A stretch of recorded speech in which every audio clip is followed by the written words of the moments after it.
Hello, everyone. Welcome back to Empires of the Undergrowth. This is going to be part 3. We're going to do the story and continue.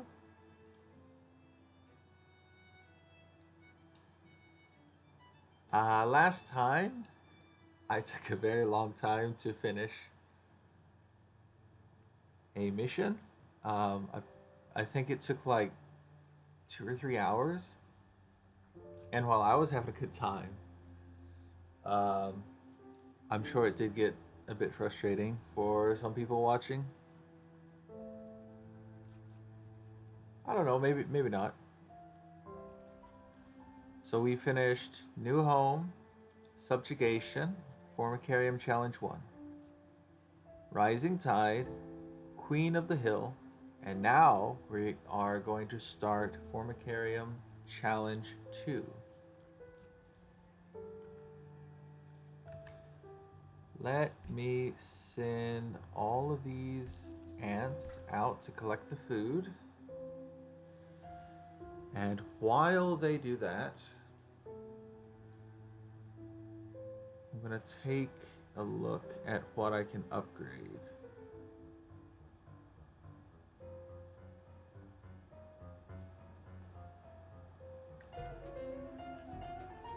Let's send 3 up here. Is that all the food? Yeah, that's it. So I'm going to do self-repair. But is there anything over here that I would like to get before that?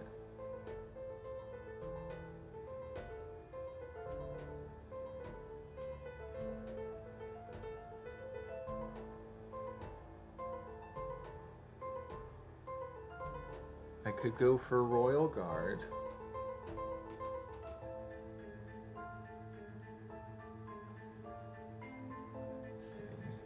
I'm thinking about getting Venom.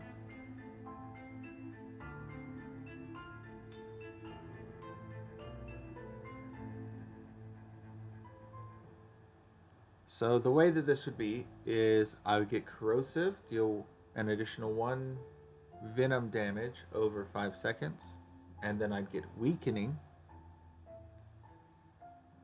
Target takes an extra 40% damage from further Venom attacks for half a second. Or I could do High Pressure. Deal an additional 0.75 physical damage immediately. And Crippling takes an extra 40% damage from further physical attacks for 4 seconds. For 0.4 seconds. What I think I will do is I'm going to get self-repair instead.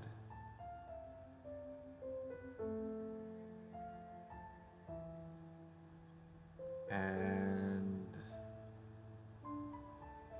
what can I upgrade here? Attack damage, speed, range, and health.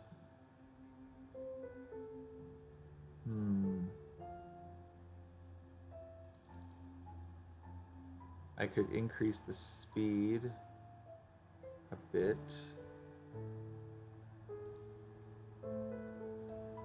What can I upgrade with the Queen? Health and cooldown?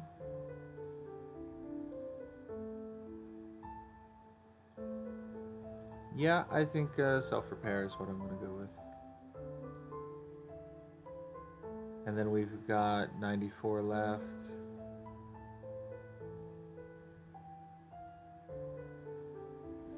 Deal 1 Venom damage or deal an additional 0.75 physical damage. I mean, I don't know why you wouldn't take Corrosive, and I could see a reason to take Mortar.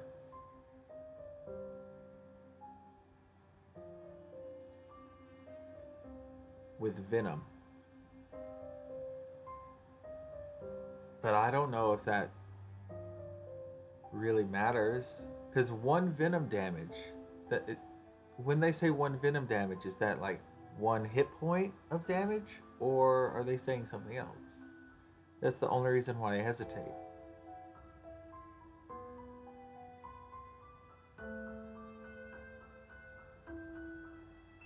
I think I'm gonna just take venom damage and see how it goes.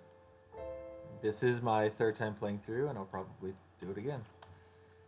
Okay, 1, 2, 3. Yeah. And I'll start the challenge, but I am going to build inside the base while the challenge is happening. So Formicarium Challenge 2, test the might of your Formicarium colony. Will it survive whatever the scientists have planned? We're gonna do hard. By doing this, the colony seems to have made significant progress. Perhaps it is time we began phase 2 of the trial. Agreed. I will prepare the feeder colonies. by doing this, I sort of ensure that if I don't like Let's ease them the in with layout, a familiar disturbance. it's easier to delete. Introduce 20 Formica fusca ants. The Fusca colony is attached, and the ants are on their way.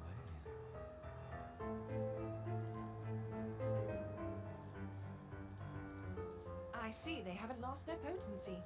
Now let's try the Formica rufa ants. The Rufa will be more aggressive. Our Raptors will need to put up a strong defense. Adding 20 Rufa ants.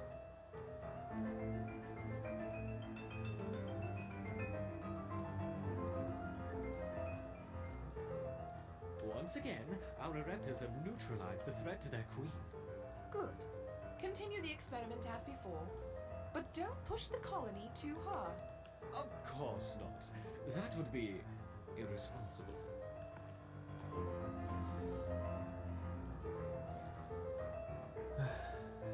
Introducing 40 Rufa ants.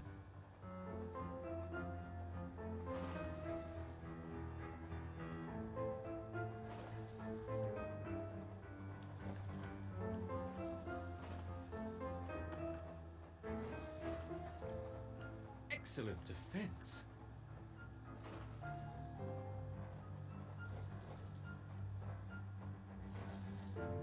Increasing to 50 Rufa ants.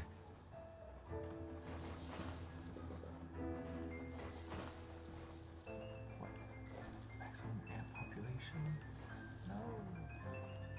That's not fair. Aww.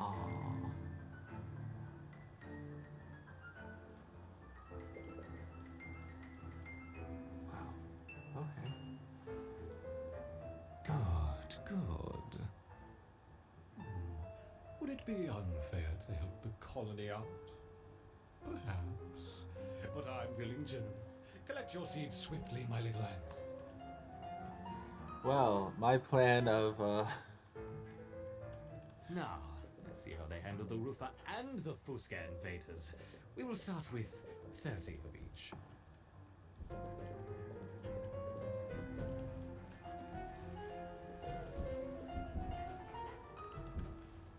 A wonderful victory on 2 fronts.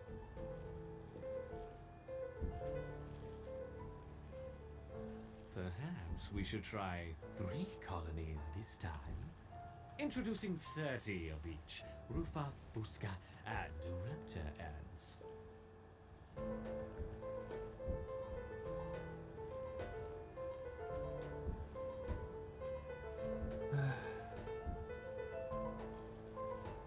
Good, good.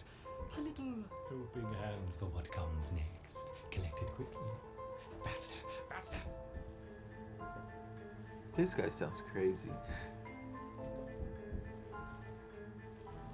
Guess he's supposed to. I wonder how long they will survive against a sustained flow from all 3 colonies. Let's see.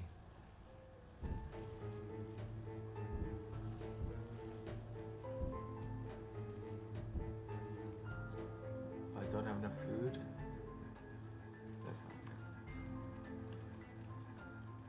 You're doing well, my intrepid raptors, but what's this? A giant tiger beetle has joined the fray.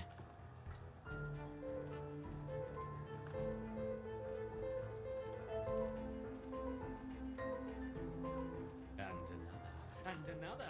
Oh no, 3 tiger beetles.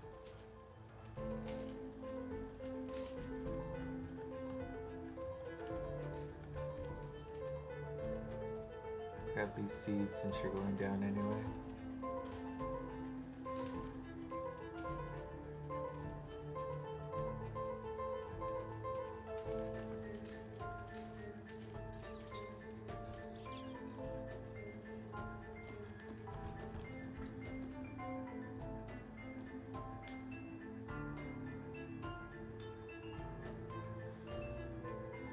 They can just hang out by the front.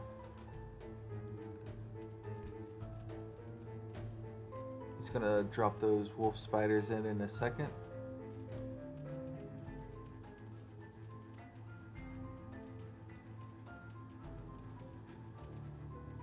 I remember.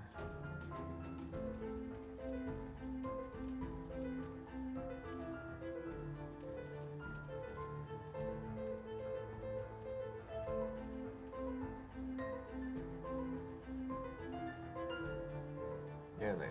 Good work, my little ants. But what's this? 1, 2, 3, 9, 10 wolf spiders. It hardly seems fair.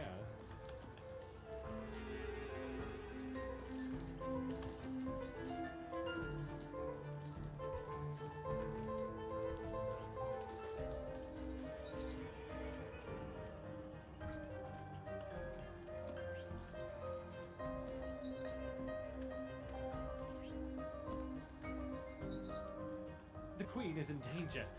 Perhaps I should stop the experiment.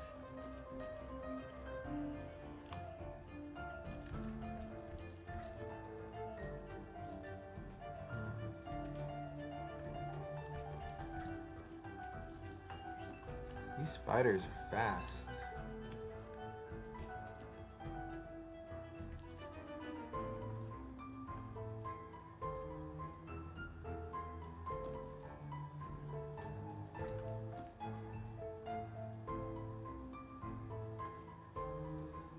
All right. How much more is there?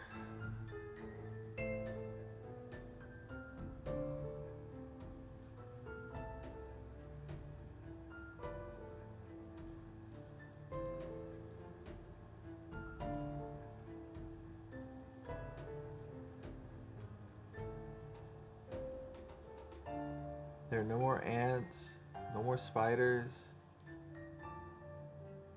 What's the deal?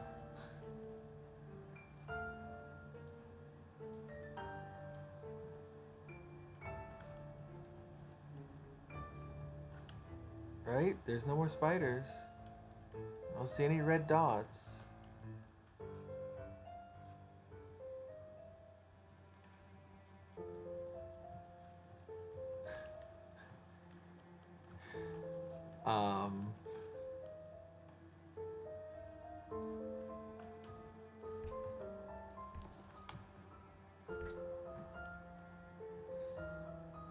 What's going on?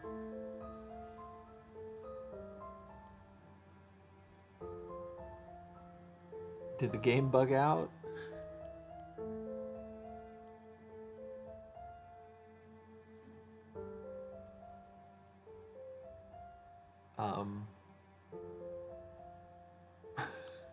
What? What happened?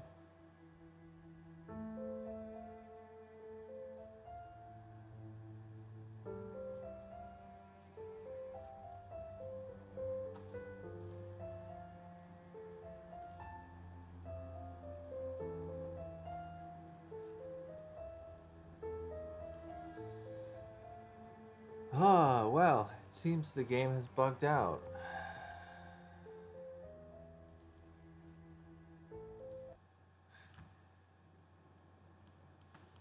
Early access. This is an early access game. Alright, well, Now that I know I can't have more than 3 more ants, not much point in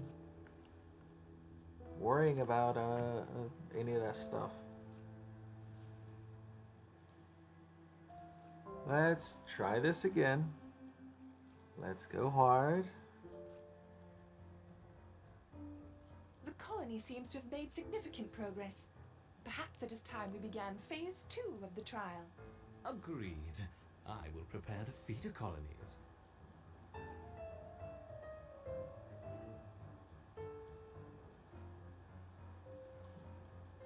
Let's ease them in with a familiar disturbance.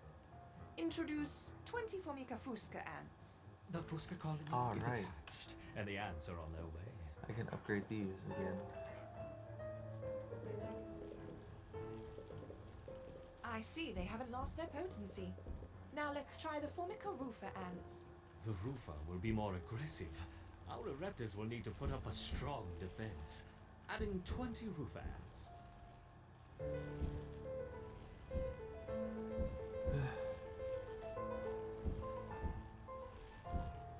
Once again, our Ereptors have neutralized the threat to their queen. Good. Continue the experiment as before, but don't push the colony too hard. Of course not. That would be irresponsible.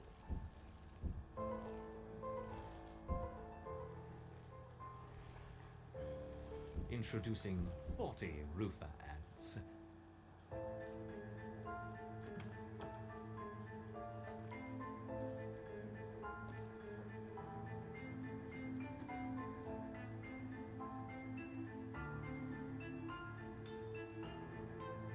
Excellent defense.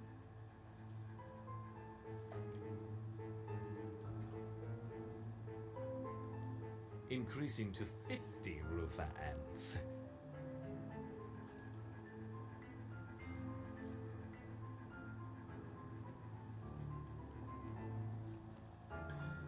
All right.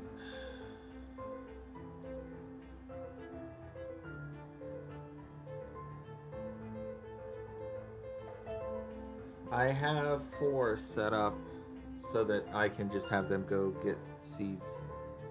Ooh, wow. They actually broke through.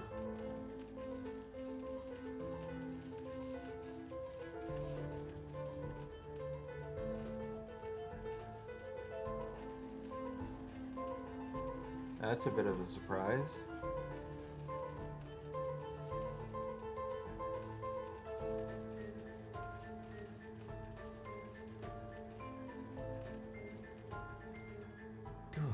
Good. Would it be unfair to help the colony out? Perhaps. But I'm feeling generous. Collect your seeds swiftly, my little ants. Now, let's see how they handle the Rufa and the Fusca invaders. We will start with 30 of each. I'm gonna have some of my own Rufa ants hanging out with the number 1 squad, providing some backup for them. How about these guys? These guys are doing fine. A wonderful victory on 2 fronts. And they're doing perfectly fine. Perhaps we should try 3 colonies this time. Introducing 30 of each. Rufa, Fusca, and Raptor ants.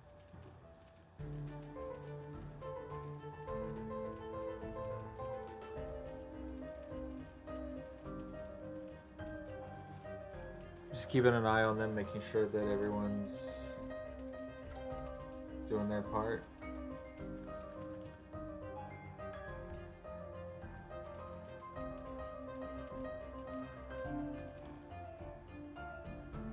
And he's gonna drop in tiger beetles, right?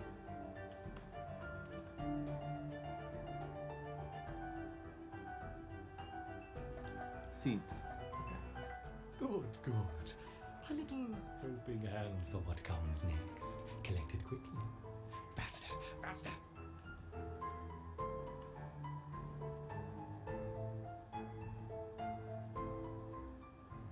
I wonder how long they will survive against a sustained flow from all 3 colonies.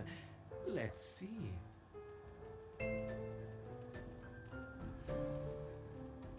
Because this is a game, it's not that bad. If this was reality, if someone was actually doing this to their ant colony that they raised, I think some people would have an issue with it. You are doing well, my intrepid raptors, but what's this? A giant tiger beetle has joined the fray. It's already dead before you even finish that sentence. And another, and another. Oh no, 3 tiger beetles. Okay, got some venom. Oh. One of them got through.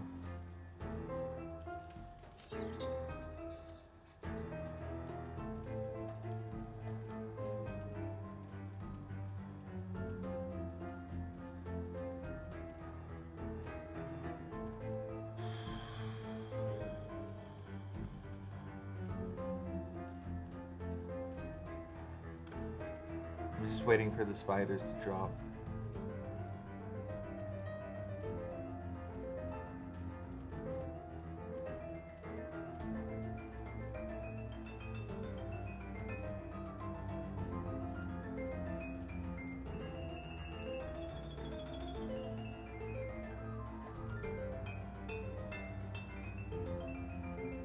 Just put them there.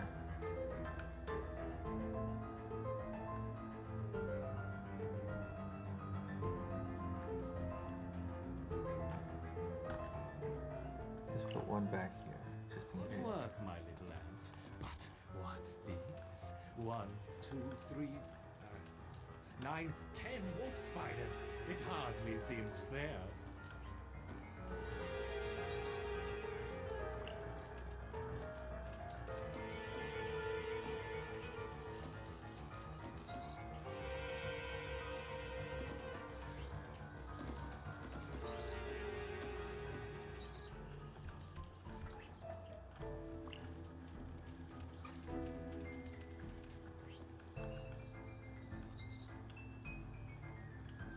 Alright, that's all the wolf spiders dead.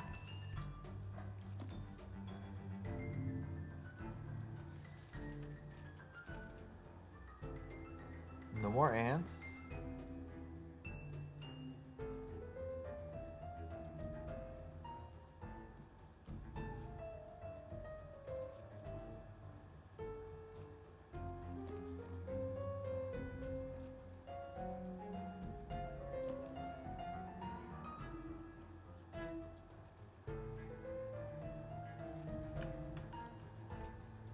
Huh.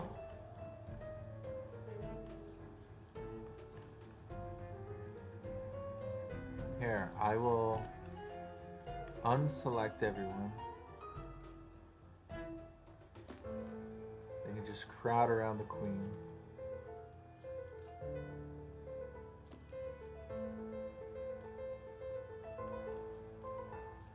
There's a spider that I'm missing.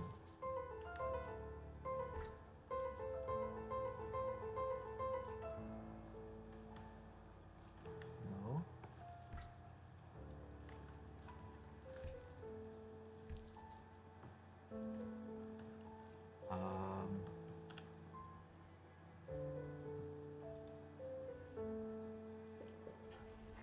Maybe there's an internal timer?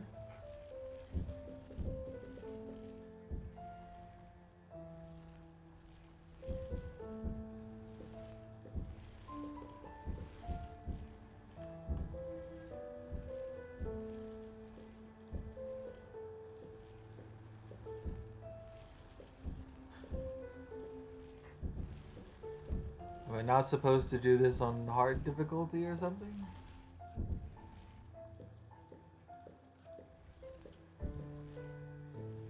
Just upgrade everything.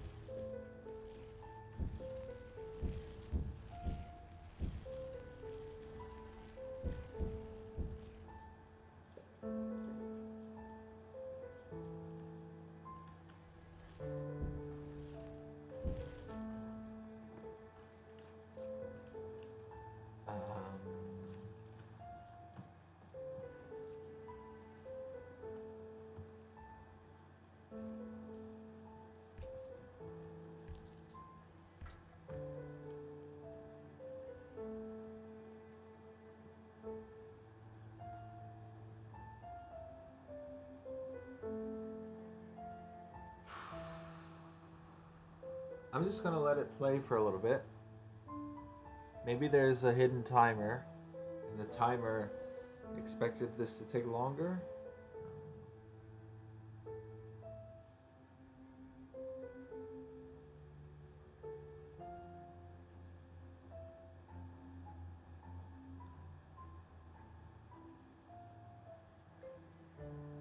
I'll look it up. Empires of the Undergrowth.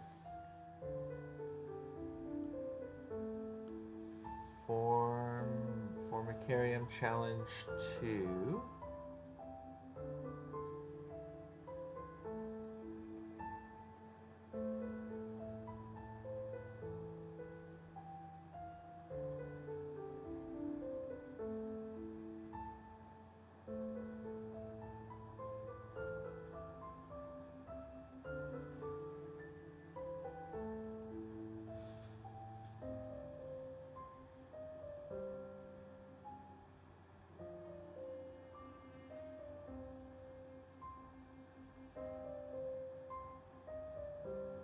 Ah.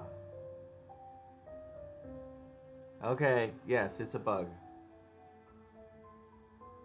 As a temporary solution, don't fight the ants in the tubes. This happens when you kill the ants too quickly and the game triggers something that is not meant to trigger until the flow stops.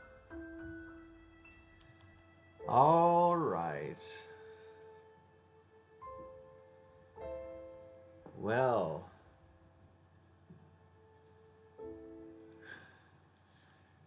I mean that does explain what happened. I killed them too quickly. Okay, so don't kill them in the tubes. Got it. 3 here. 2 can be here. 3 is here. And 1 is here.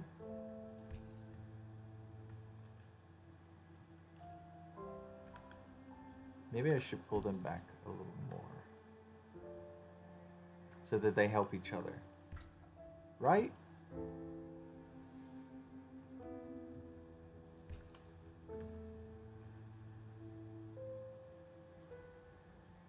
Okay. Attempt number 3. Hopefully this works this time. Hard play. The colony seems to have made significant progress. Perhaps it is time we began phase 2 of the trial. Agreed. I will prepare the feeder colonies.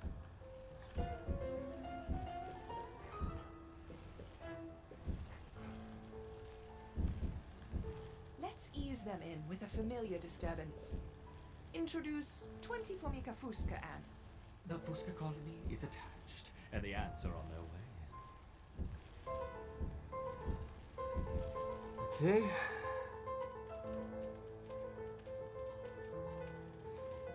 It's a little frustrating because killing them when they come out of the tube is the easiest time to kill them. I see they haven't lost their potency. Now let's try the Formica rufa ants. The Rufa will be more aggressive. Our Ereptors will need to put up a strong defense. Adding 20 Rufa ants.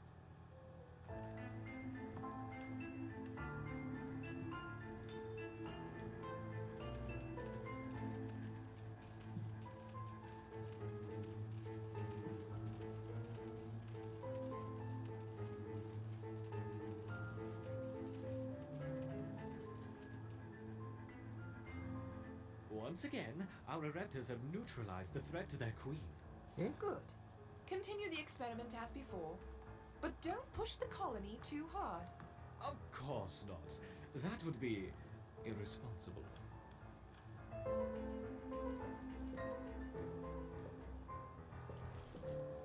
Introducing 40 Rufa ants.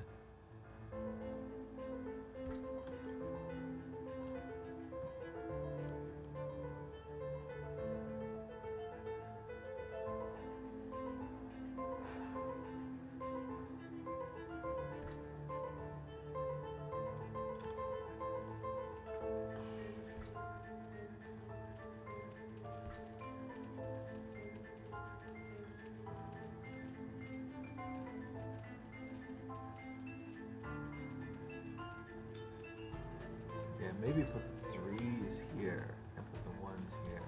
The 1s are Excellent struggling. defense.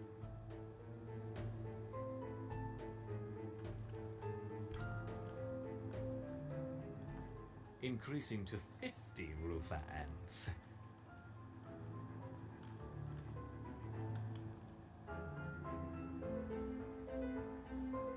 Got some level 2s in there.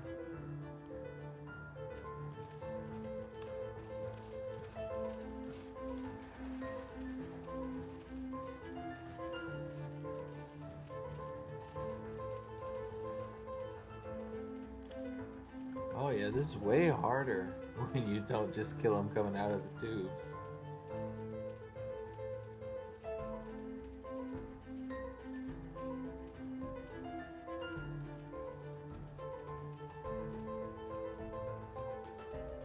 Good, good. Would it be unfair to help the colony out? Perhaps. But I'm feeling generous. Collect your seeds swiftly, my little ants. Huh. Maybe having them just hang out inside. Now, let's see how they handle the Rufa Better. and the Fuska invaders. We will start with 30 of each.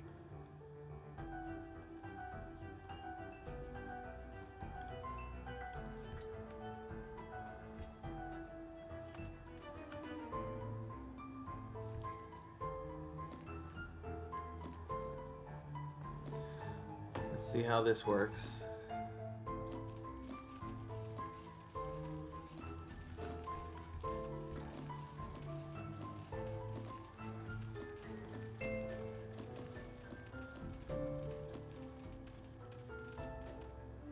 A wonderful victory on two fronts.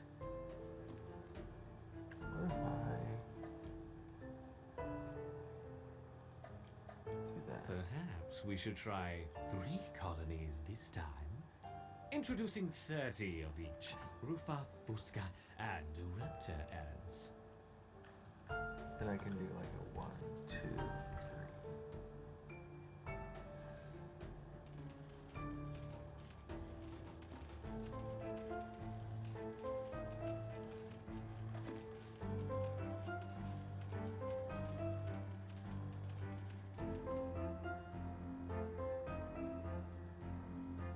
Good, good. A little helping hand for what comes next. Collect it quickly. Faster, faster.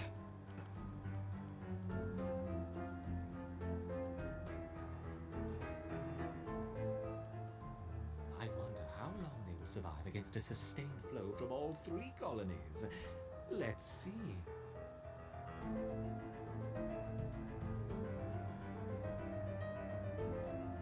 Yeah, let's see how long we survive. Maybe all those upgrades. I hope that it works out in our favor. You are doing well, my intrepid raptors, but what's this? A giant tiger beetle has joined the fray.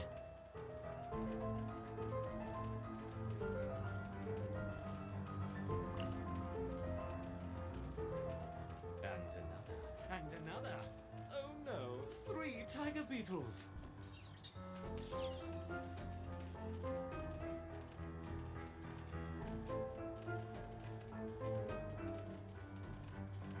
That'll provide us with some good food. I think the spiders are just gonna run past everyone though.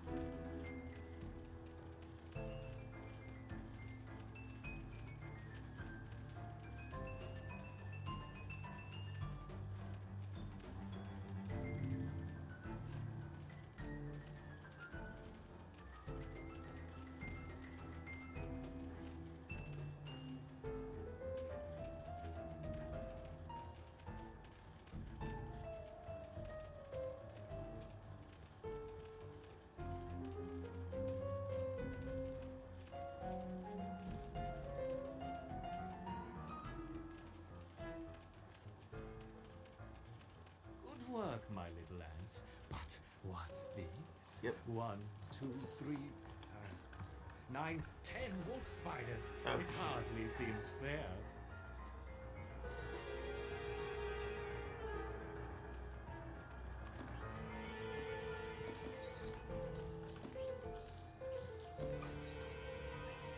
I need you guys to stop attacking and just come down. The queen is in danger. Perhaps I should stop the You experiment. should have stopped it a while ago, man.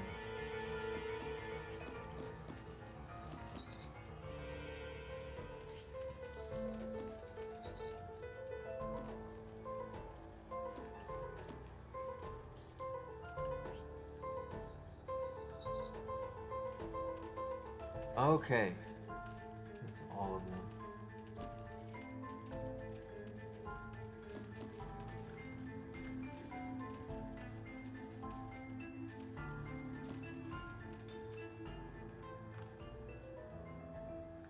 Yes, yes! Victory to the Erector! What's going on here? Yes, the ants performed excellently against the roofer. They just staved off an attack from 40 roof ants. 40? I think that's enough for now. We don't want to overstress them. Agreed.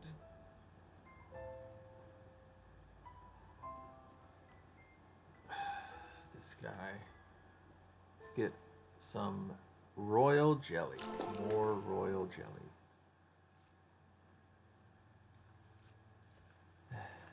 No. Don't dig that. Continue to watch over the formicarium.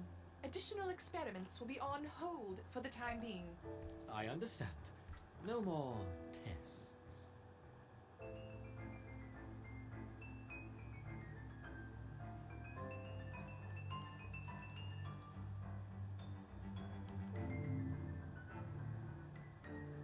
I think these do not give us food. I could see. No, Delicious beetle larvae.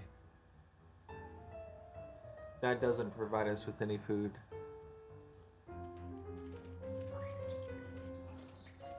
They just sink into the ground. I should be able to finalize all of the upgrades.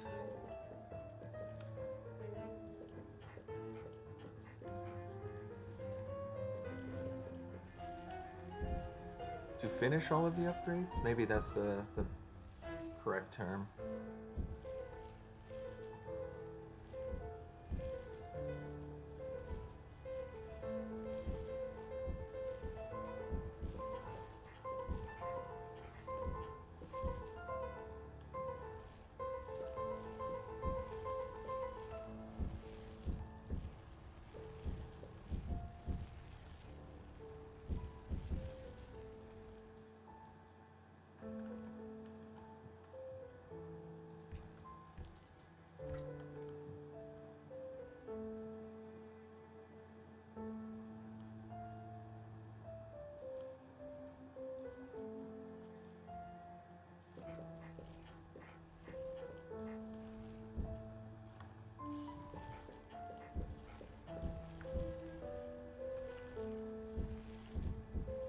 That's all of them upgraded.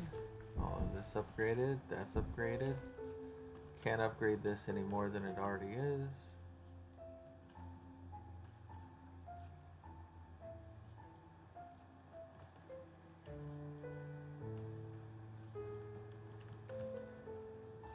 Okay.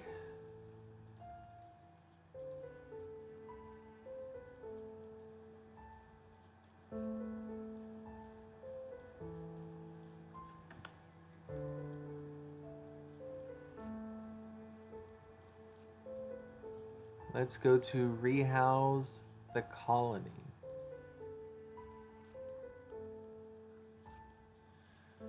I have not done anything past this point.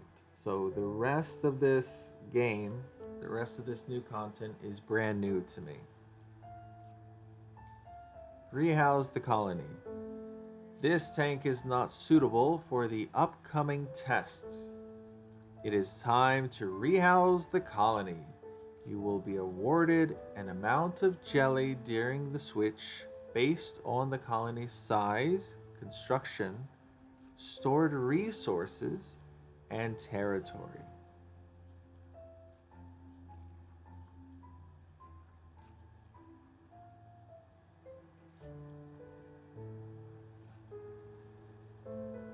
Huh. Stored resources and territory? Does that mean stored territory here? I know it means this.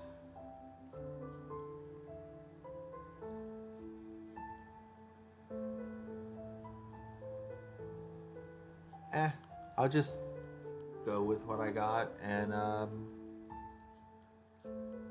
think it's good enough. The counterpart colony has been delivered. We need to commence preparation for the final experiment. After that, we can dispose of the specimens and close the project. You should begin transplanting our Ereptas into the modular formicarium, and be careful with the queen. Yes, I know how to use a trowel. Ugh.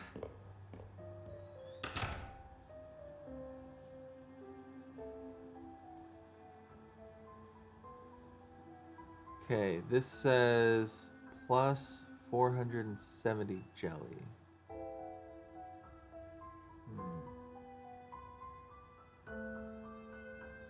I could do a little experiment. Let me reopen the game.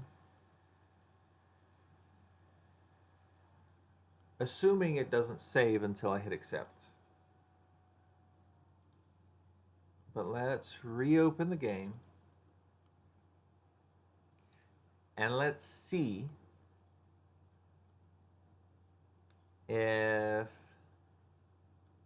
using up the territory, just putting it down, will boost that from 470.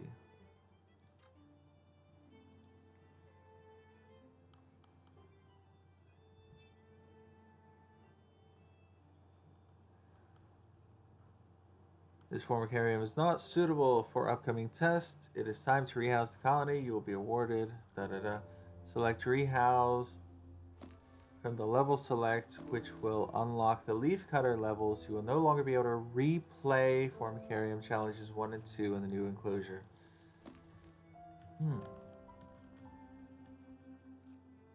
Interesting. They do need to recollect all of the food. But it's not that big of a deal.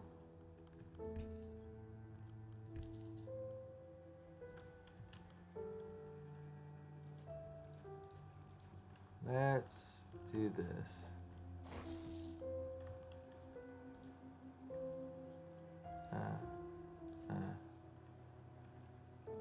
One, two, three.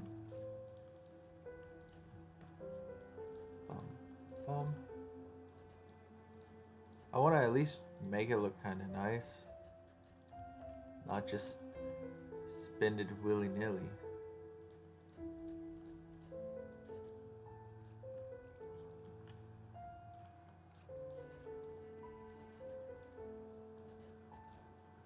Oh yeah, I should finish upgrading everything.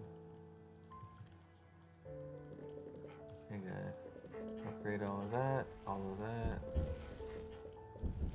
all of that.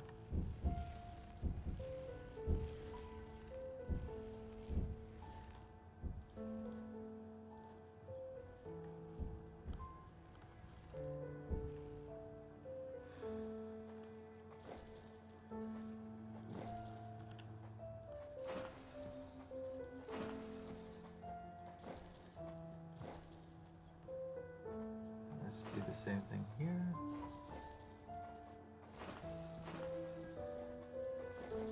Ooh, that actually is gonna spin the rest of it. So I can't do that.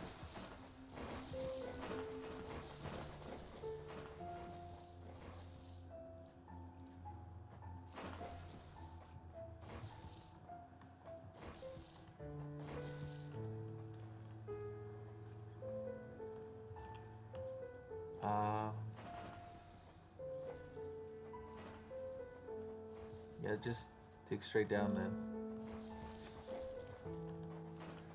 That'll use up all of that, which will be nice.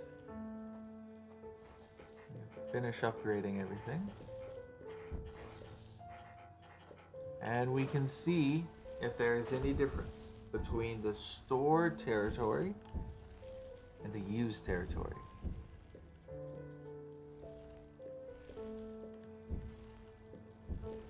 If it's 470, that means there's no difference, so no big deal. If we lose, if we're below 470, that means you should save your territory. And if we are above, that means you should spend it. Everything seems to be done. Are we all done up here?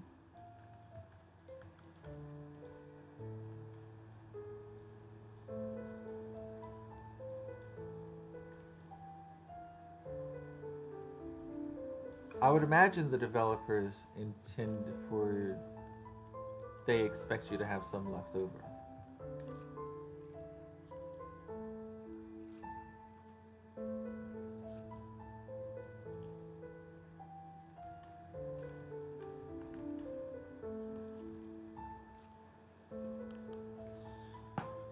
Okay, we are going to rehouse, and let's see how much we The get. counterpart colony has been delivered. We need to commence preparation for the final experiment. After that, we can dispose of the specimens and close the project. You should begin transplanting our ereptors into the modular formicarium, and be careful with the queen. Yes, yes, I know how to use a trowel. Ugh.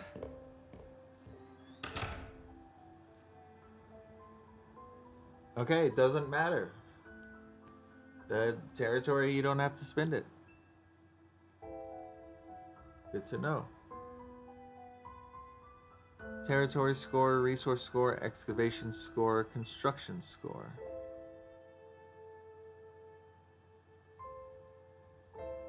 Okay, rehouse the colony.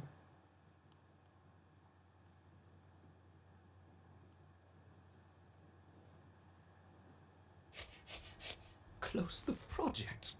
Bah! Did you hear that? Final experiment, my foot! I'm in charge of the colony, and I will decide when we've finished testing. There. All set in your new home. Grow quickly, my little ants. We have lots of work to do.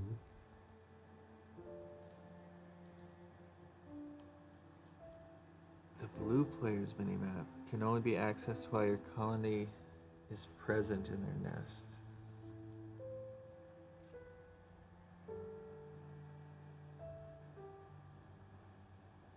That means there's another ant colony here?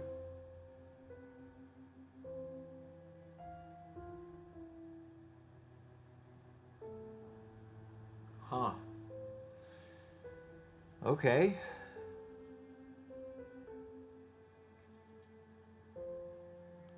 Well then. Let's get digging.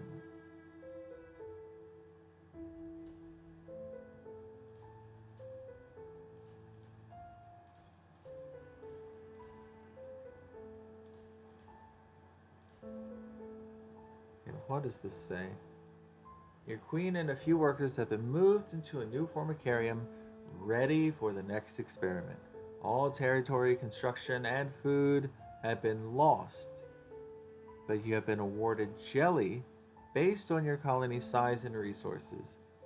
Any upgrades still remain.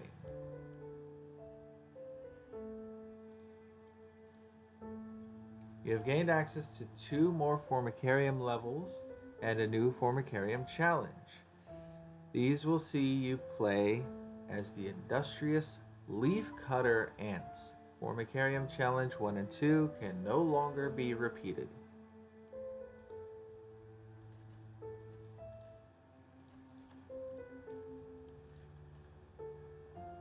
Okay. Oh, really? That's all I can do? Just that one?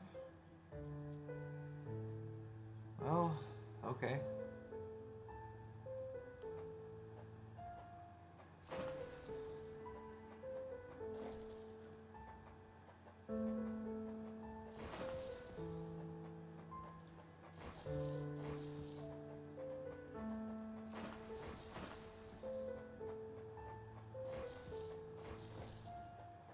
We have no food.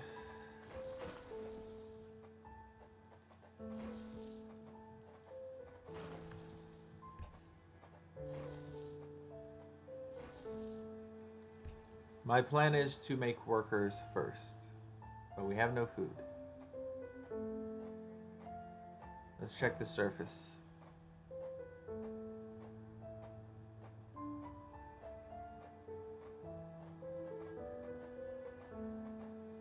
Come on.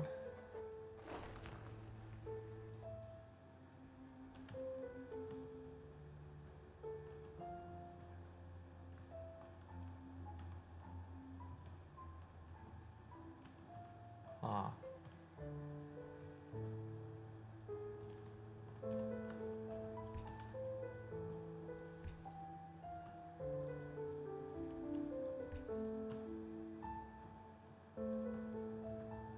So there's nothing up here.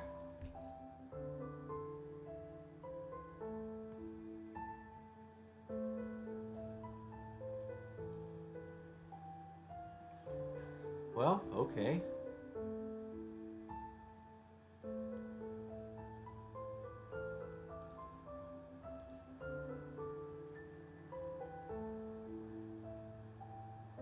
Let's do the harvest. Colonies in close proximity create competition for leaves and ultimately survival. My unit options are taunt. Majors taunt enemies to attack them. At level 3 on low health will gain very high resistance for 4 seconds. Stun. Majors stun enemies periodically. At level 3, stunned enemies are heavily slowed for 4 seconds. Stun sounds better to me. Let's go hard and play.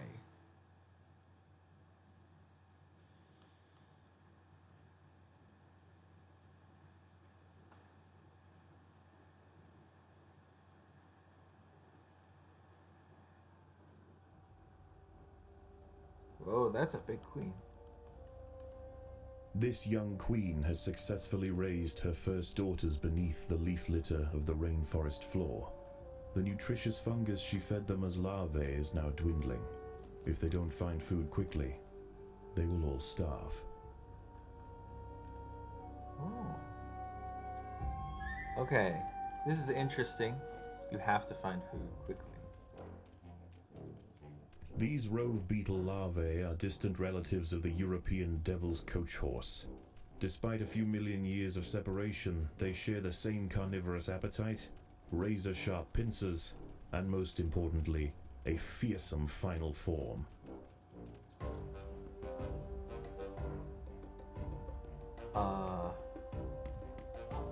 But they also provide no food. Okay.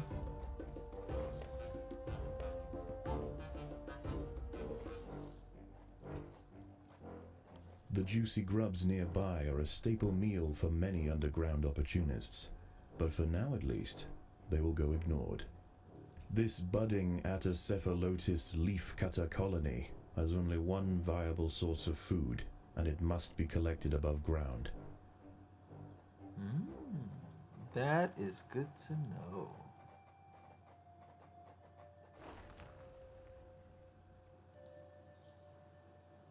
The small scouting party of minor workers could lead any number of deadly jungle creatures back to their undefended queen. They will need time and luck on their side. Ooh.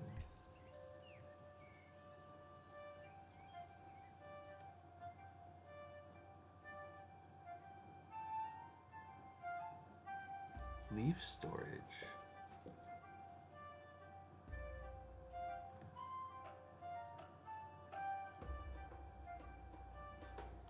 Maybe that's not the best place for leaf storage. Just put it like right here.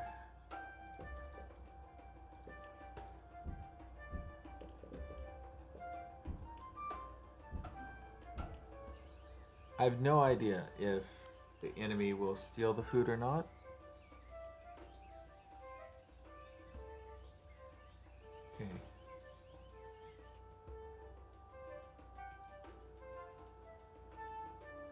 The workers have located a patch of young seedlings, just what they were looking for. The leaves are soft enough to be sliced up with ease and carried back to the nest.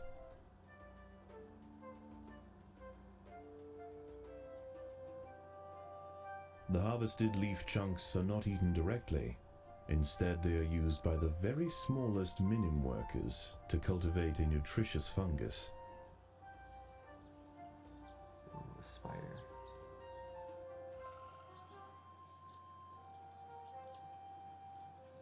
Huh.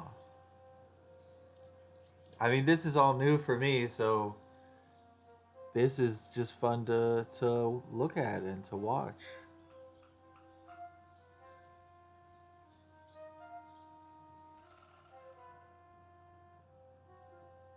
Yeah, so this was the correct place to put it, because those... The ants' activities outside the nest have not gone unnoticed. They are being watched. And let's just hang out in the nest.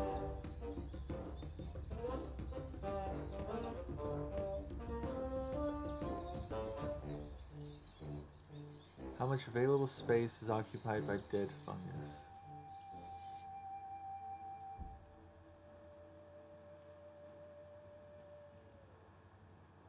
Oh, right. And so we also have a refuse pile. I guess I'll put that over here.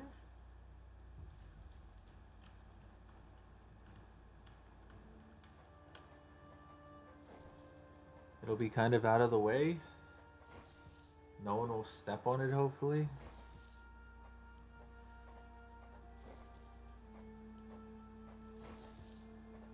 Refuse pile. Ants who walk over this tile will be slowed and damaged nearby. Non-refuse tiles will have upgrade points reduced to tile radius.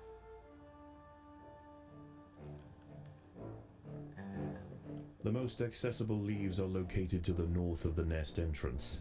However, another atta colony has already laid claim to them. The close proximity of these nests places the two colonies in direct competition with one another. Time will tell which has the potential to grow into a great empire, and which will submit to the unforgiving law of the Undergrowth.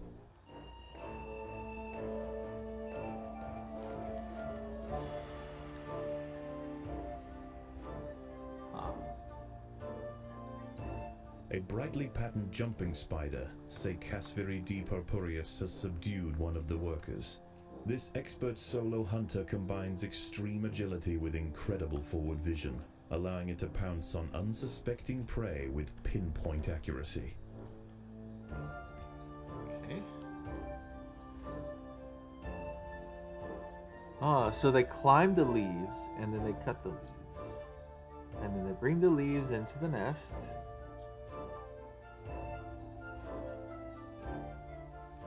Just looking at their animations.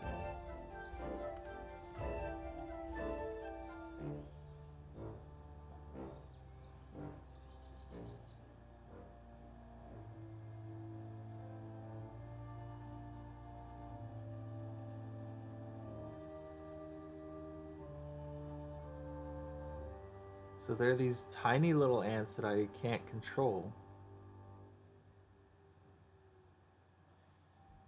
which are moving refuse to over here.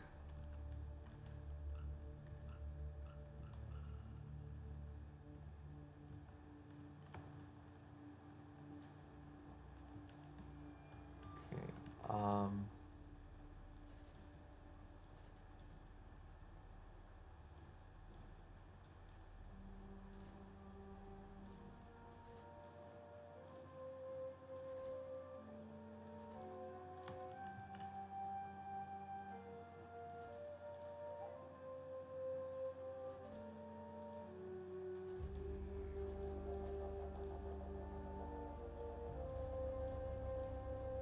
no, I can't move that up.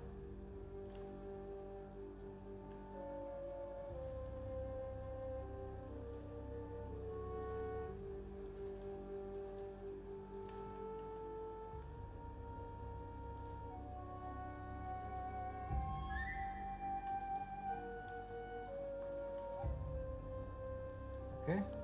That. Hopefully that's good enough.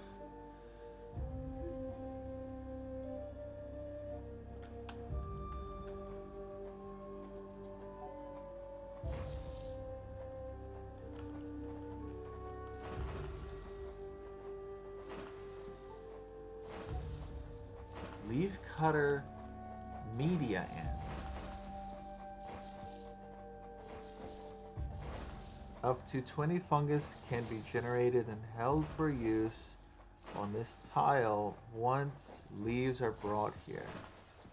As the sun sets below the horizon and the thick rainforest canopy shrouds all but the slightest glimmer of moonlight, the predators of the night begin to emerge. Leaf cutter major ants. Same thing.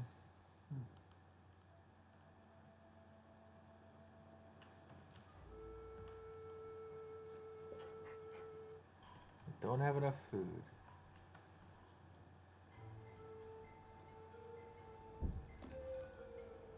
Whoa, that costs 80 food?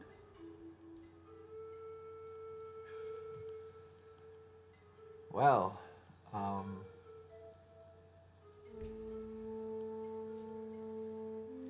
this is gonna be slow going then.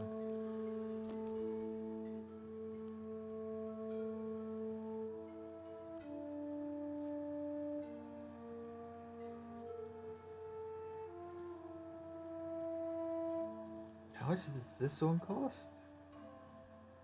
150? Wow.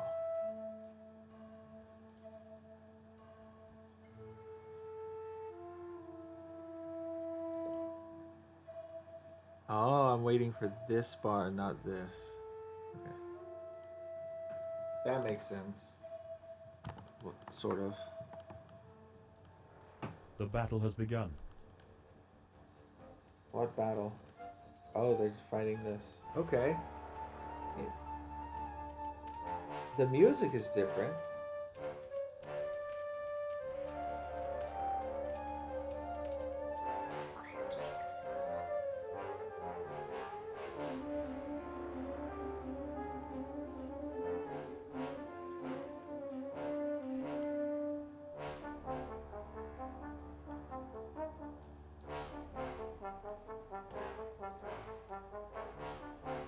How about the workers? How much do they cost? Okay, workers are 20 each.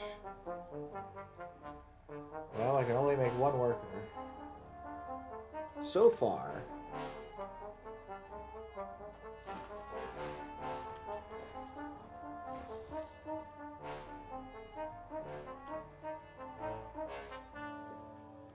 Two.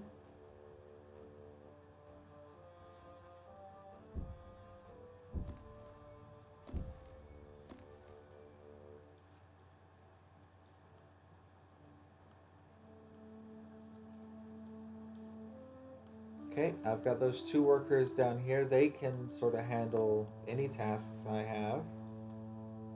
The queen can send her girls up to the surface.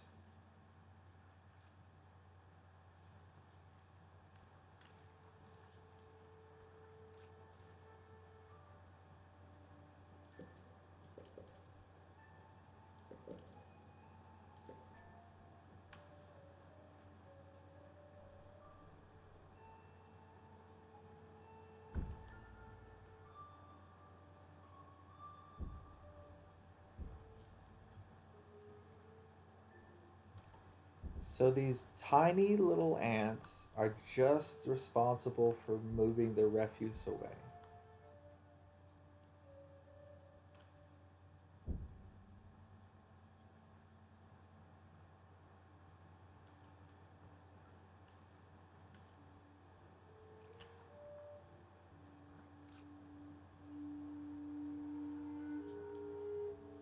And then they bring the leaves over to here, which grows fungus. Huh. This is all fascinating to me.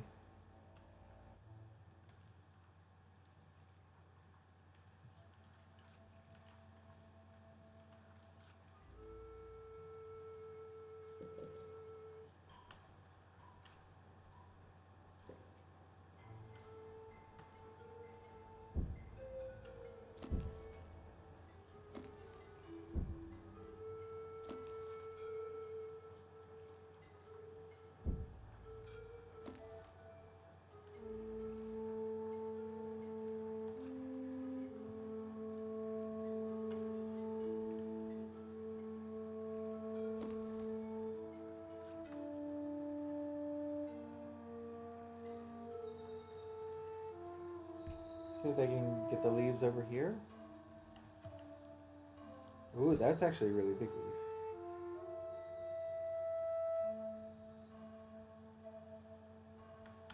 Okay, so I need workers to take care of the queen because the workers provide food. But then I need workers on the surface who cut the leaves and bring the leaves down. And then I have this refuse pile. And I'm guessing this, if I build too much stuff at once, it all gets used up. Like all this space gets used up.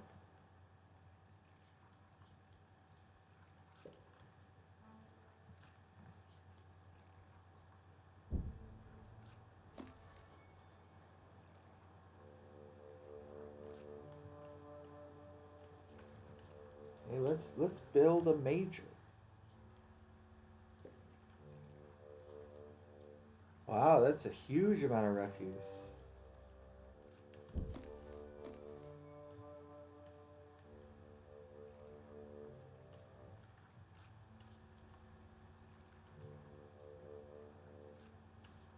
Hmm.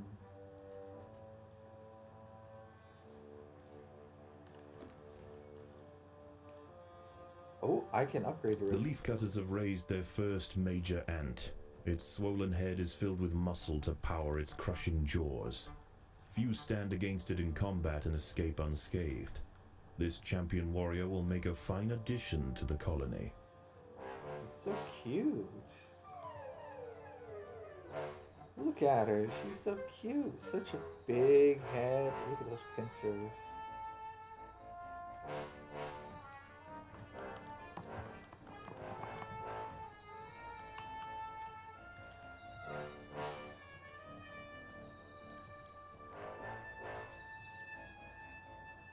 Do you think, not do you think, is this the first, I believe this is the first dimorphism colony that we're playing? Is that the right word? Dimorphism?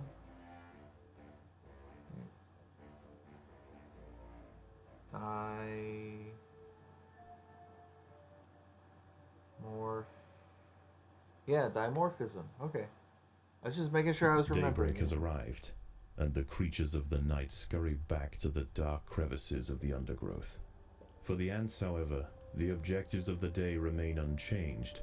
Locate vegetation, defend supply lines, and process leaves. There is no time for rest.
So I've upgraded the refuse pile.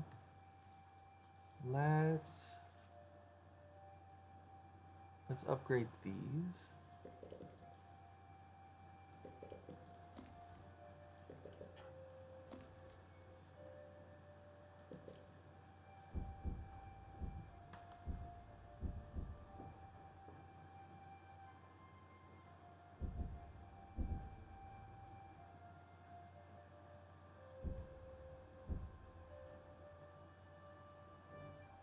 The ants must fight.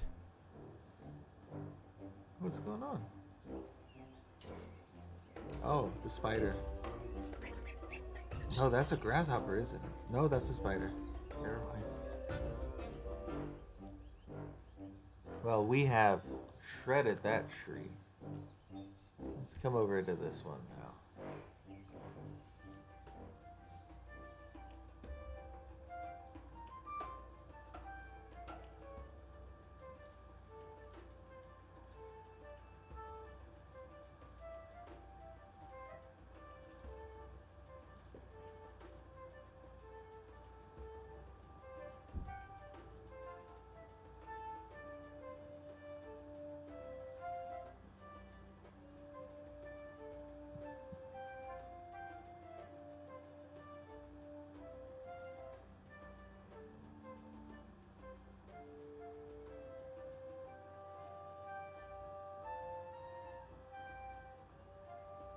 If I have more workers, do we process the leaves faster?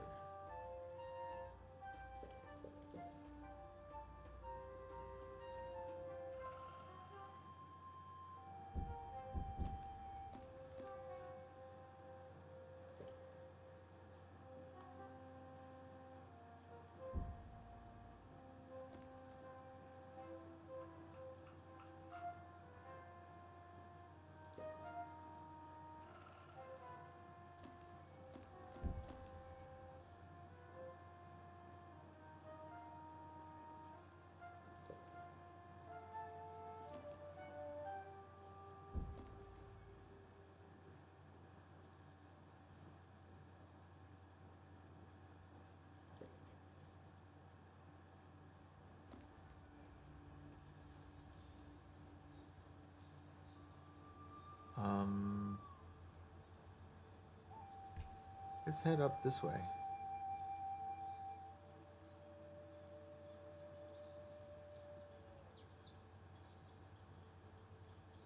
Whole bunch of leaves here that we can chew up. Turn into fungus. Eat the fungus.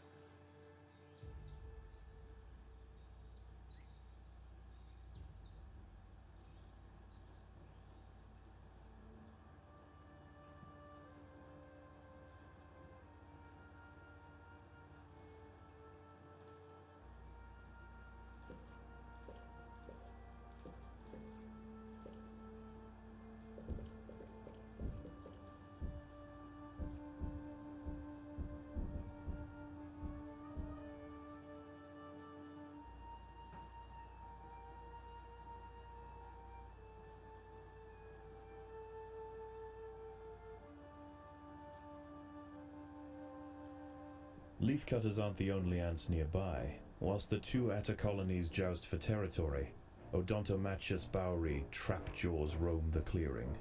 They can be found hunting alone or in small packs for vulnerable invertebrates to take back to their nest. They use snapping jaws to bludgeon their targets, exerting 300 times their body weight in a single blow. Trapjaws are really strong. Or they have a strong jaw. But I've always heard that they can't hurt humans.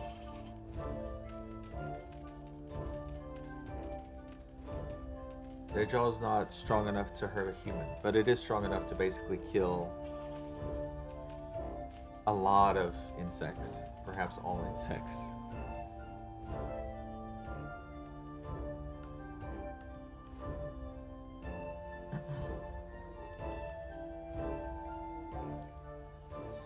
Which is part of why I like trapjaws. They also cannot climb up glass, so they're a lot easier to keep than other types of ants. They don't have the ability to climb up most things. Not very easily, but most ants can climb up glass. Trapjaws cannot. So you don't have to worry about the baby powder mixture that you put on the terrariums to keep the ants inside. And they're just cool.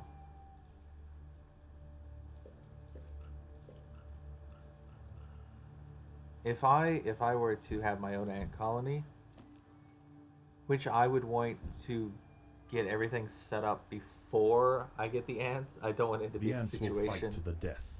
I would hate for it to be a situation like someone gives you a fish and you don't have an aquarium. Someone gives me ants and I don't have a terrarium set up. No. I would want to have it on my own time.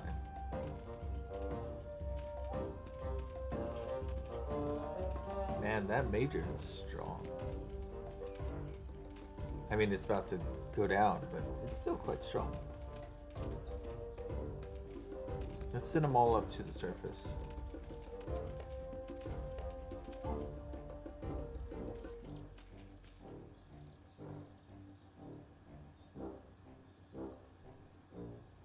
We can get a bunch of leaves coming in. And I think it's time for the queen's workers to just hang out with the queen from now on.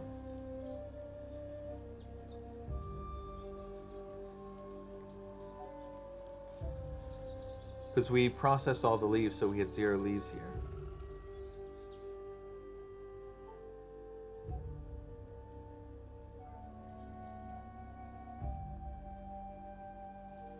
Let's get a second major. I'm just keeping an eye on the refuse. I don't want to overdo it.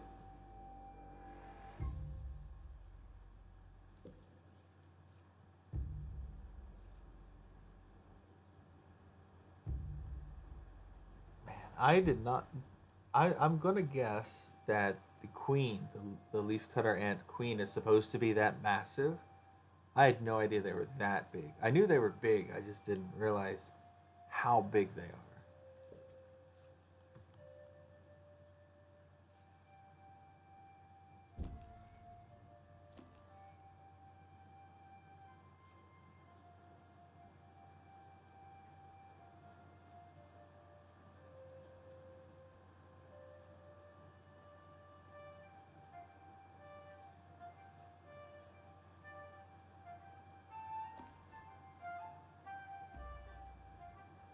Wow.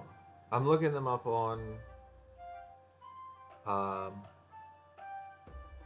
on Google just so I can see how big they are. They're quite large. I mean, they're still ants. They're not human size or anything, but they are quite large for ants. They're, I would say, um,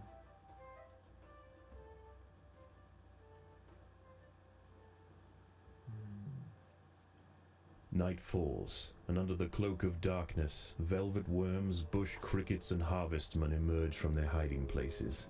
Any ant straying from the relative safety of the trail will likely meet with an unfortunate end. I would, if you know the size of like a German cockroach, I would say the queen is maybe similar to that in size. Just judging from the pictures, I don't have a real one to look at, obviously.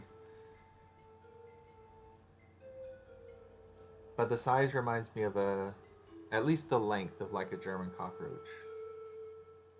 They're not water bug size by any means. We have water bugs in Hainan.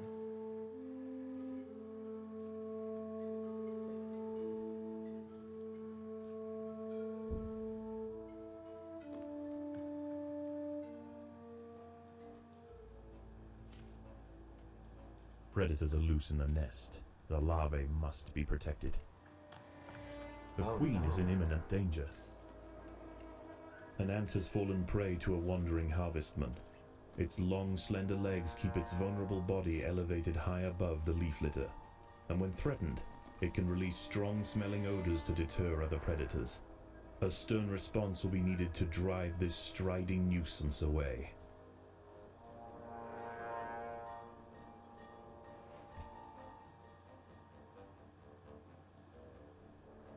Overwhelmed by the defensive leafcutter forces, the harvestman decides to make a swift exit. I see.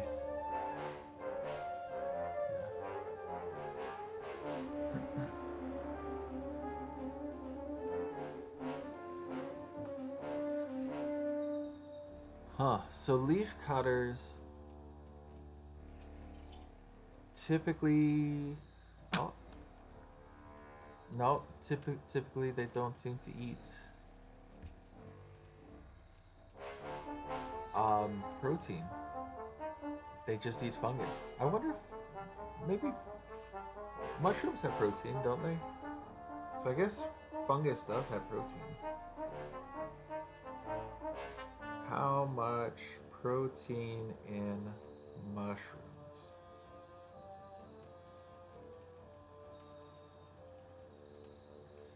0.6 grams of protein. Are mushrooms a good source of protein? Mushrooms are are mushrooms are a rich low calorie source of fiber, protein, and antioxidants. Okay. That answers my question. So they do get basically all of their protein from the leaves.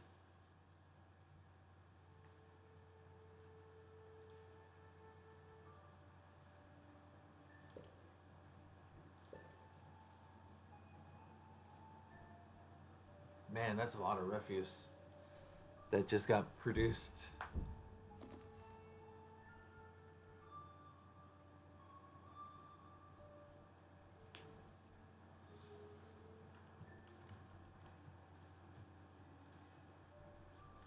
I think I need to increase my refuse pile.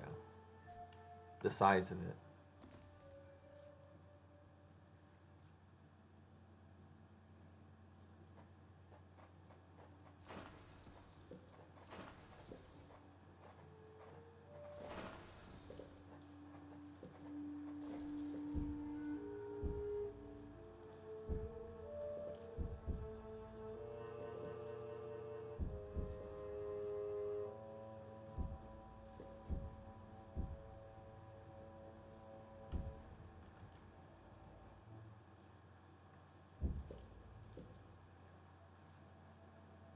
Should be able to upgrade this one next.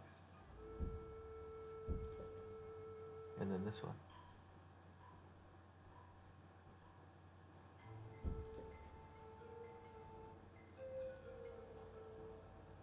I think that's all. I think that's everything I can upgrade for now. That's so much refuse. Okay. They cannot collect any more leaves. Let's see about that.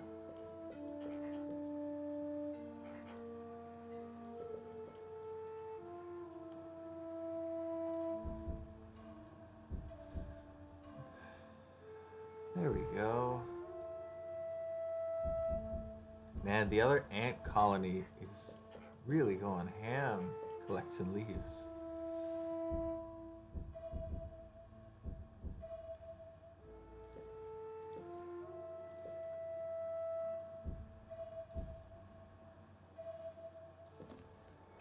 The ants must fight. Again?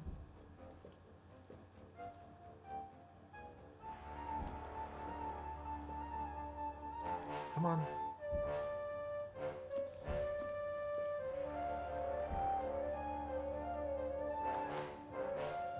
This is so fascinating to me. I'm pretty sure I said that already, but I'm just want to reiterate. It's just so fascinating. Predators are loose in the nest. The larvae must be protected. Uh-oh.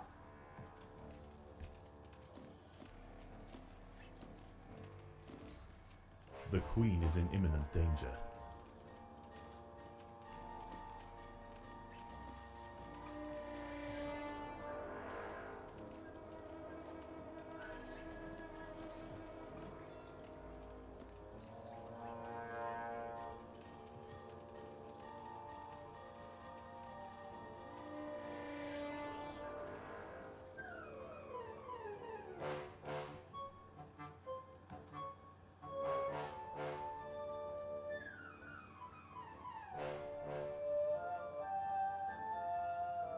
So I can do that.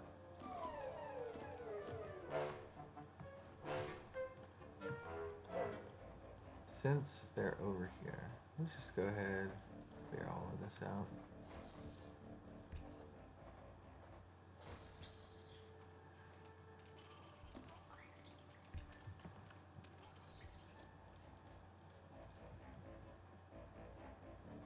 There are intruders in the nest.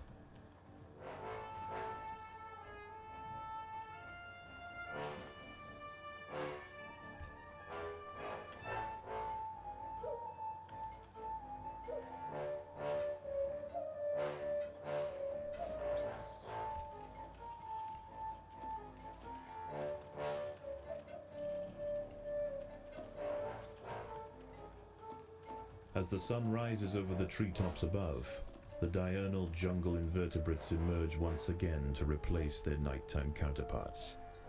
The ants will remain steadfast in their efforts. All must be risked for the harvest.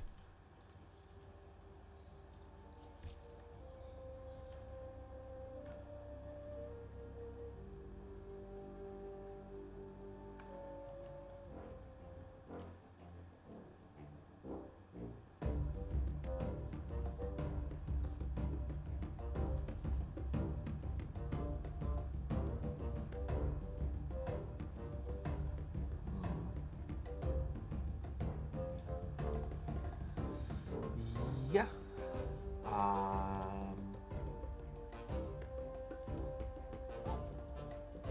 Let's just do some workers over here.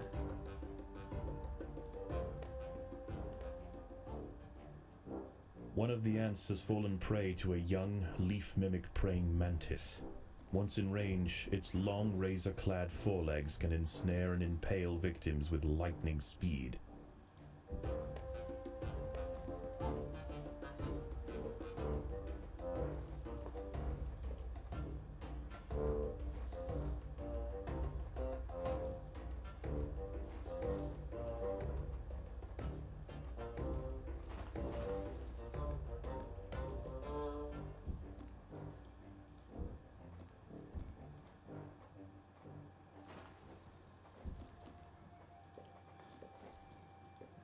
Lots of workers.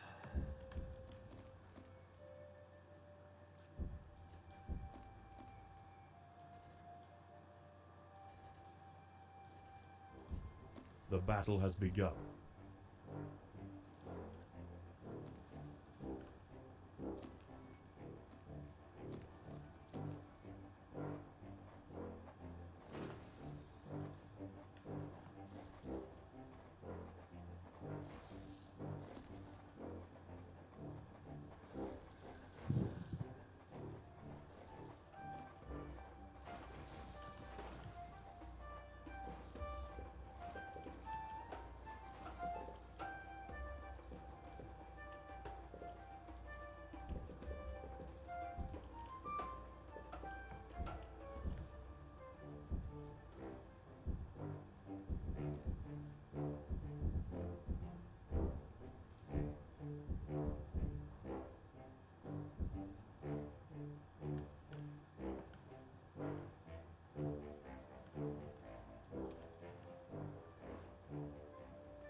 upgrade everything.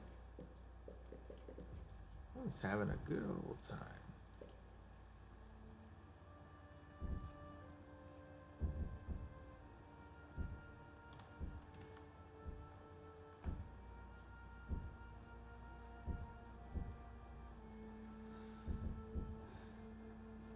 Boop, boop, boop, boop.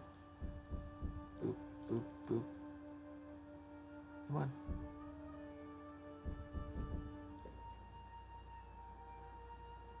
Just waiting for them to upgrade so I can upgrade these.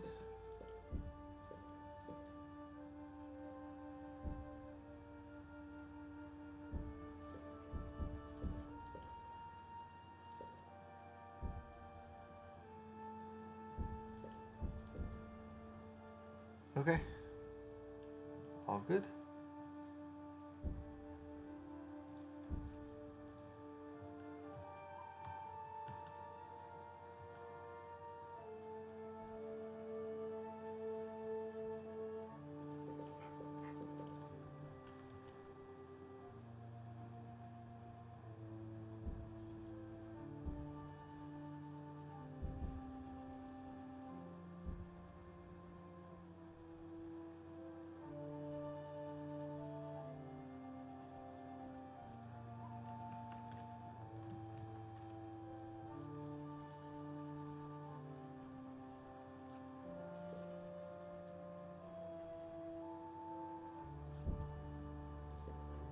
Oh, is this too close to this?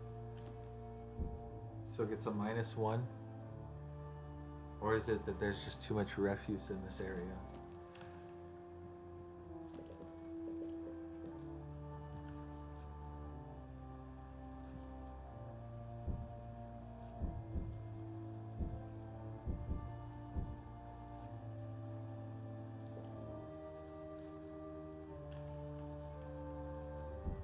I'm going to, since it does seem like this is causing the issue, I'm just going to delete all of this.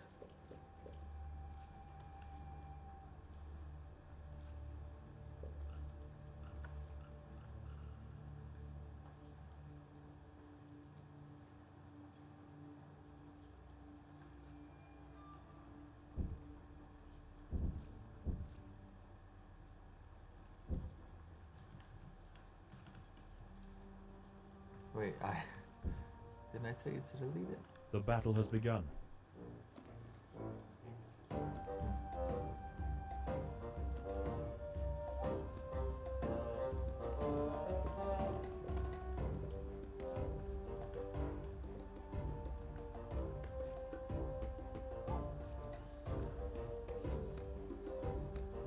They've almost collected all of the leaves. Man. I mean, the opponent has. They've almost collected everything that they need.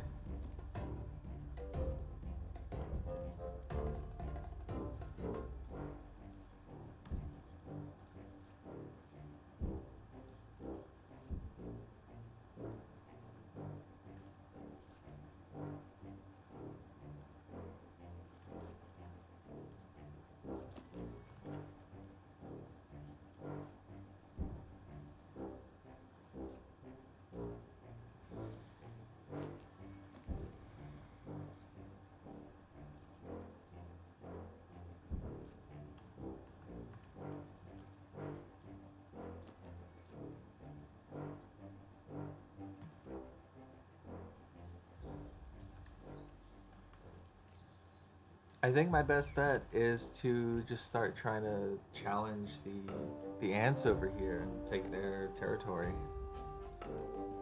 Otherwise, they're gonna get there way before I do. They've got double what I have.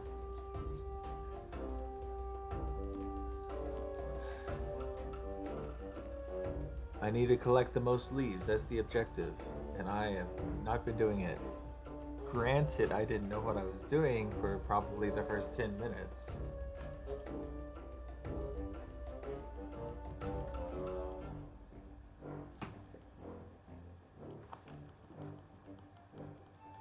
I mean, this. I didn't even know that this refuse pile would affect something through walls.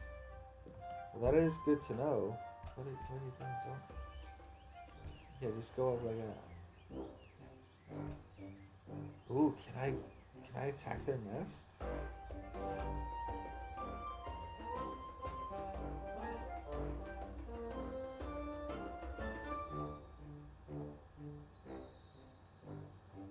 Dusk approaches. As the twilight fades, the daytime creatures withdraw to their hidden refuges to wait out the darkness. The ants can afford no such luxury. The cogs of the leafcutter machine will grind on throughout the night. Jeez. Oh, what if I tell you don't harvest and just come here?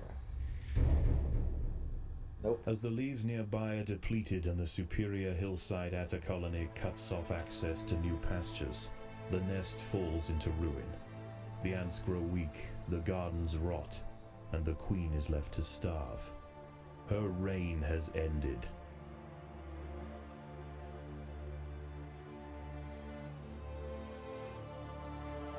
Ah, well. Let's try again.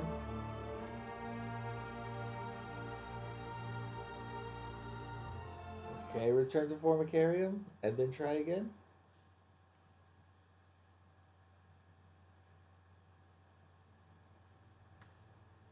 Ah, I have food.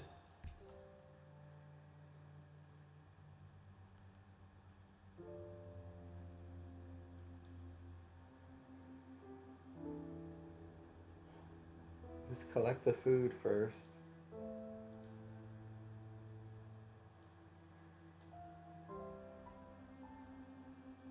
I'm gonna go with Royal Guard.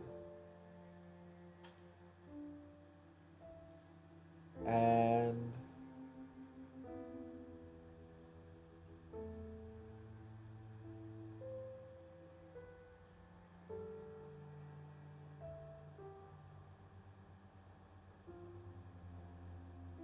I don't know which one of these I want.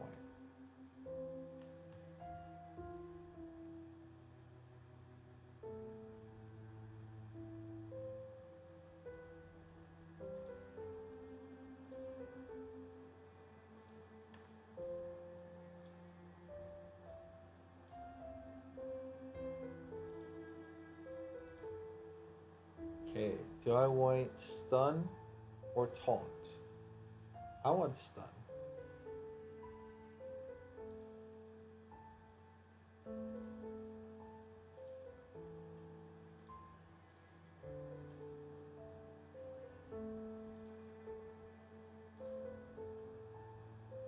Still haven't even collected all of the food.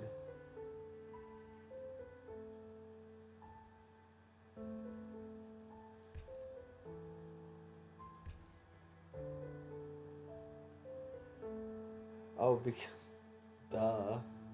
I can't collect any more food.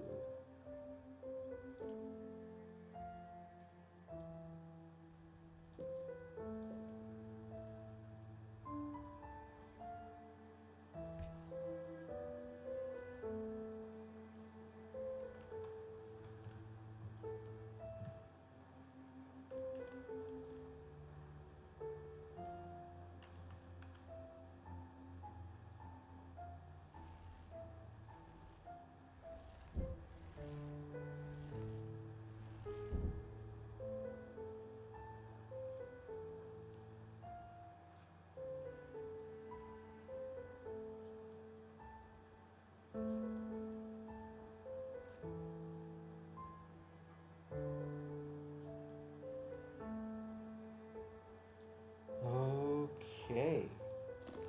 I'm just gonna let them go up to the surface and we are gonna do the harvesters again. Now that I know what I'm doing, I think we can do this. And we're gonna go for stun.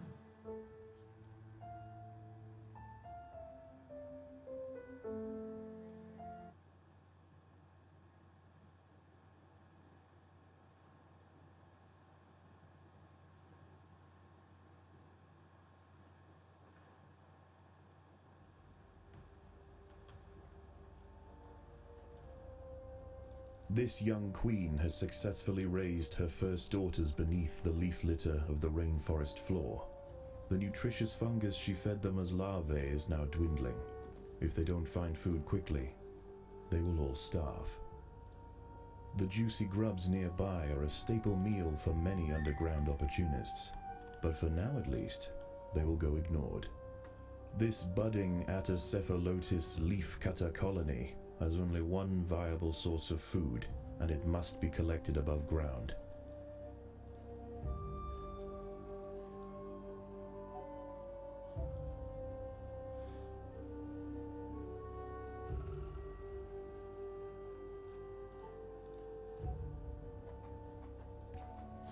These rove beetle larvae are distant relatives of the European devil's coach horse. Despite a few million years of separation, they share the same carnivorous appetite, razor-sharp pincers, and most importantly, a fearsome final form.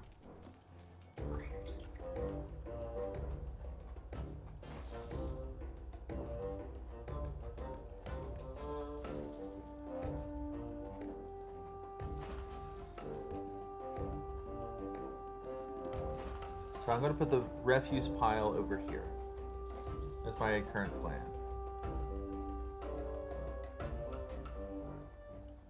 What if...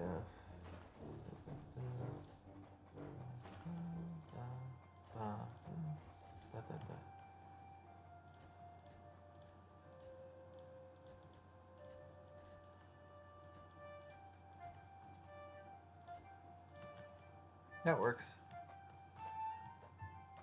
Okay, refuse pile. It's gonna go here.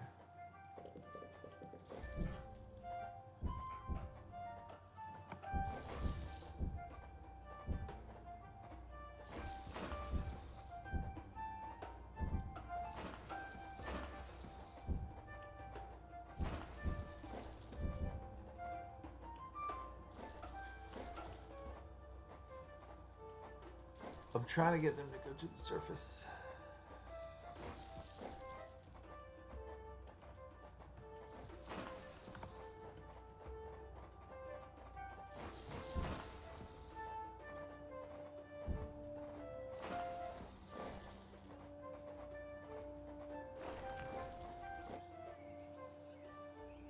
The small scouting party of minor workers could lead any number of deadly jungle creatures back to their undefended queen.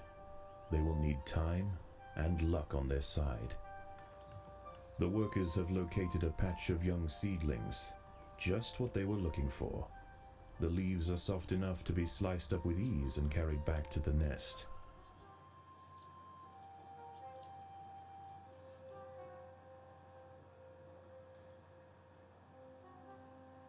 The harvested leaf chunks are not eaten directly. Instead, they are used by the very smallest minim workers to cultivate a nutritious fungus.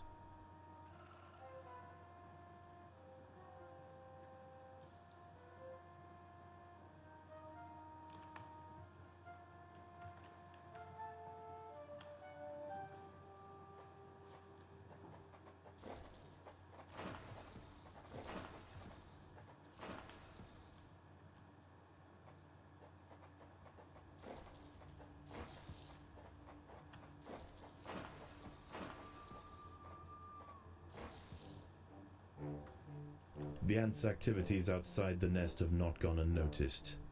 They are being watched.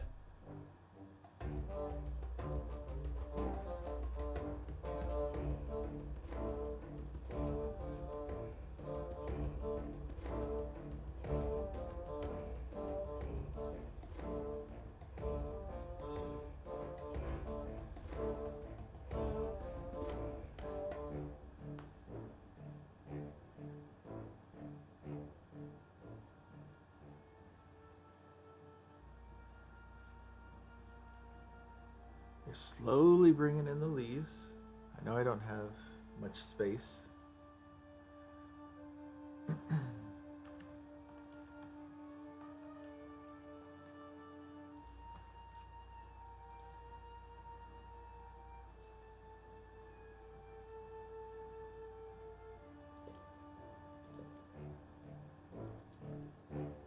The most accessible leaves are located to the north of the nest entrance.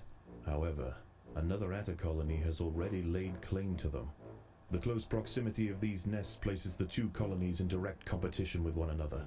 Time will tell which has the potential to grow into a great empire, and which will submit to the unforgiving law of the Undergrowth.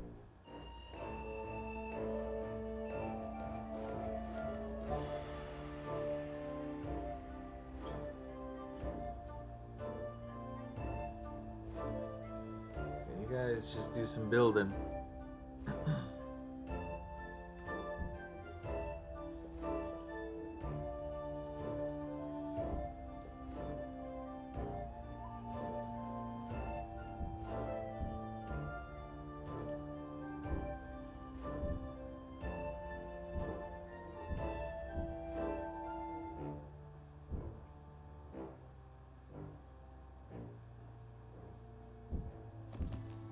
There we go.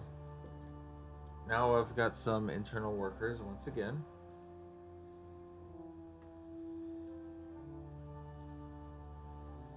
Okay, go get the leaves.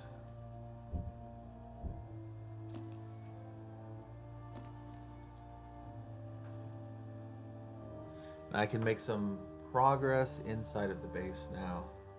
This'll be nice.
Come on.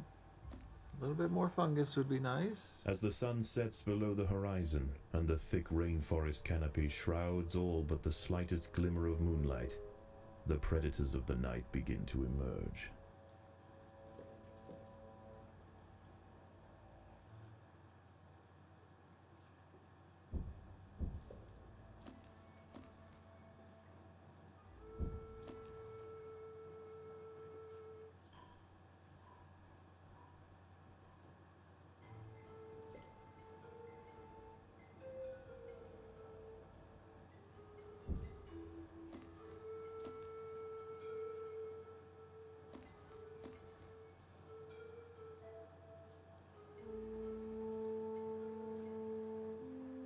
The battle has begun.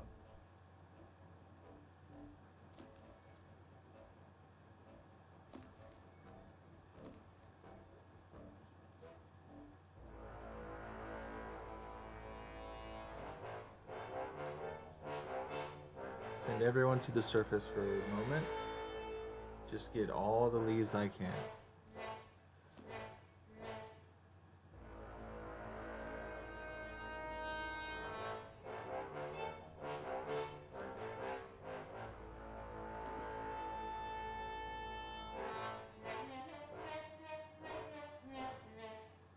I'm still getting leaves here. Yeah.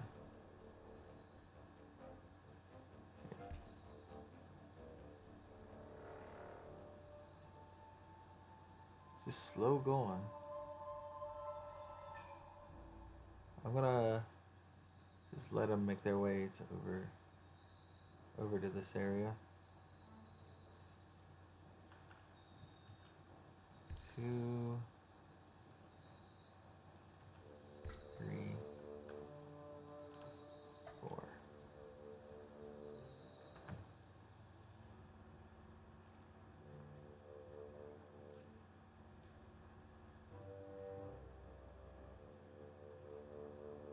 For now, they'll all stick together, but I do intend to divide them up eventually.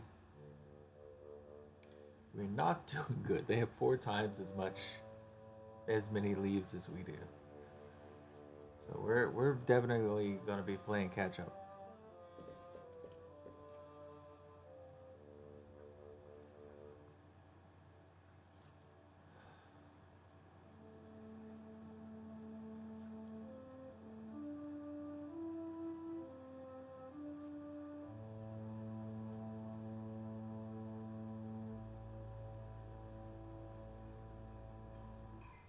$60.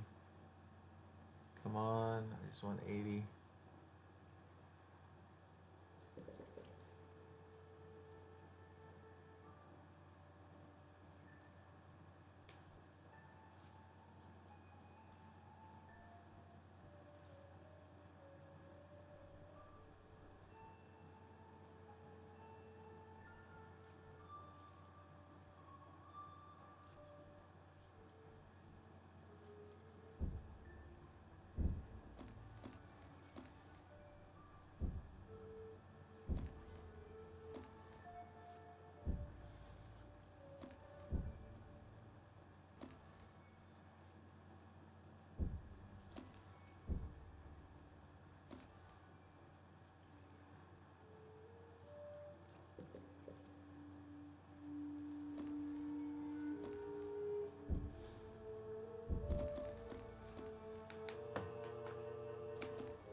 So right now I'm just watching this bar here, and every time it goes to 20, I just put a new one down.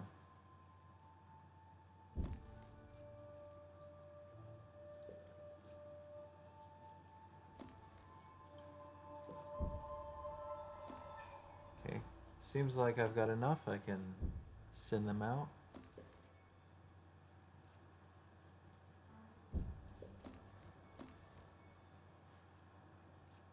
We are slowly catching up, which is nice.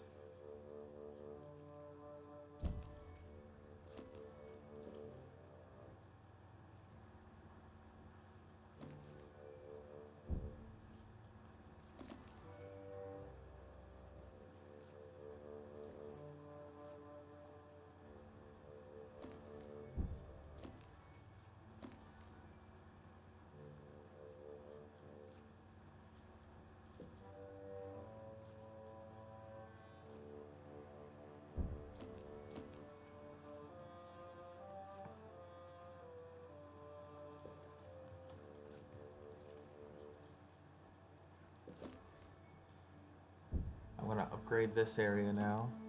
Because I think we're going to have a lot more leaves coming in.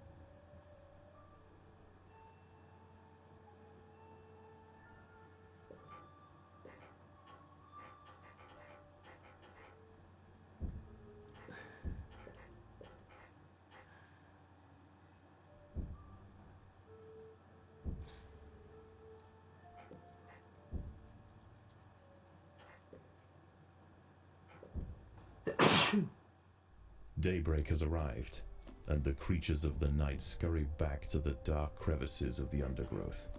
For the ants, however, the objectives of the day remain unchanged. Locate vegetation, defend supply lines, and process leaves. There is no time for rest.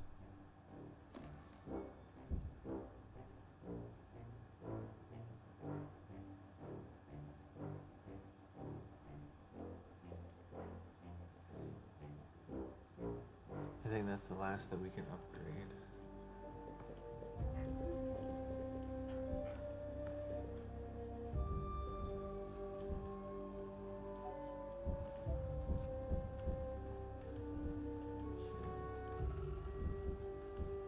If I bring them straight down, I can do one here.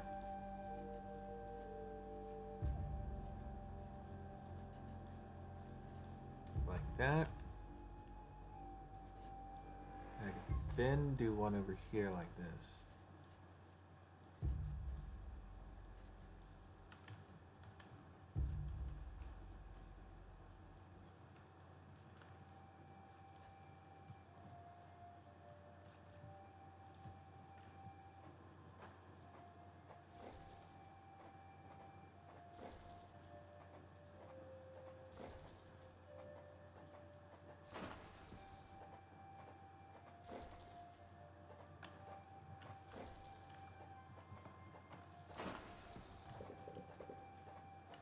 A brightly patterned jumping spider, Casviri D. purpureus, has subdued one of the workers.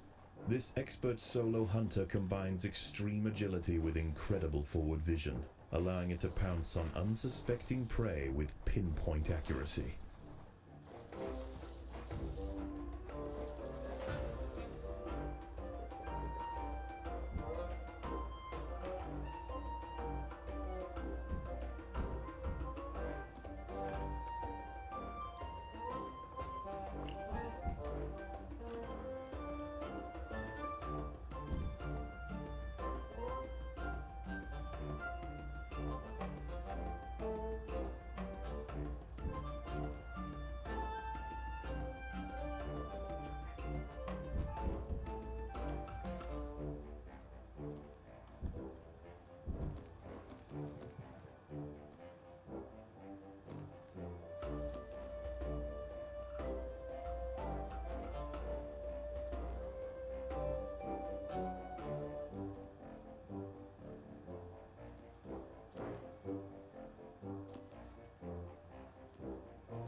There are intruders in the nest.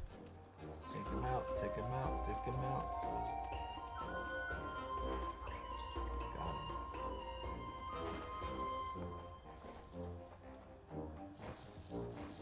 him. Leafcutters aren't the only ants nearby. Whilst the two atta colonies joust for territory, Odontomachus bauri trapjaws roam the clearing.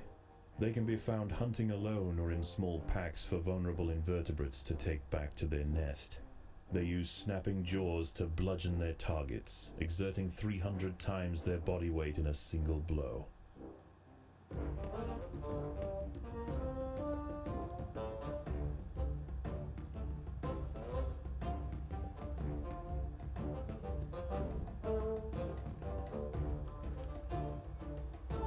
I should probably finish and then upgrade the refuse pile.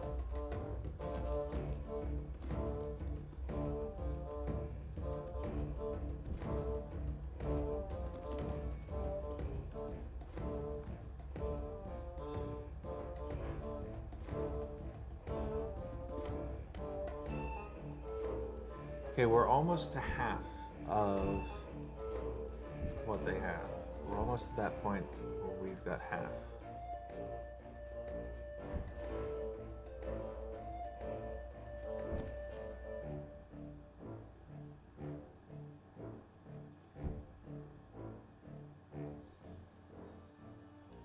They don't really have much to collect anymore, so they're gonna move to Site 3.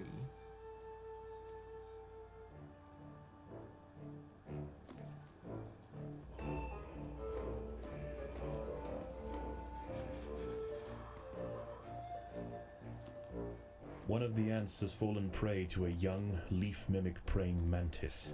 Once in range, its long, razor-clad forelegs can ensnare and impale victims with lightning speed.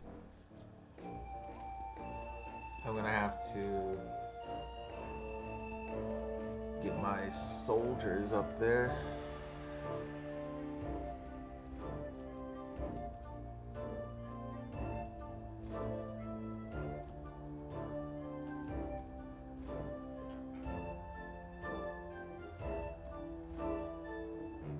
Come on. You guys can do it.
These guys are gonna go with that group.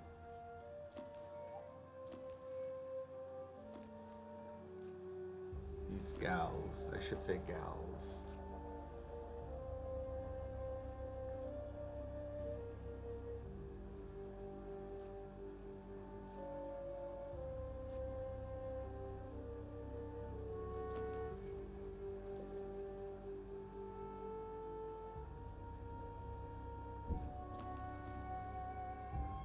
The ants must fight. Okay, they are halfway to the goal.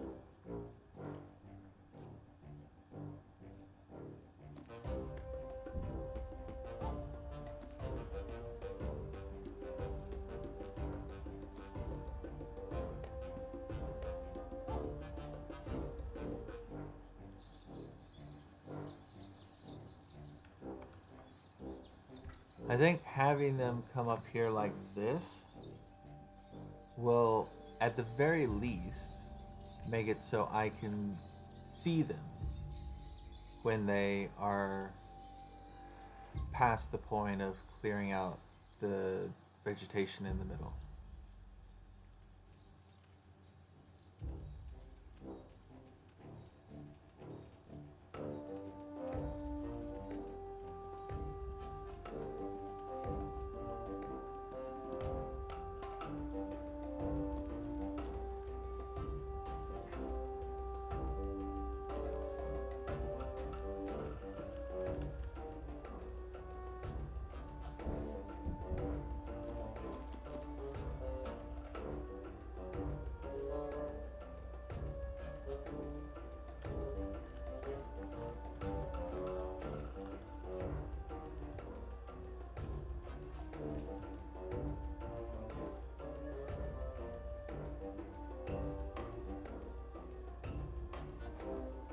Okay, they are getting past that point now.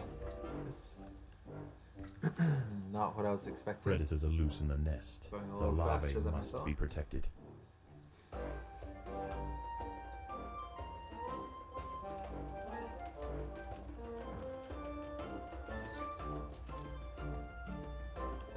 Come on. I'm gonna take out these predators and then I'll have this whole area to build more workers.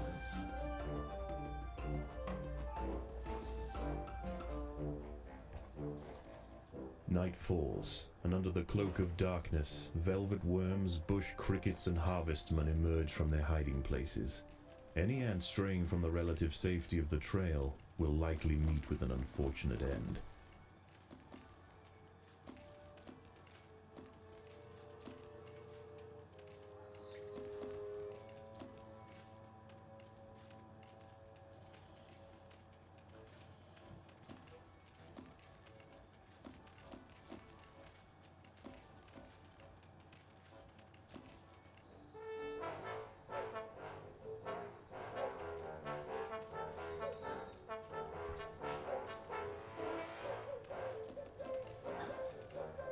Man, they're having a lot of trouble getting to these.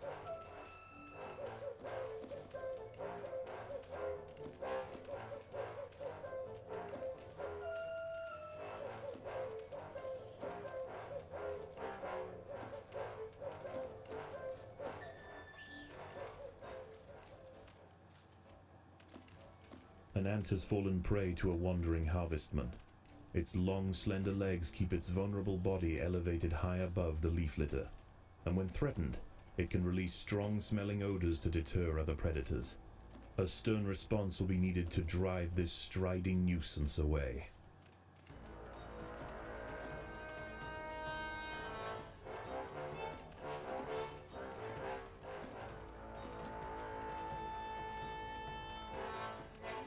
Predators are loose in the nest. The larvae must be protected.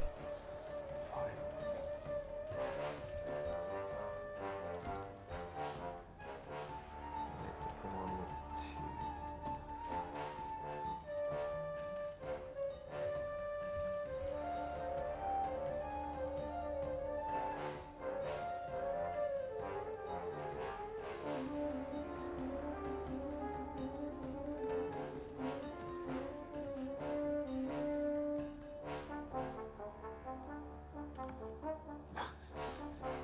I made this look really weird. Whatever.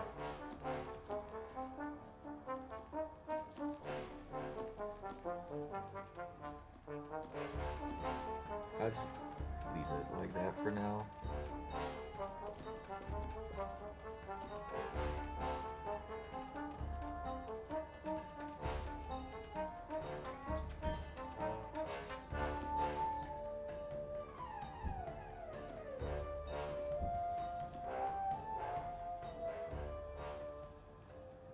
A Paracanthus varius bush cricket has spotted the ants. Its thorax and appendages are adorned with sharp protruding spikes, offering 360 degrees of protection and turning its substantial forelegs into a pair of deadly flails. This spiny devil will not easily be deterred.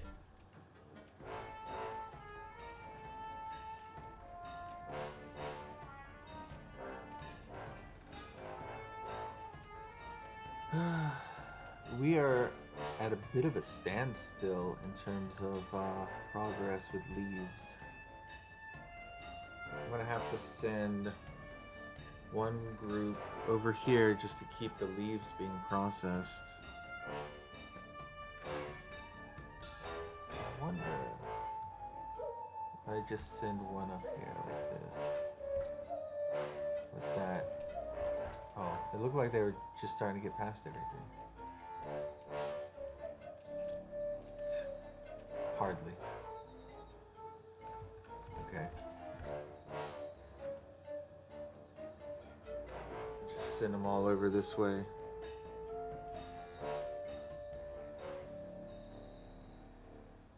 They can collect Overwhelmed by the leaves. defensive leafcutter forces, the harvestman decides to make a swift exit.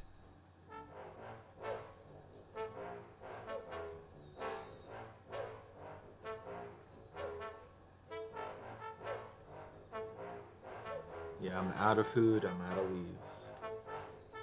Refuse is at least going down, that's nice.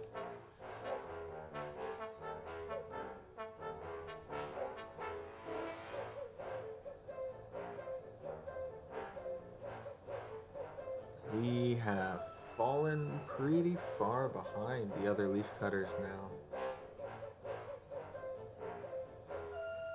Definitely made a mistake trying to push to attack them. How about I send the queen's ants, the queen's guard workers, the queen's workers? I'll send them out too.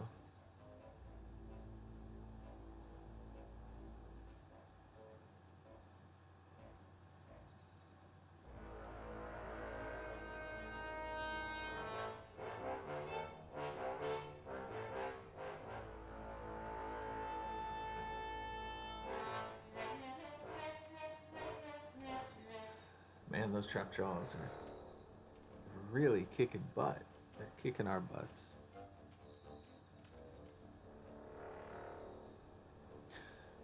I just noticed all of the eyes and light bulbs over here. Leafcutters scatter the fruit differently from other species. They eat fungus, which they cultivate from leaves. You'll only find leaves on the surface. You'll need a chamber to store leaves before they can be gathered. Build a leaf storage chamber from the build menu. The first tile you build is free, and further tiles will cost 5 fungus. Refuse stored in the refuse chamber will decompose slowly, freeing up space for more. Refuse chamber will reduce neighboring tiles' upgrade points, so build them away from the nurseries. Not just a wall, like The battle has begun. far away from them. Let's go for the easy leaves.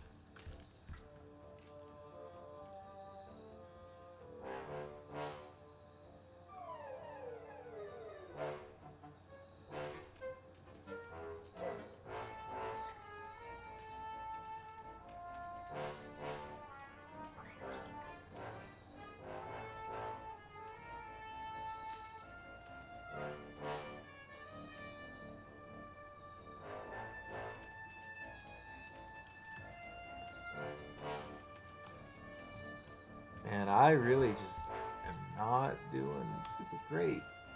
There's just too many enemies.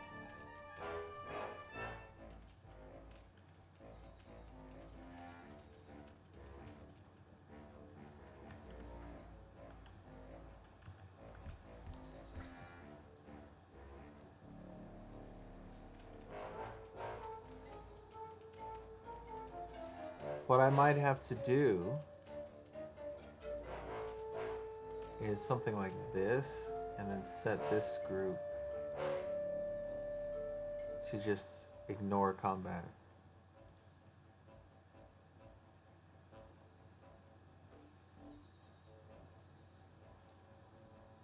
I think that's the only option.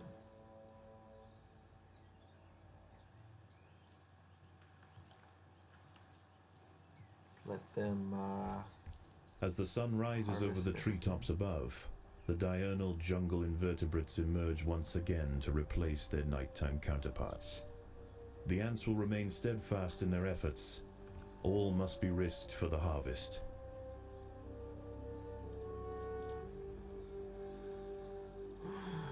They're already at 10,000. We're not even at 5,000. We fell behind hard last night. Yeah, I don't want to waste time. I'm just going to restart. I messed up too much.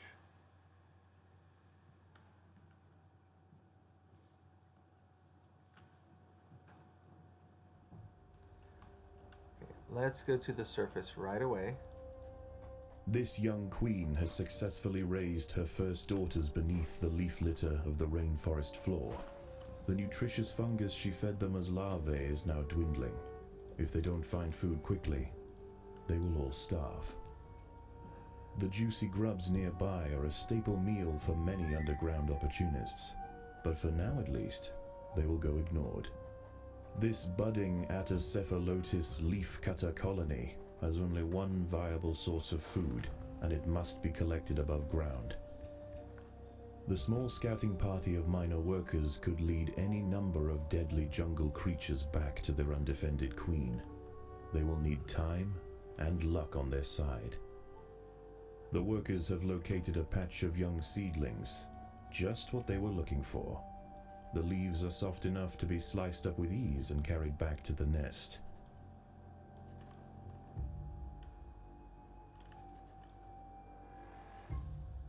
The harvested leaf chunks are not eaten directly.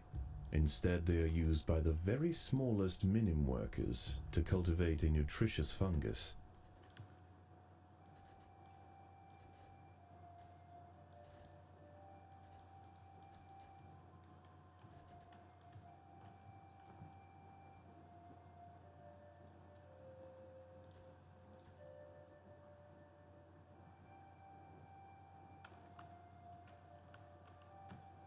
Okay, we got lots of food. Let's get them building. Well, let's get them digging. The ants' activities outside the nest have not gone unnoticed. They are being watched.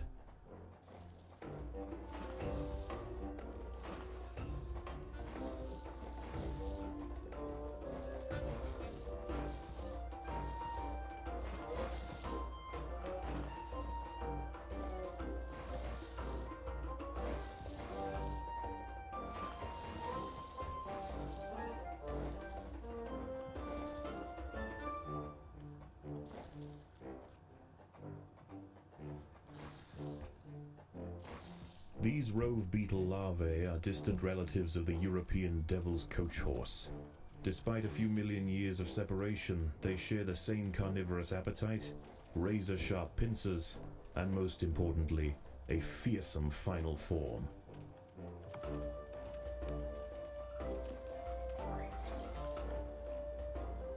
Refuse chamber might be a little bit too far up.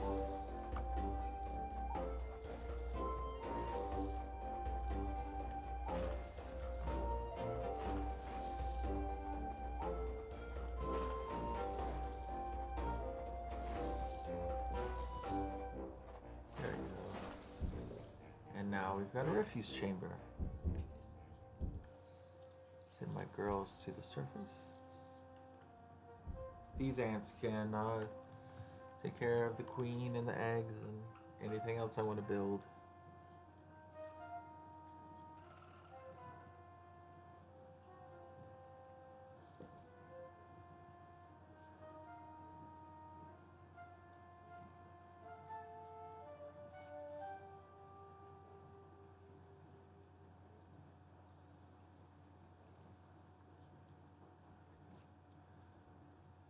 Well, I say that.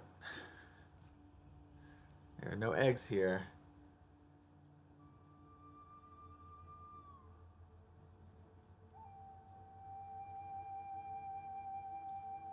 Okay, let's get a few eggs put down.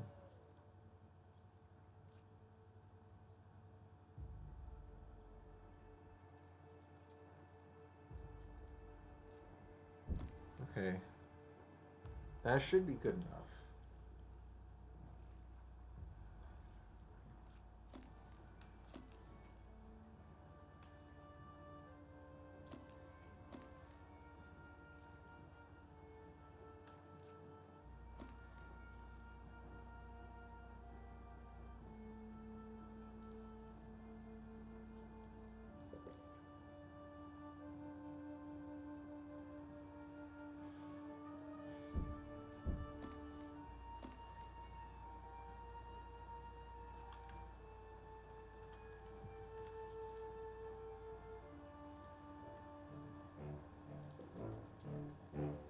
The most accessible leaves are located to the north of the nest entrance. However, another atta colony has already laid claim to them. The close proximity of these nests places the two colonies in direct competition with one another.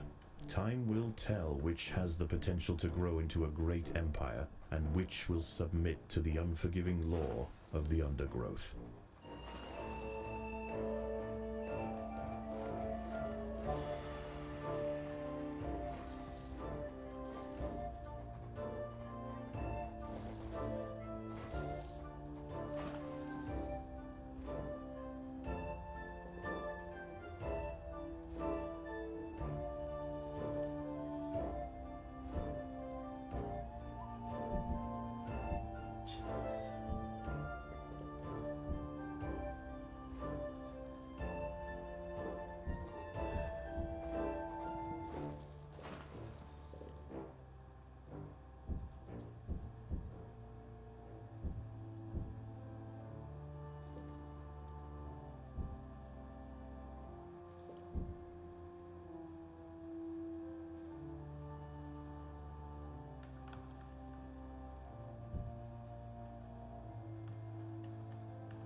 A brightly patterned jumping spider, Casviri D. purpureus, has subdued one of the workers.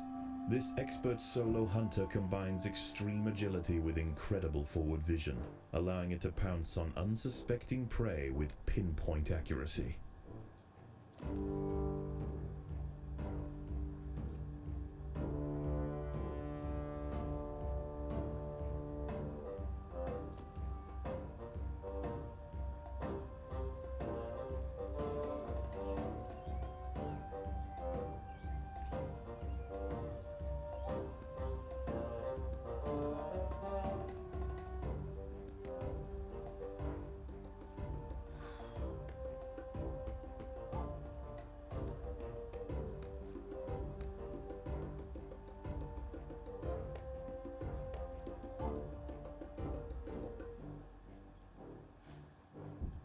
Fungus is definitely slow going at the beginning.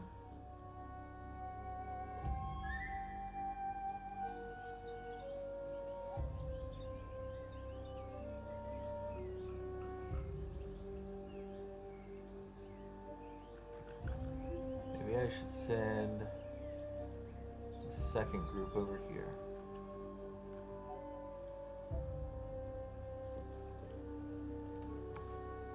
So we're harvesting from two places instead of one place.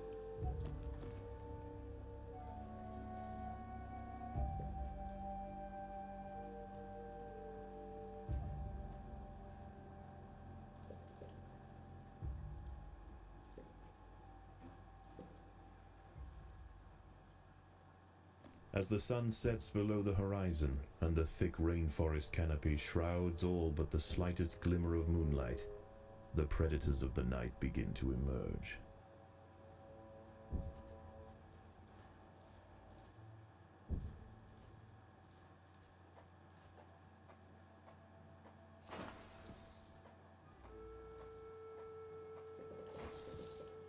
Oops.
The ants must fight.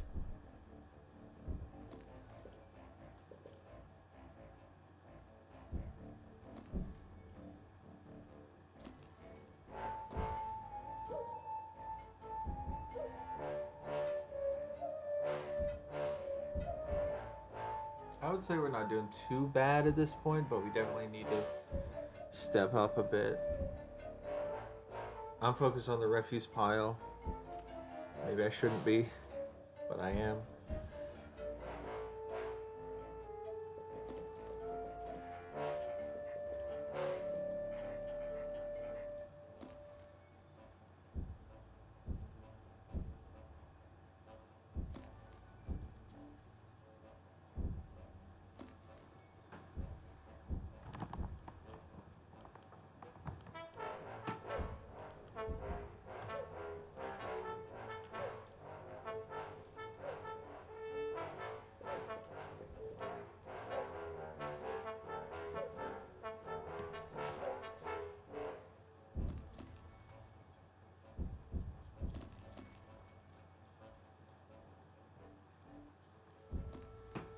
Okay, I have passed 7 in both of these worker chambers, so I'm switching the Queen's Guard back to being underground. The Queen's workers, that's what I meant to say.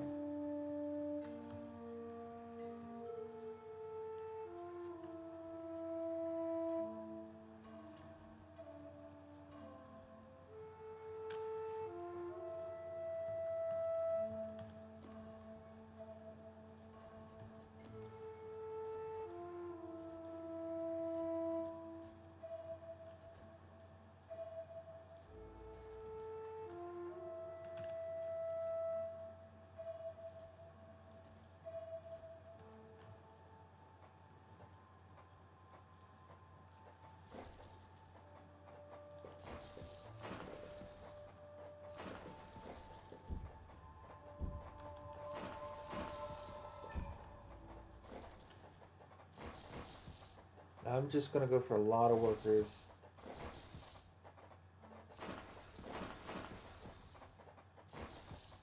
At the start. That's my focus. Just go for a lot of workers.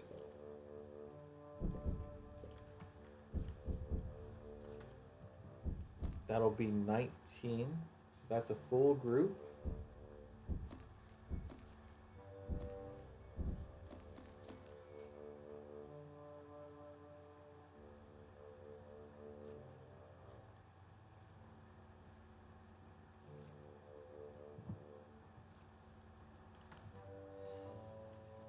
What time is it? It is almost 4 a.m. for me. So that means I've been streaming for about 3 hours? 2.5? Yeah. Well, with the delay. Yeah, I mean, I did start a little bit later. Because I had some stuff I had to deal with. Actually, had some work today, which is, I haven't had work on a Wednesday in like 2 or 3 weeks because of the lockdown.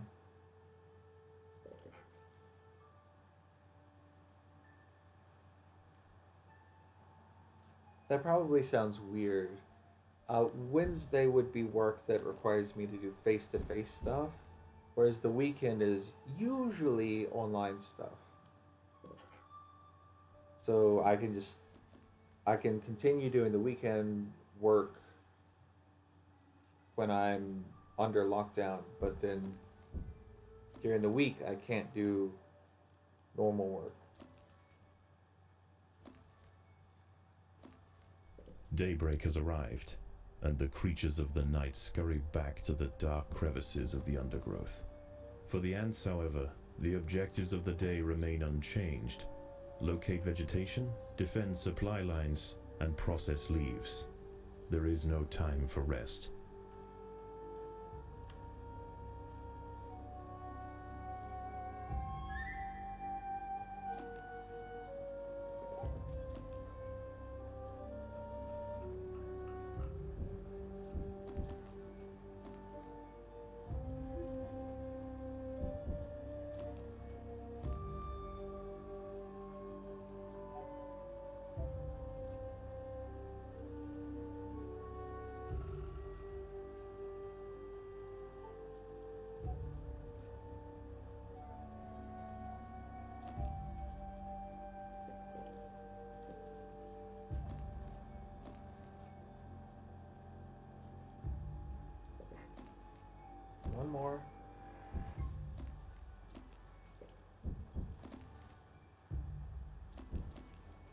The ants must defend themselves.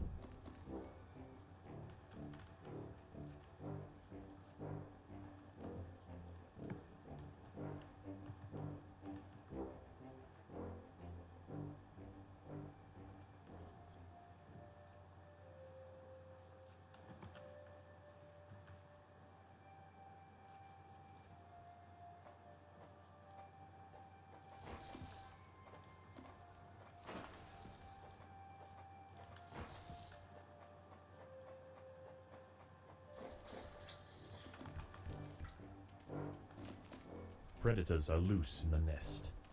The larvae must be protected. The workers should be able to take them.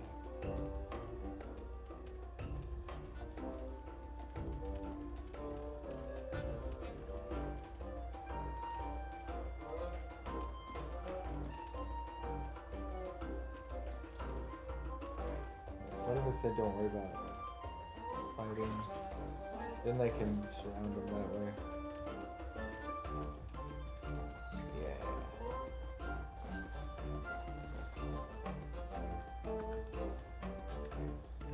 One. Where's the one that's over here? Is it gone? They ate it all? Okay. 2 and 3 come up here.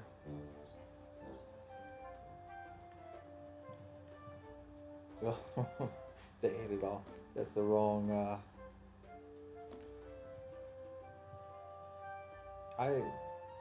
I think you guys know what I mean. They harvested it all.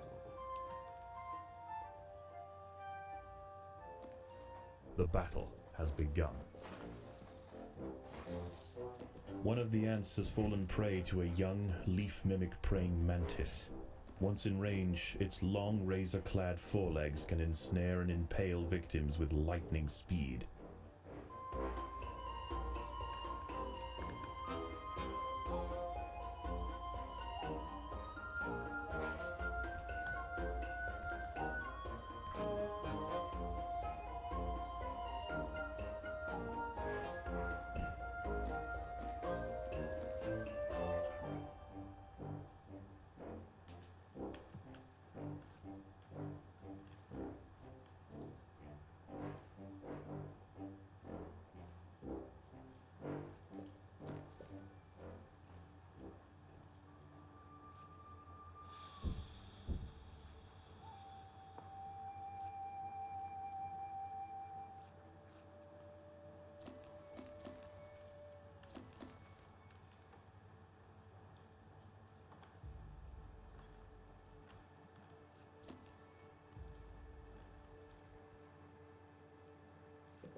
An ant has fallen prey to a wandering harvestman.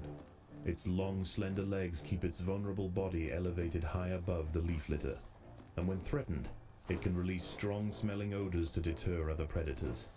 A stern response will be needed to drive this striding nuisance away.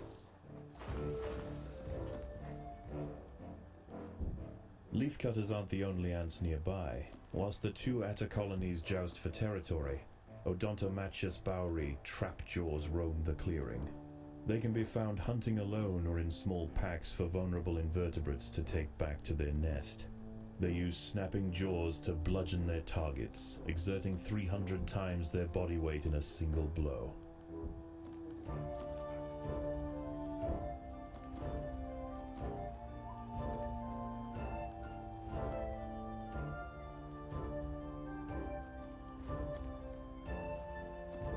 I'm watching the delay. The delay is pretty far behind. Like, they're just now digging this area out that's already done.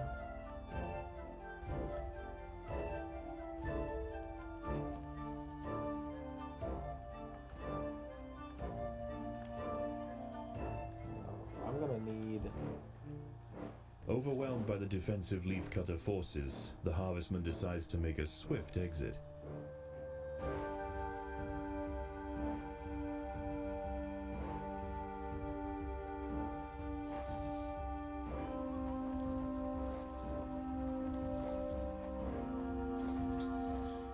Predators are loose in the nest. The larvae must be protected.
Should be... The ants must defend themselves.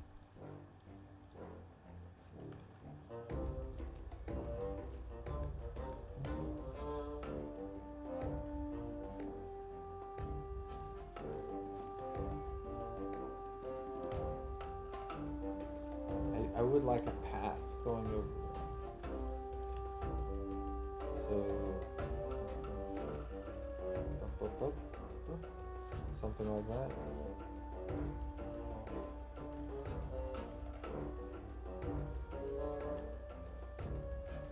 I could just put speed pads here.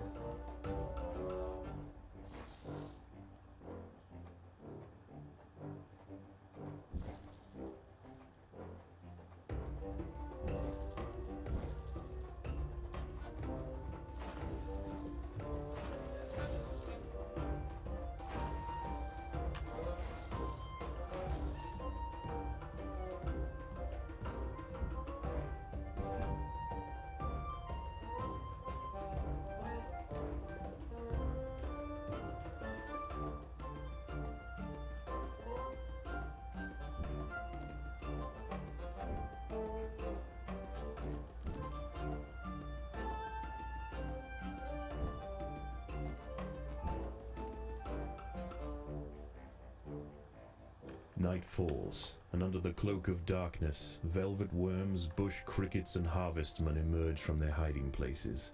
Any ant straying from the relative safety of the trail will likely meet with an unfortunate end.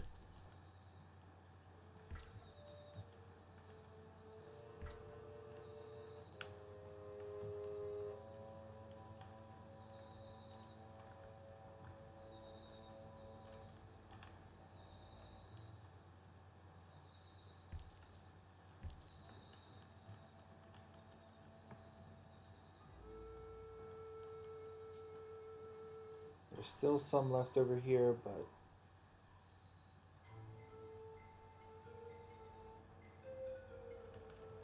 we're actually over half of what they are. So we're making pretty good progress. The battle has begun. A Paracanthus varius bush cricket has spotted the ants. Its thorax and appendages are adorned with sharp protruding spikes, offering 360 degrees of protection and turning its substantial forelegs into a pair of deadly flails. This spiny devil will not easily be deterred.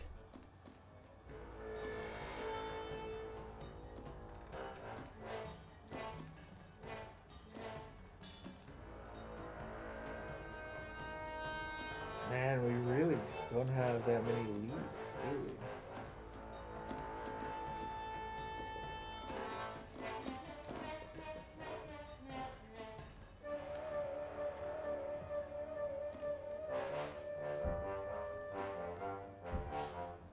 we? Get this stuff upgraded.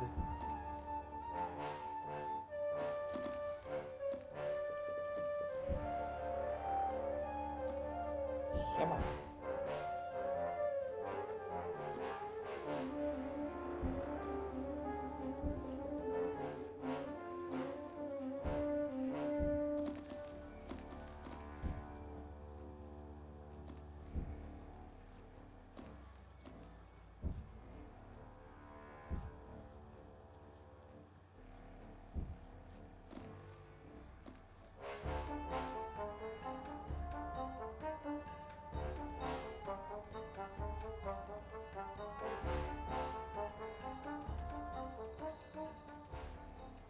The opposing leaf cutters have retreated from one of their harvesting sites.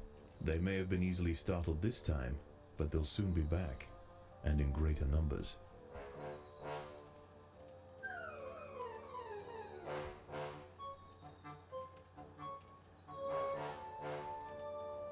So they stopped harvesting because we did something? Or is it because the AI did something?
I think that's too close to the refuse pile.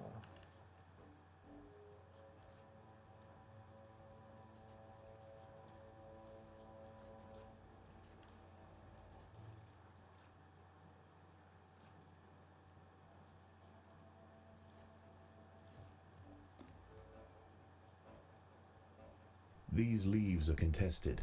The leaf cutters will generally not attack unless provoked, but tonight there is too much at stake. Only a strong show of force will deter the opposing colony.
The leafcutters have raised their first major ant. Its swollen head is filled with muscle to power its crushing jaws. Few stand against it in combat and escape unscathed. This champion warrior will make a fine addition to the colony.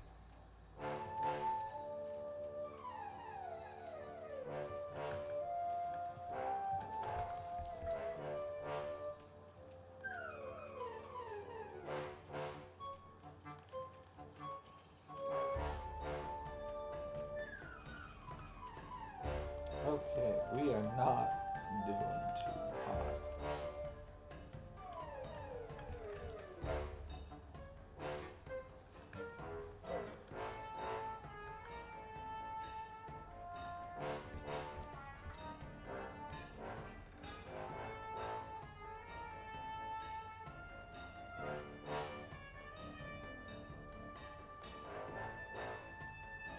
We lost a lot of workers and wasted quite a bit of time.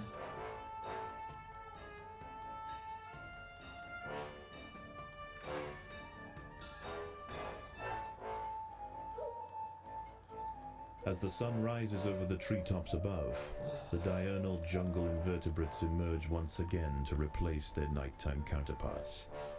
The ants will remain steadfast in their efforts. All must be risked for the harvest.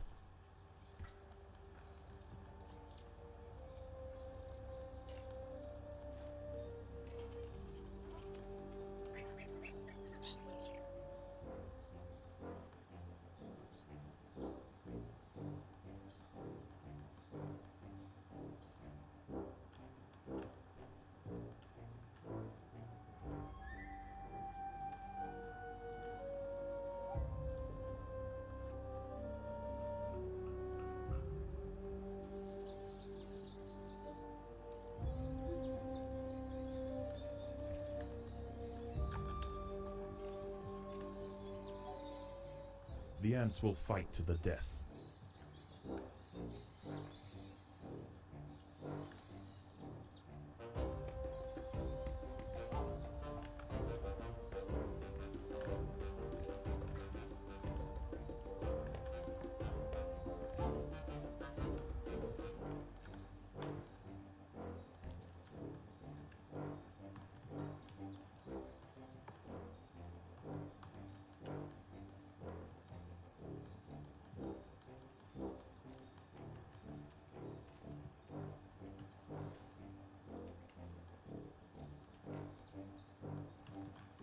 Oh, look at that cute little spider. It's so cute.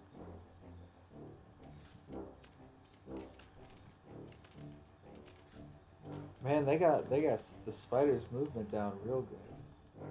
The spiders do that like jerking movement.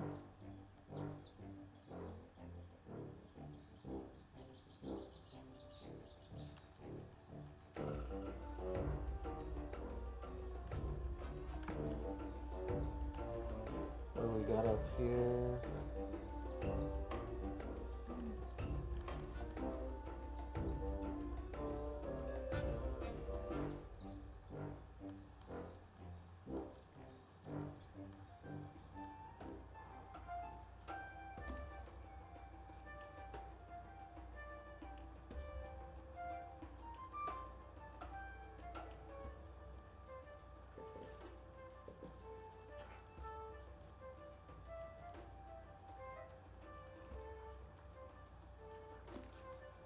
Almost enough.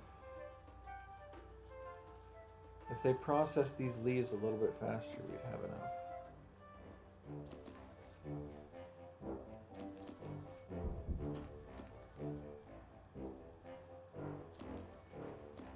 I'm so used to looking at this number, and I need to get used to looking at this.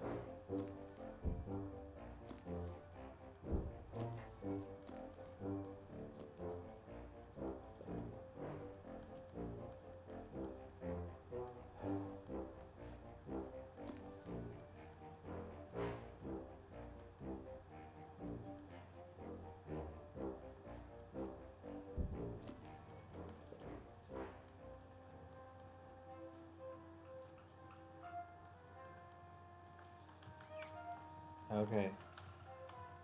My idea is to make a push for up here.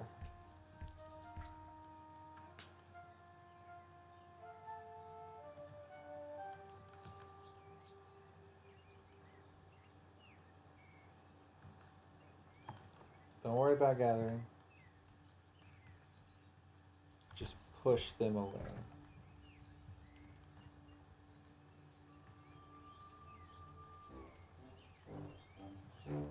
The leafcutters have clashed to the northwest. They're probably still gonna get us, but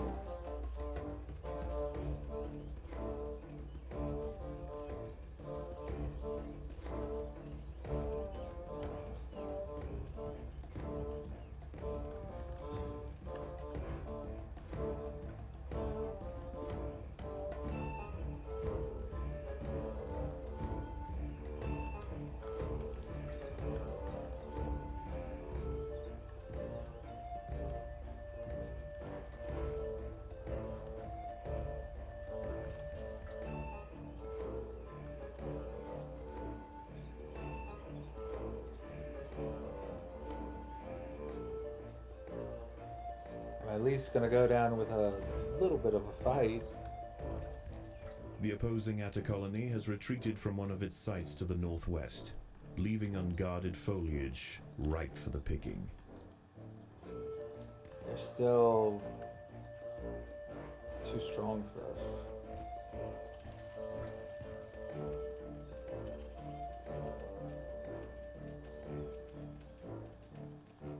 A fully grown Shudoxiops periputra leaf mimic praying mantis is grazing amongst the vegetation. Not only is it more dangerous in its final instar, with near perfect camouflage against the leaves, it is also a master of stealth.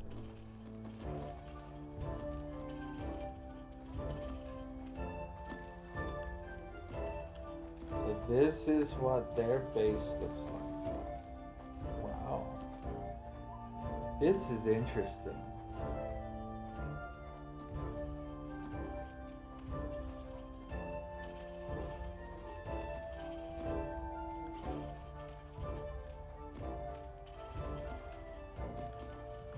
Oh, jeez, they got them coming behind us.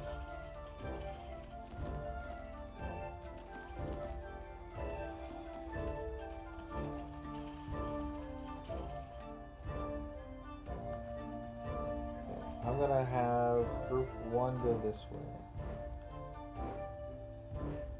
Group 2 and 3 can continue to attack the mist. Group 1, you can grab vegetation and just take it back.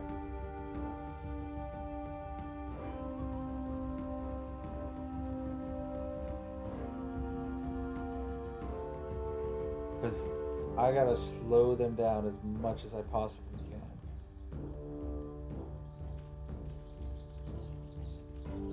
Oh, hey, I saw one of these on my balcony. I don't know if it was exactly this one, but it was a green praying mantis that looked like it had leaves on its back.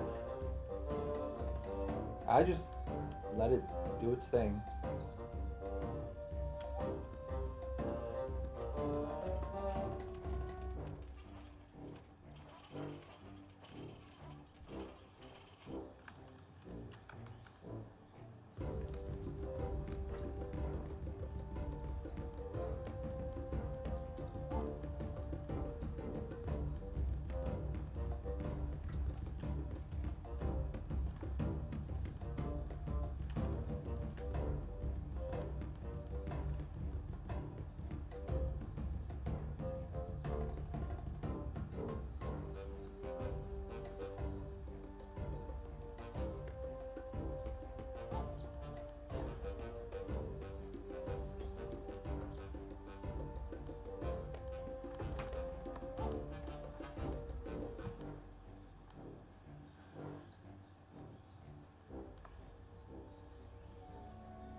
The battle has begun.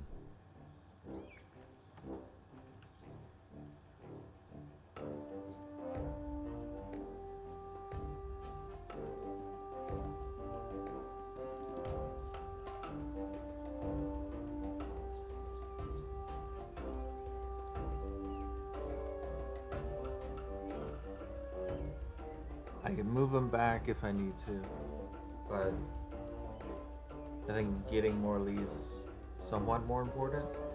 But having these here to stop anyone that comes out is also really helpful.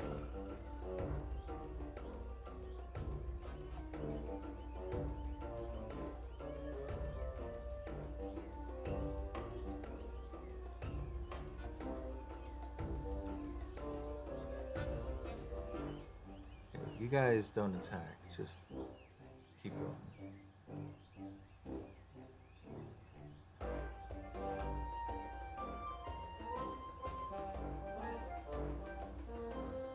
Man, those trap trolls are really trying to stop us. Dusk approaches. As the twilight fades, the daytime creatures withdraw to their hidden refuges to wait out the darkness. The ants can afford no such luxury. The cogs of the leafcutter machine will grind on throughout the night.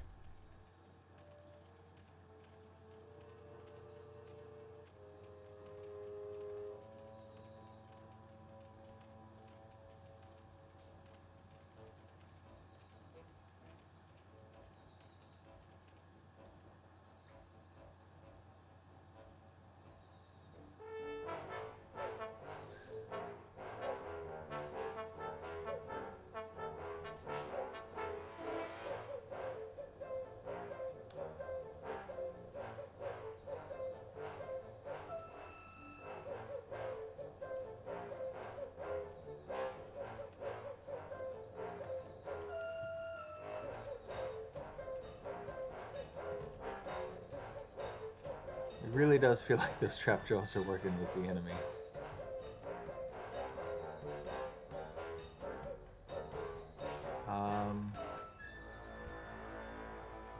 See if you guys can collect stuff over here. You gals, I should say.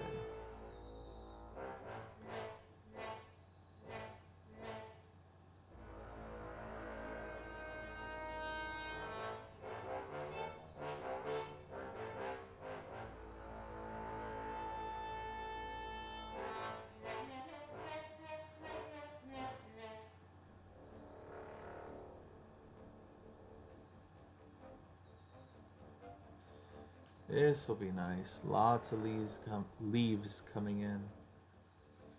Lots of leaves coming in.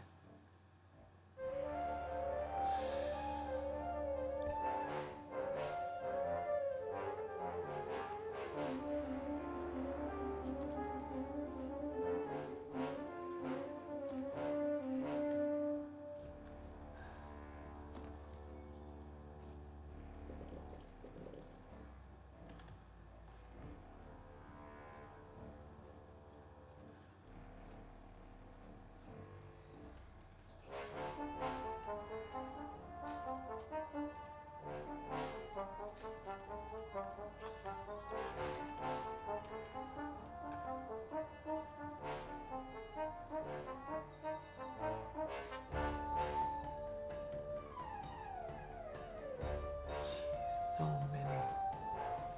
They're going into the nest? No. Predators are loose in the nest. The larvae must be protected. Why are you causing me trouble? The ants must protect the queen.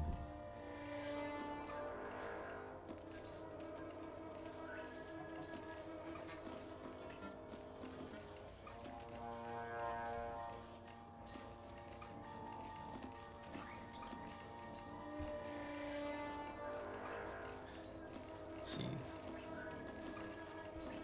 Troublemakers.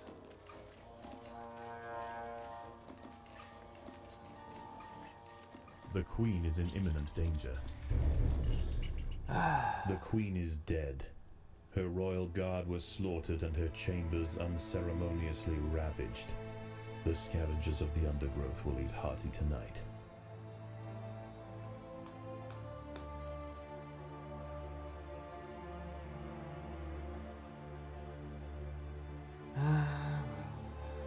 Okay? There's no retry, there's only in level.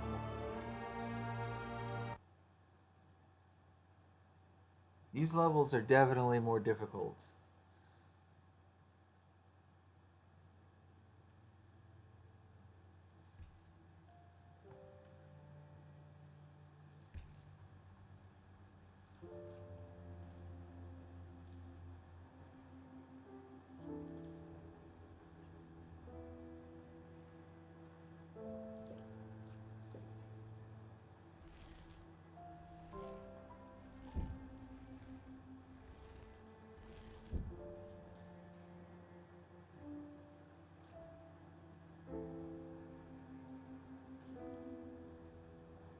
Everyone can gather food.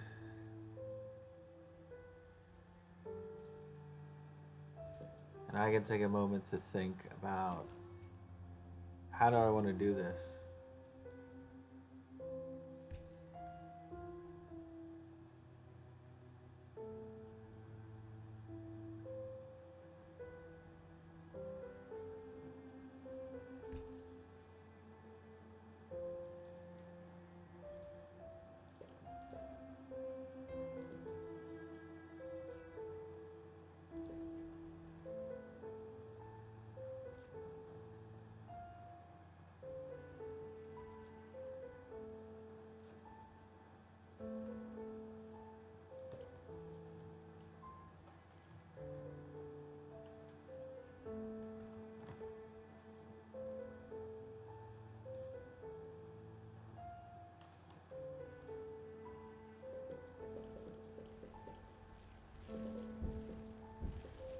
Just put food stores right here at the front.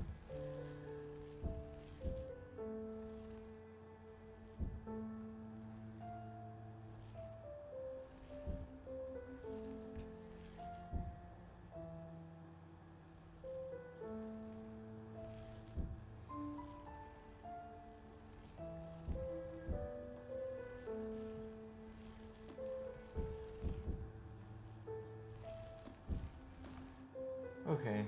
Let's see. I'm gonna try one more time on, let's see, front line. Maybe I should try front line. But I'm gonna try one more time on hard on this one.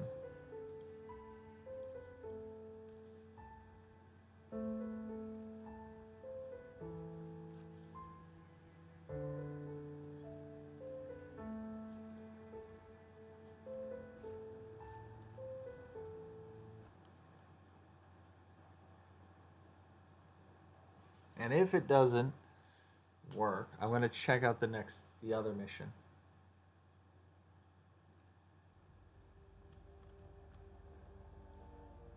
Okay, let's be quick, girls. This young queen has successfully raised her first daughters beneath the leaf litter of the rainforest floor. The nutritious fungus she fed them as larvae is now dwindling. If they don't find food quickly, they will all starve. The juicy grubs nearby are a staple meal for many underground opportunists, but for now at least, they will go ignored. This budding Atacephalotis leaf-cutter colony has only one viable source of food, and it must be collected above ground. The small scouting party of minor workers could lead any number of deadly jungle creatures back to their undefended queen. They will need time and luck on their side. The workers have located a patch of young seedlings, just what they were looking for. The leaves are soft enough to be sliced up with ease and carried back to the nest.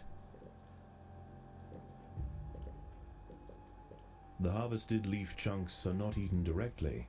Instead, they are used by the very smallest minim workers to cultivate a nutritious fungus.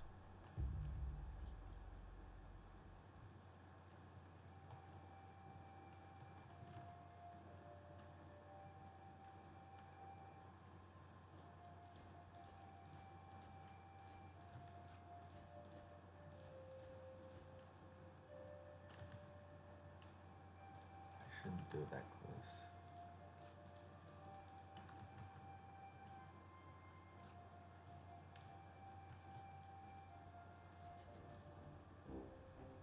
The ants' activities outside the nest have not gone unnoticed.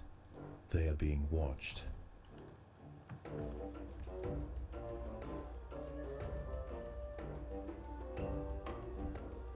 Okay, we have a good number of leaves.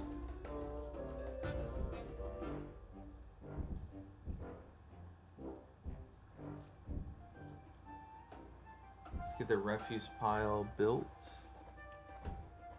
These rove beetle larvae are distant relatives of the European devil's coach horse. Despite a few million years of separation, they share the same carnivorous appetite, razor-sharp pincers, and most importantly, a fearsome final form.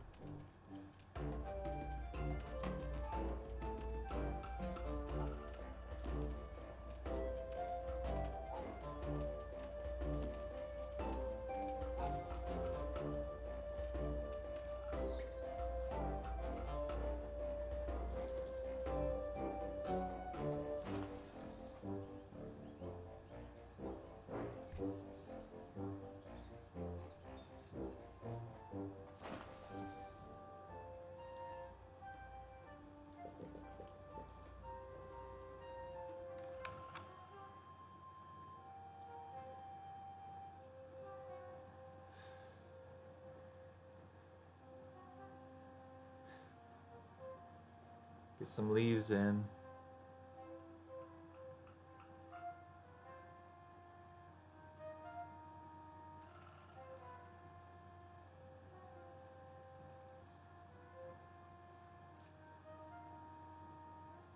Okay, seems like they're coming back with leaves.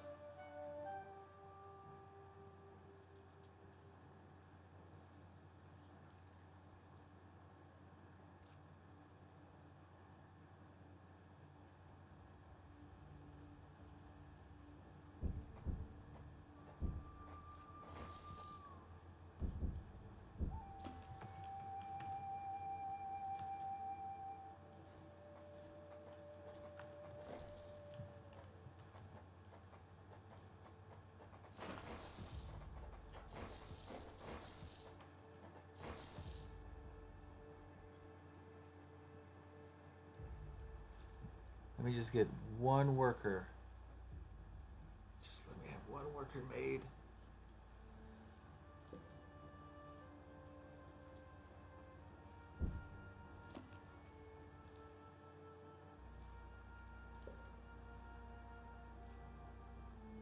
Okay, looks like she put the egg down.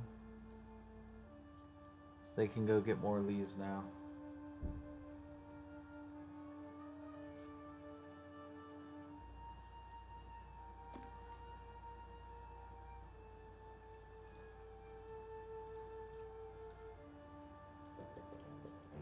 I know this might be a little, the refuse The pile most might be accessible close. leaves are located to the north of the nest entrance. However, another atta colony has already laid claim to them. The close proximity of these nests places the two colonies in direct competition with one another. Time will tell which has the potential to grow into a great empire, and which will submit to the unforgiving law of the Undergrowth.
A brightly patterned jumping spider, Casviri D. purpureus, has subdued one of the workers.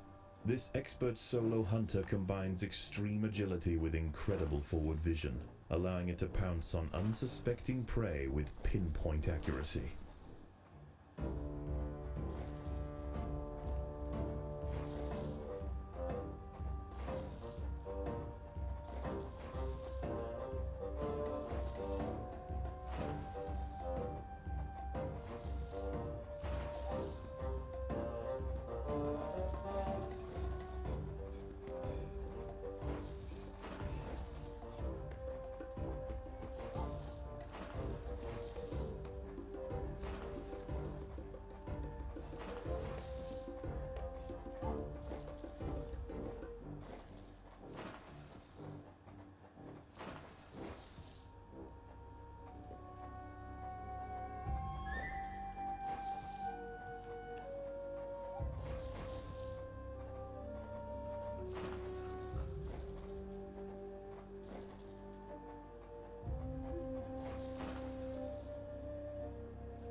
As the sun sets below the horizon and the thick rainforest canopy shrouds all but the slightest glimmer of moonlight, the predators of the night begin to emerge.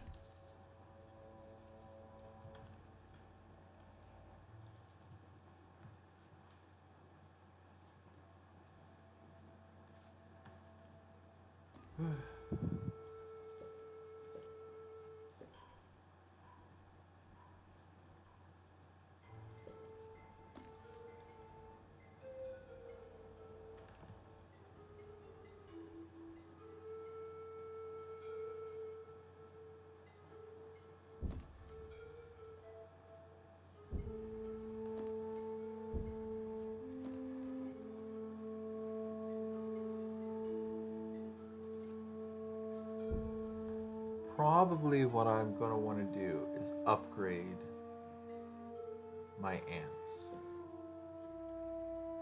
The ants must defend themselves.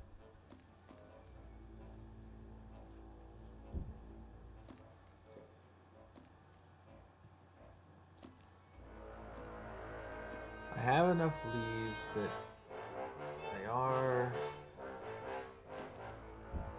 making fungus.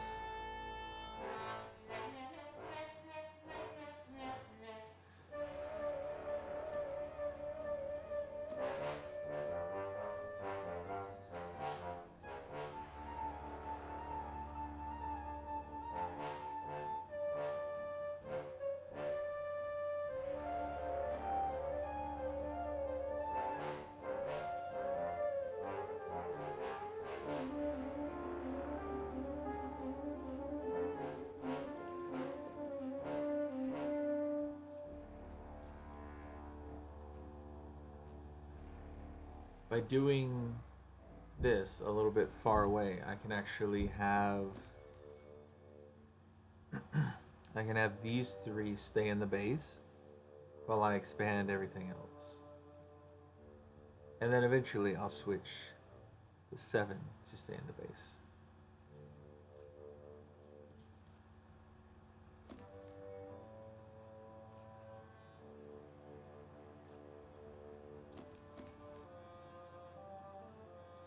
Because things are going kind of slow at the beginning.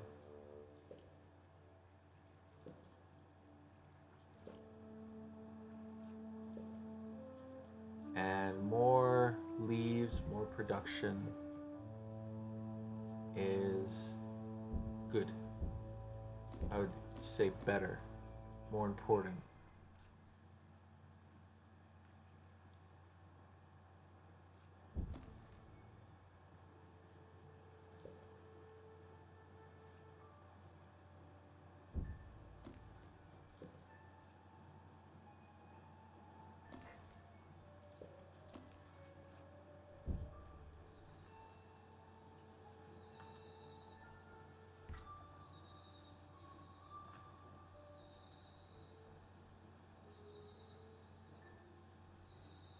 So I sent them to come over here because they're going to pass this. So when this area is mostly harvested, they'll just walk past all of this and go to the next area. And they might encounter enemies. We'll see.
We're at about half of what they have. We're getting pretty close to about half of what they have.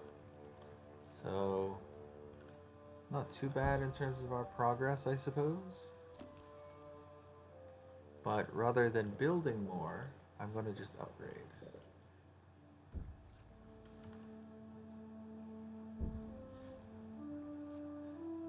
Hopefully they'll be able to defend themselves a bit better now.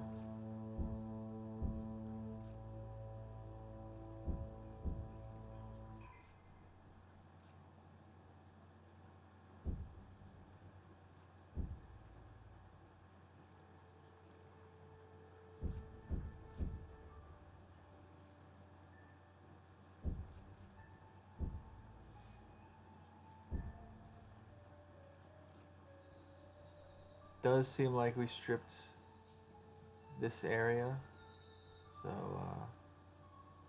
I'll send them over to 3. And what I'm going to do is I'm going to swap these 2 now.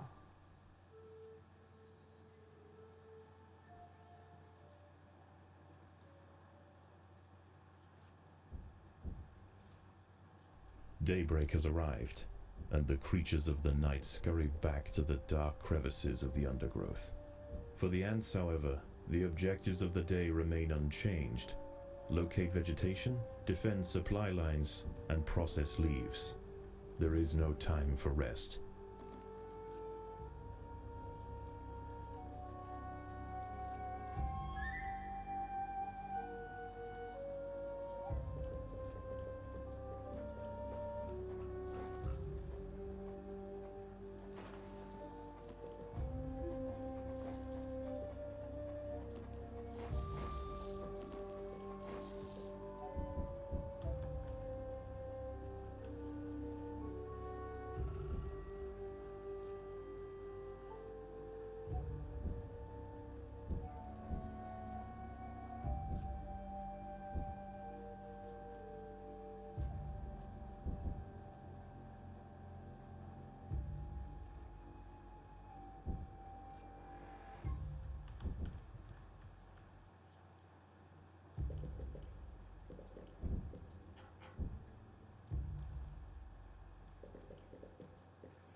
Upgrade these leaf stores.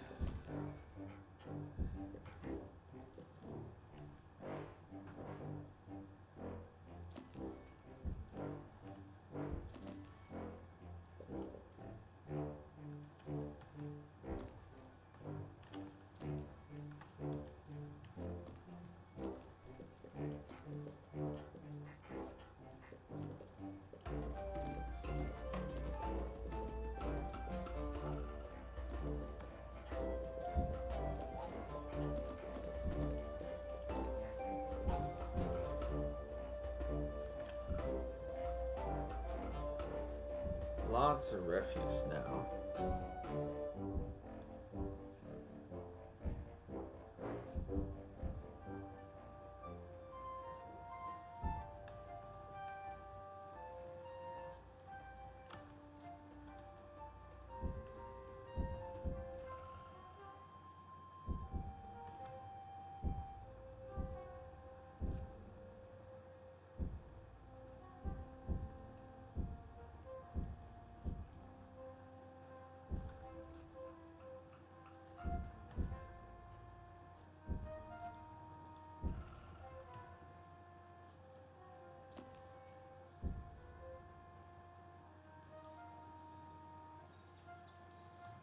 Seems like they're doing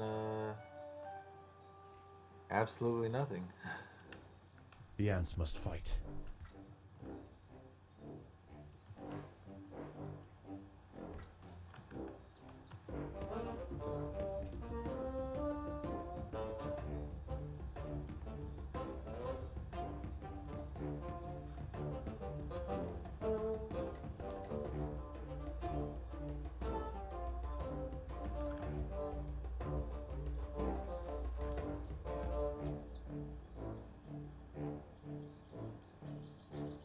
Yeah, I think they were just standing around doing nothing for quite a bit.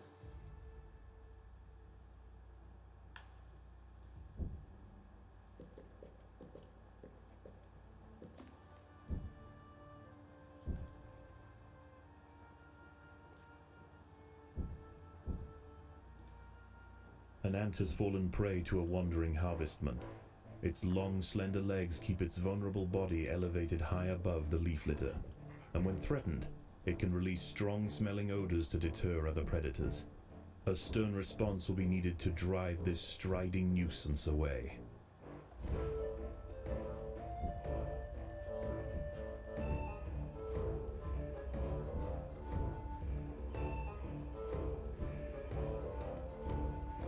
Leafcutters aren't the only ants nearby. Whilst the two atta colonies joust for territory, Odontomachus bowery trapjaws roam the clearing. They can be found hunting alone or in small packs for vulnerable invertebrates to take back to their nest. They use snapping jaws to bludgeon their targets, exerting 300 times their body weight in a single blow.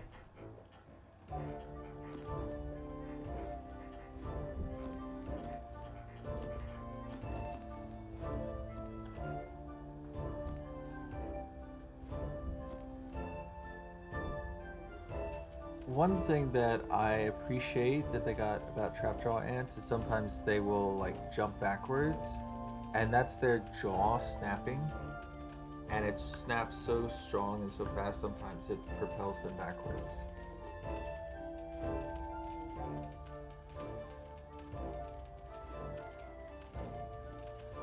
It's just a neat little touch that shows me the developers are interested in ants.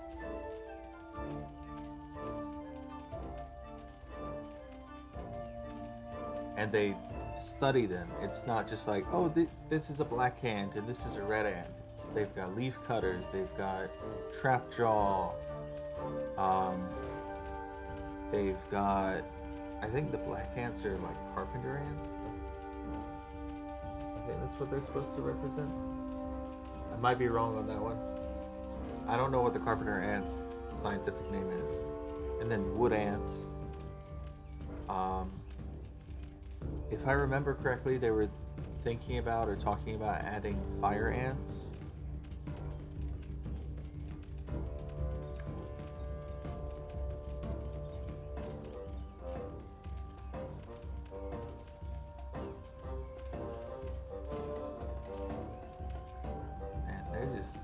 crushing us. I just have to tell everyone to stay inside.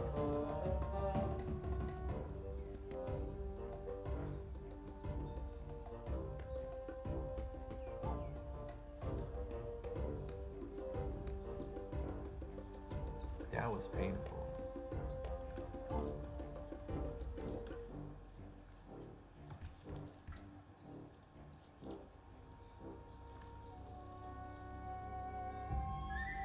So upgrading them does not seem to actually do much to help us, unfortunately. One of the ants has fallen prey to a young, leaf-mimic praying mantis. Once in range, its long razor-clad forelegs can ensnare and impale victims with lightning speed. I could be wrong though. It could be that those trapjaws are just pain in the butt.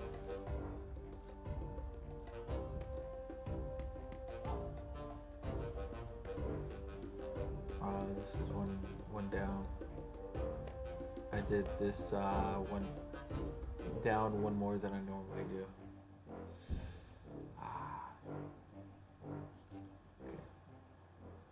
Okay. It'll work out. I'll just do a really awkward shaped one up here.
Night falls, and under the cloak of darkness, velvet worms, bush crickets, and harvestmen emerge from their hiding places.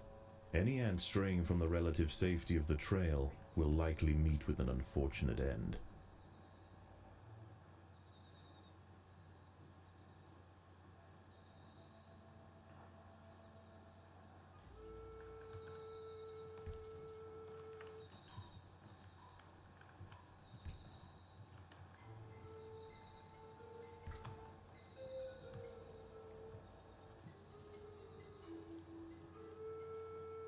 Okay.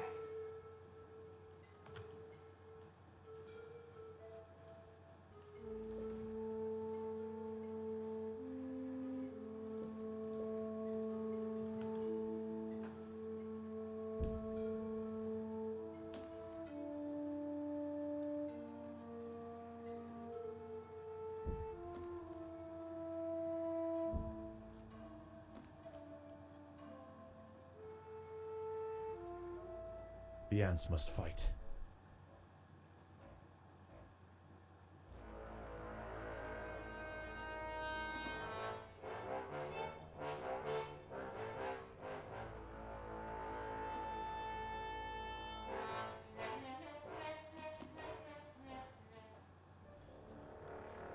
Huh. A Paracanthus varius bush cricket has spotted the ants.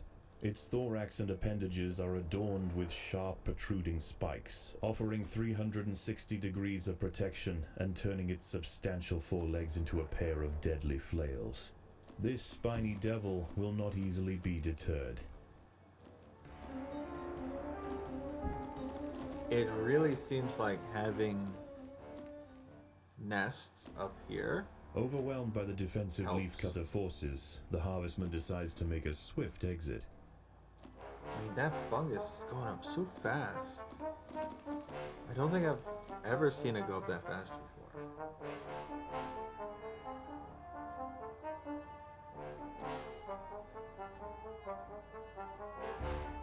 I mean, I'm basically out of leaves constantly.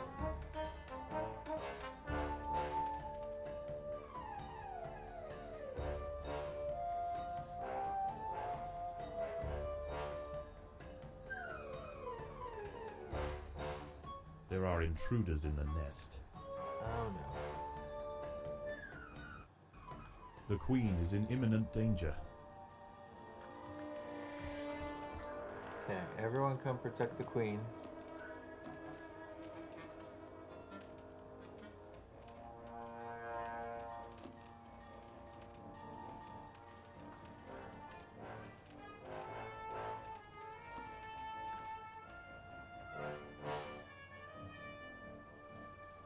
Since everyone's over here, I'm just gonna move everyone to one.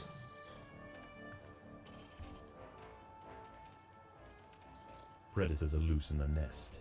The larvae must be protected.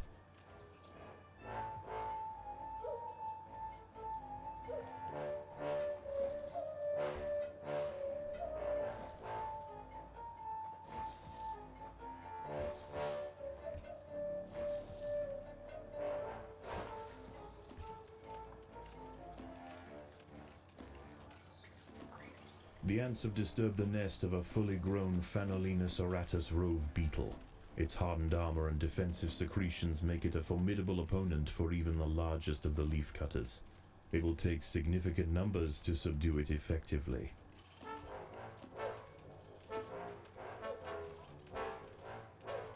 The queen is in imminent danger. What? Oh no.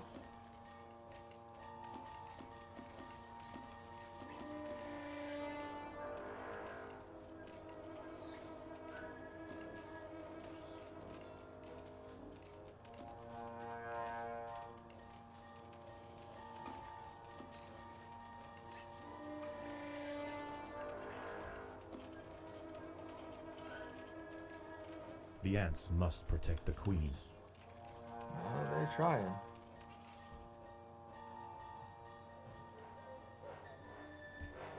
I'm just going to focus on the surface and move them around as a single unit to collect leaves and protect each other. What? No, not more of them. There are intruders in the nest.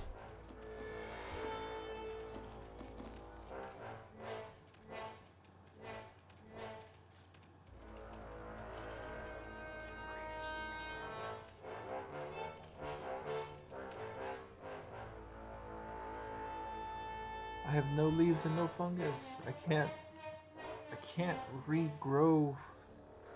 I can't rebuild. I have no resources to rebuild.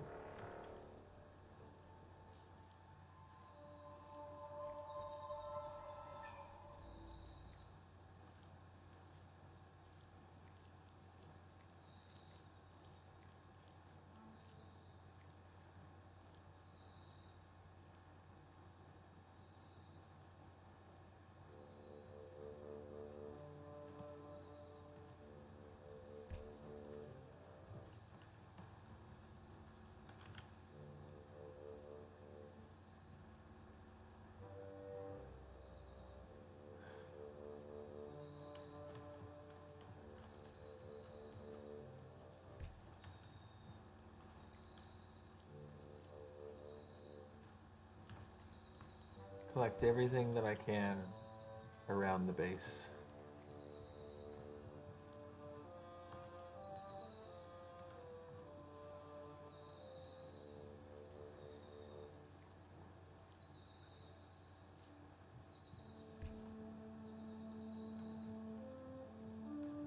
Every little bit is going to help.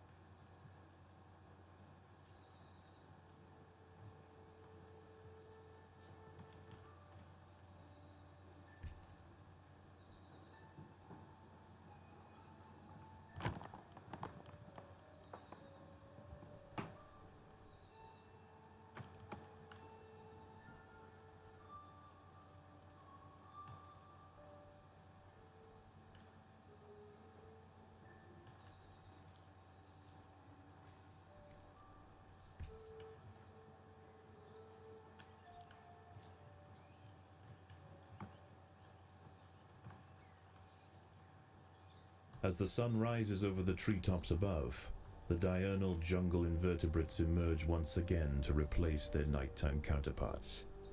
The ants will remain steadfast in their efforts. All must be risked for the harvest.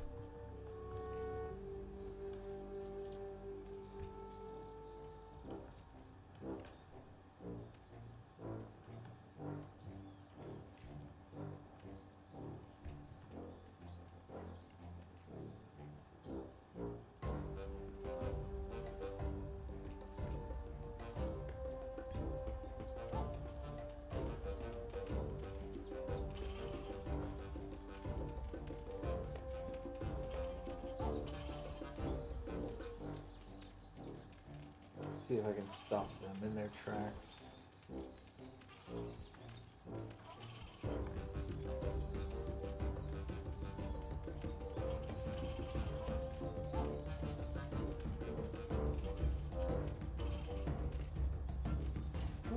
Look at this. Look at this.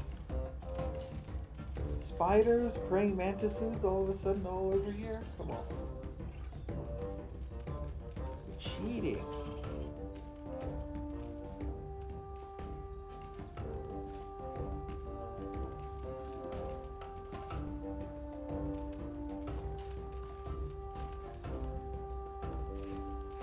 The AI is working together against me.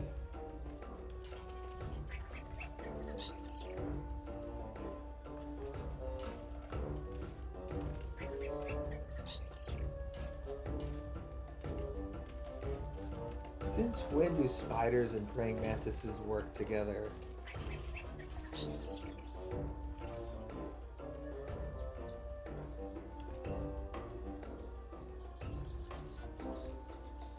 Make your way into the base.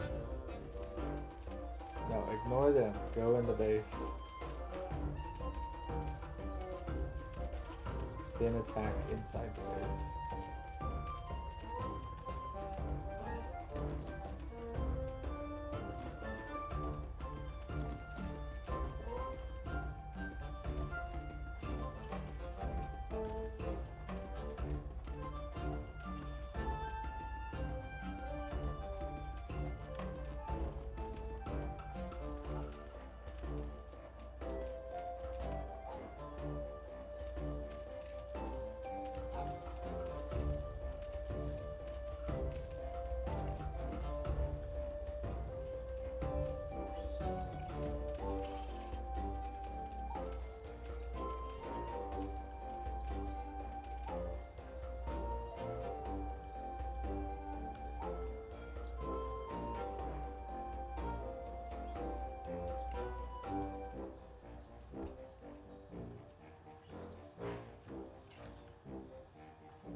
They're coming for me. Run! Run away! They got this. They got this for sure.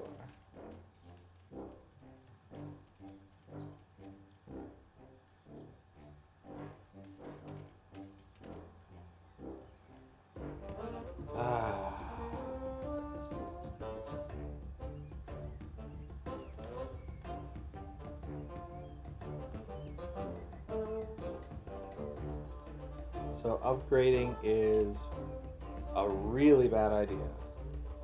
It's a total waste of time. Total waste of resources.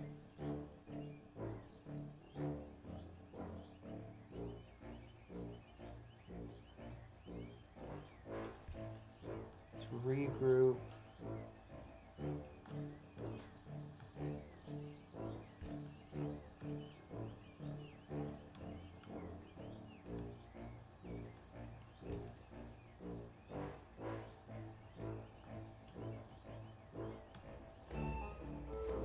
They have so many of those.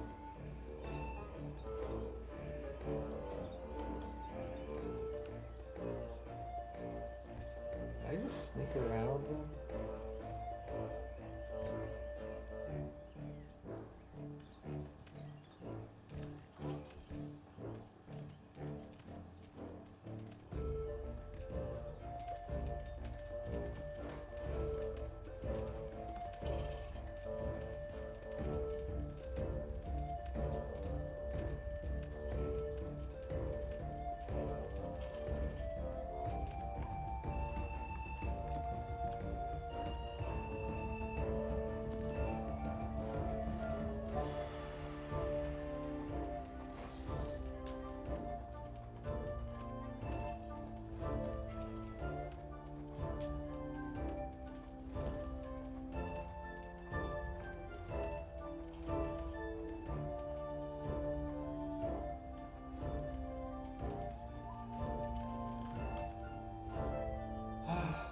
just so I don't have to deal with that again, I'm gonna just restart.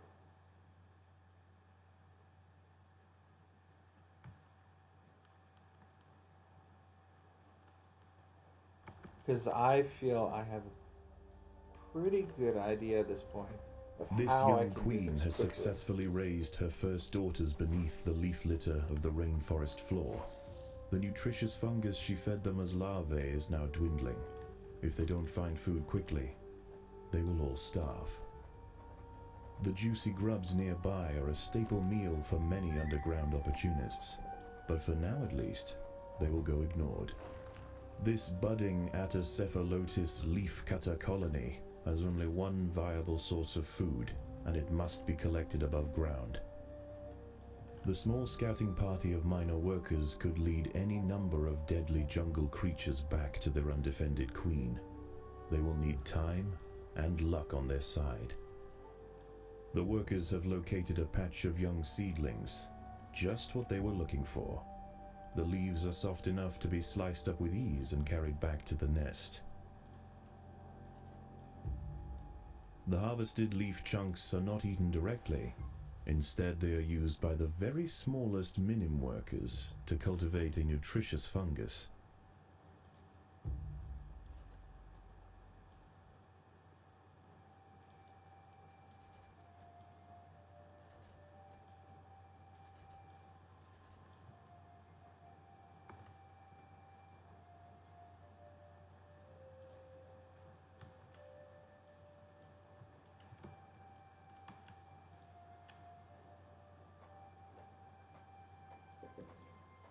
Oops.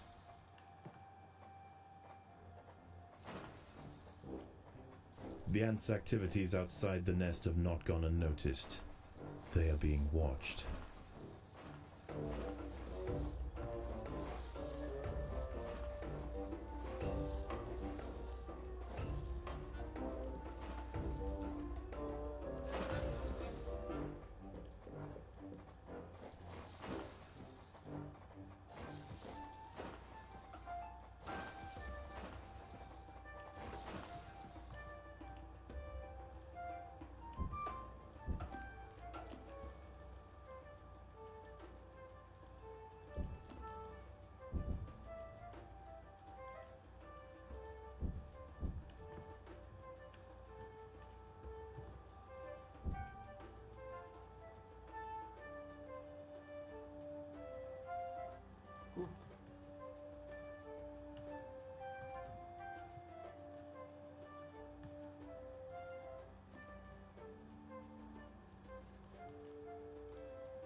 These rove beetle larvae are distant relatives of the European devil's coach horse. Despite a few million years of separation, they share the same carnivorous appetite, razor-sharp pincers, and most importantly, a fearsome final form.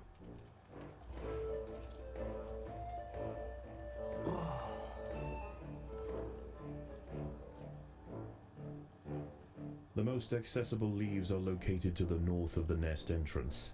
However, another atta colony has already laid claim to them. The close proximity of these nests places the two colonies in direct competition with one another. Time will tell which has the potential to grow into a great empire, and which will submit to the unforgiving law of the Undergrowth.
A brightly patterned jumping spider, Secasviri D. purpureus, has subdued one of the workers.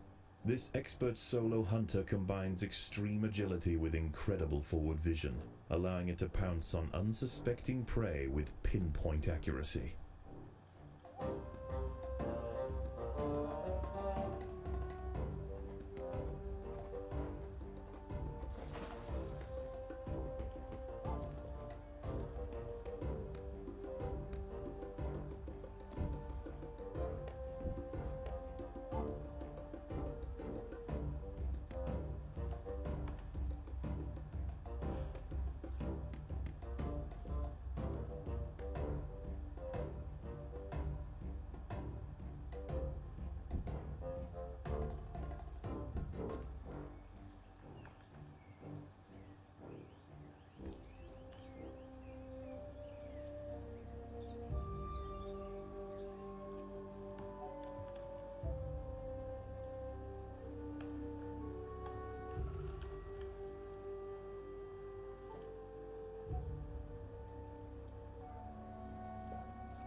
As the sun sets below the horizon and the thick rainforest canopy shrouds all but the slightest glimmer of moonlight, the predators of the night begin to emerge.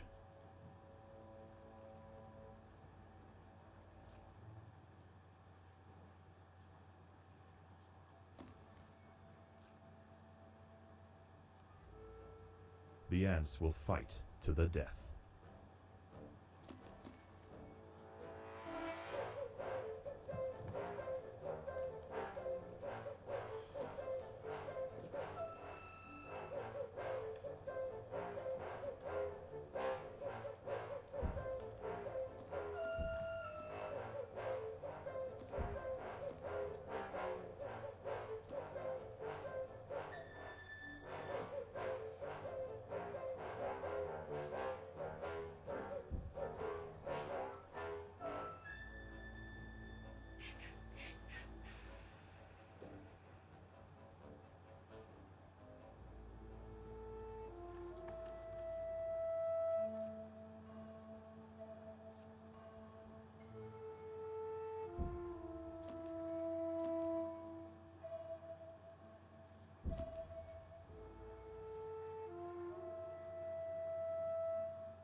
Man, they haven't even touched these.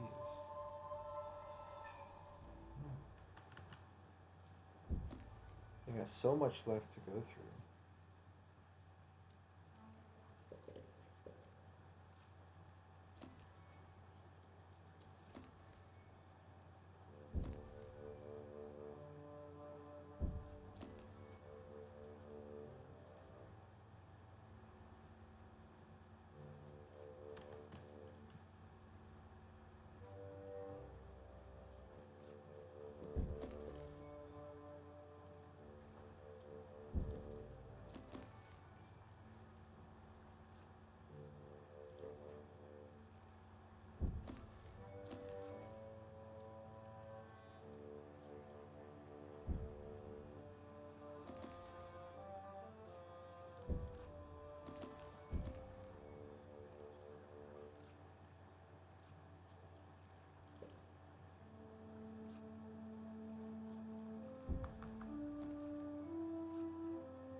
This will speed everything up.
Hum hum hum.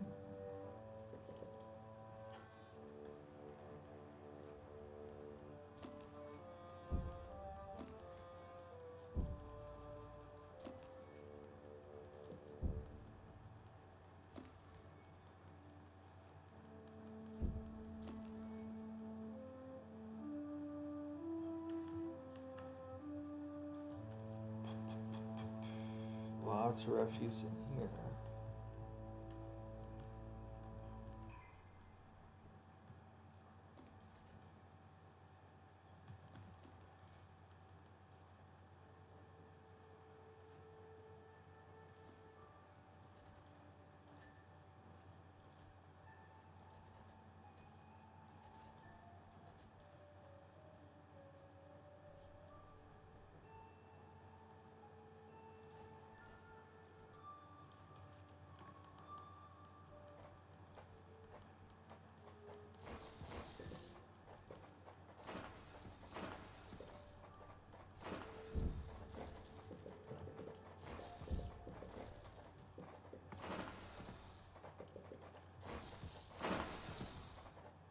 Daybreak has arrived, and the creatures of the night scurry back to the dark crevices of the undergrowth.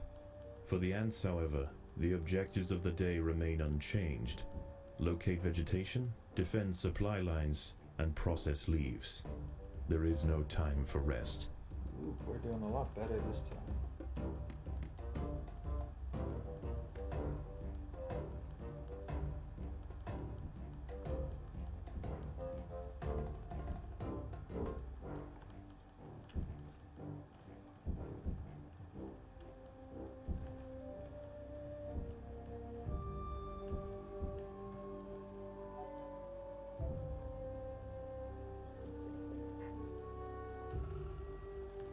Let's get the super majors, or are they just regular majors?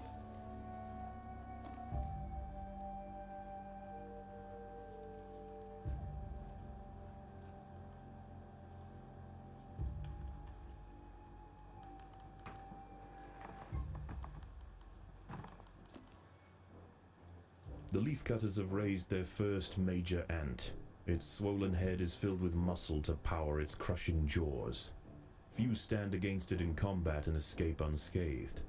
This champion warrior will make a fine addition to the colony.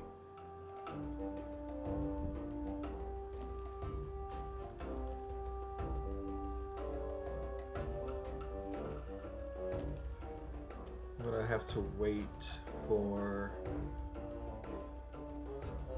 Okay, there's nothing else over there. Harvest.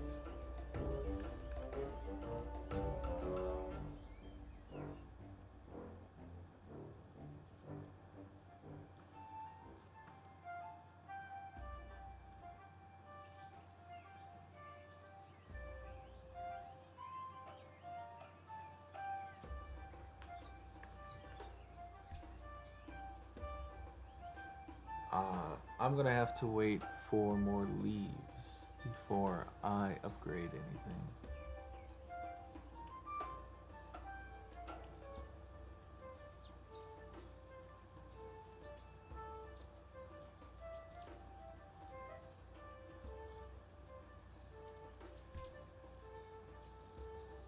Wow, we're in the same 1,000. We're only 1,000 away from them. So we're doing quite well this time. Placement was pivotal. This here, we get the fungus real quick.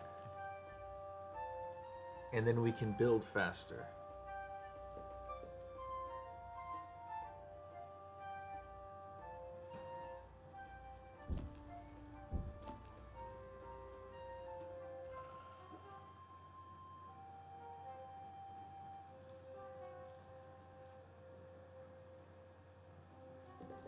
Let's upgrade this whole refuse pile.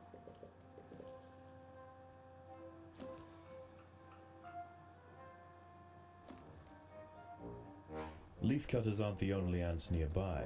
Whilst the two atta colonies joust for territory, Odontomachus bowery trapjaws roam the clearing. They can be found hunting alone or in small packs for vulnerable invertebrates to take back to their nest. They use snapping jaws to bludgeon their targets, exerting 300 times their body weight in a single blow.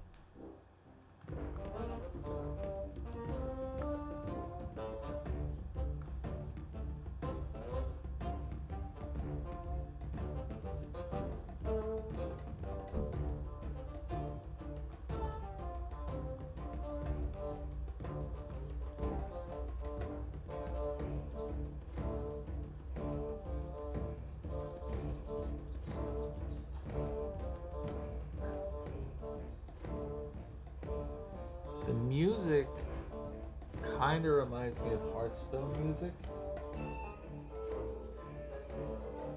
which is not necessarily a bad thing.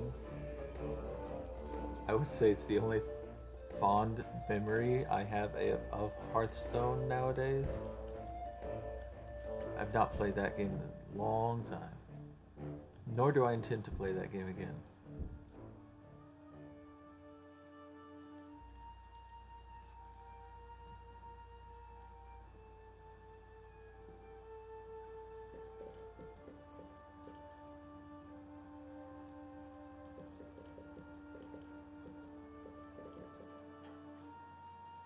Oops, I did not mean to upgrade these.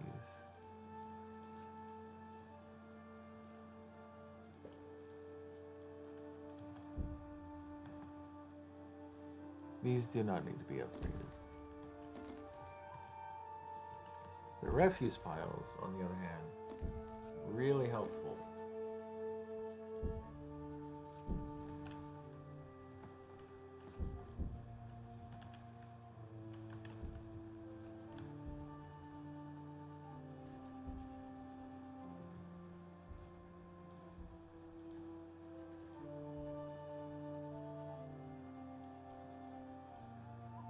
How do I want to do this?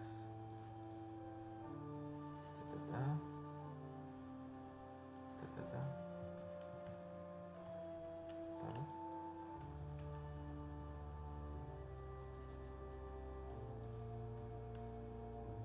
Let's do 3,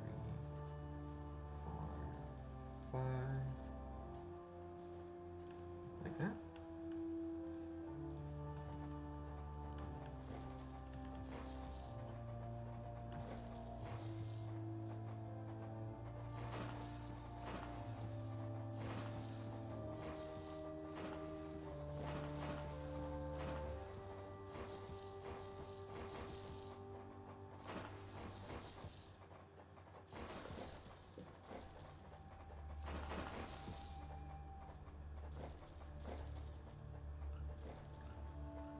The ants will fight to the death. Uh-oh. There are intruders in the nest.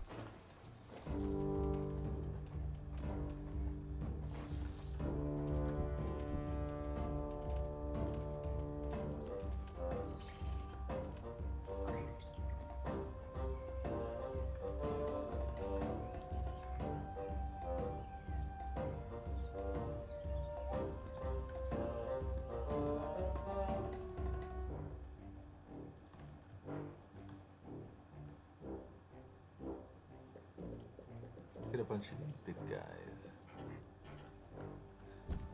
Wow, that's all I can afford. One of the ants has fallen prey to a young, leaf-mimic praying mantis. Once in range, its long razor-clad forelegs can ensnare and impale victims with lightning speed.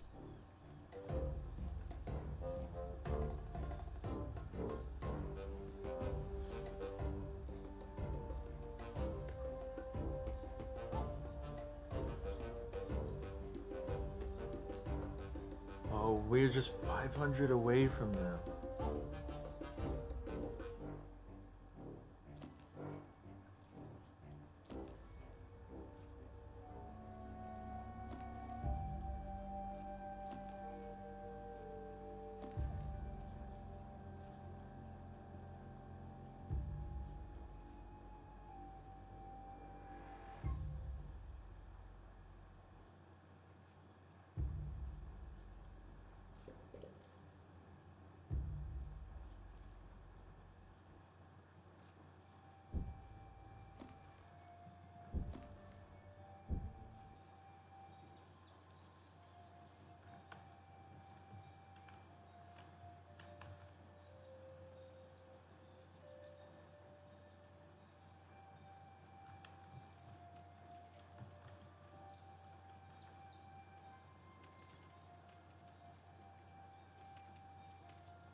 This will probably be the first clash we have with them.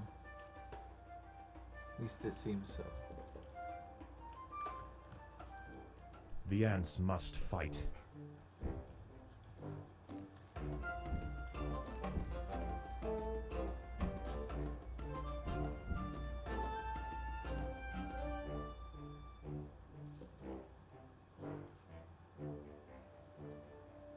Night falls, and under the cloak of darkness, velvet worms, bush crickets, and harvestmen emerge from their hiding places.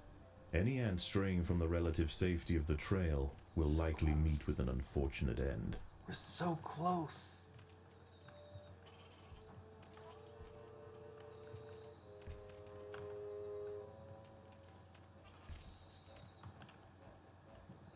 The opposing leafcutters have retreated from one of their harvesting sites.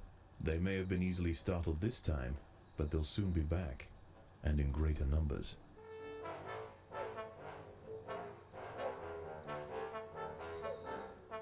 Ooh, look at that refuse pile. Jeez. I'm gonna have to wait for some of this to go away.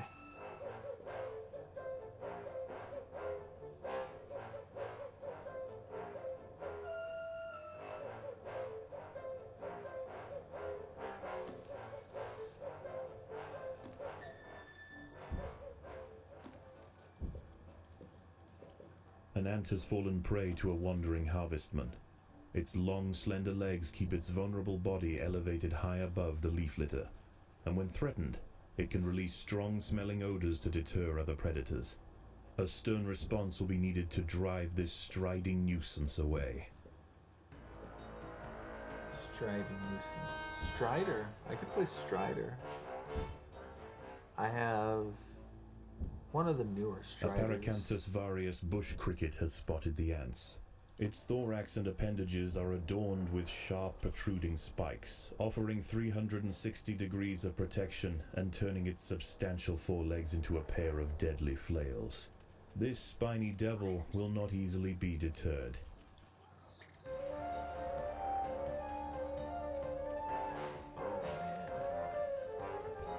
Okay, everyone go over here. I'm gonna need you guys to regroup.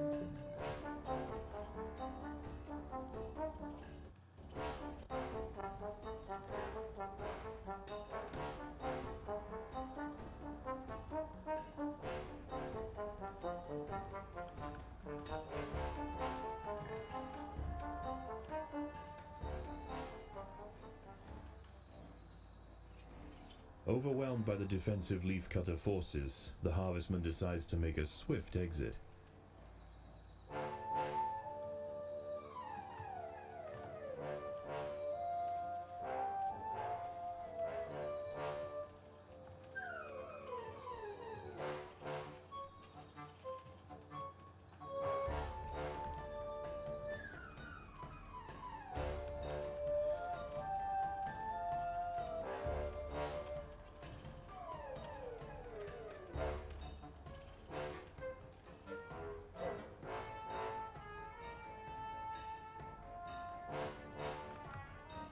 Let's see if we can come over here and get these. We're actually ahead of them. I just noticed.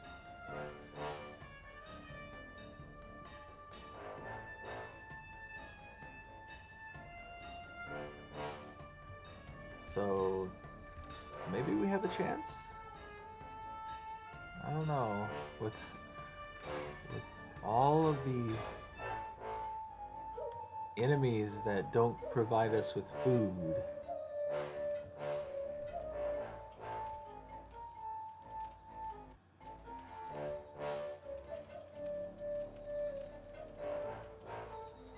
I'm holding off on building anything because I want the refuse pile to go down a bit, and I also worry that I'll spend the food, the fungus, and then I won't have enough left to do anything. Like my troops will die and I can't rebuild them. So at least this way Got a little bit of safety.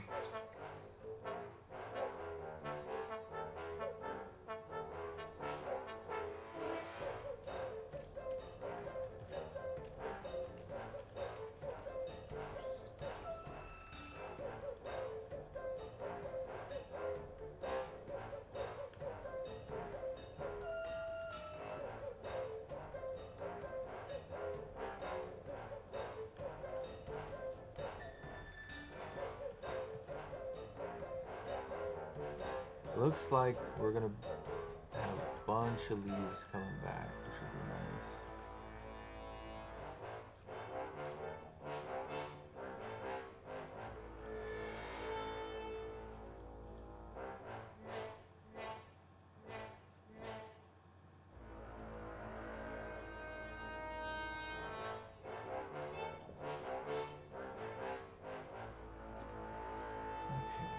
Should have some fungus coming in momentarily.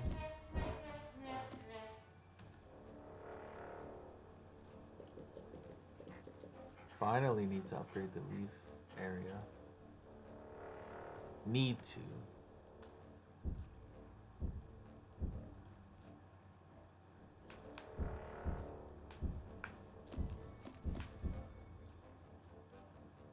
It just shows how many leaves they're cutting at a single time.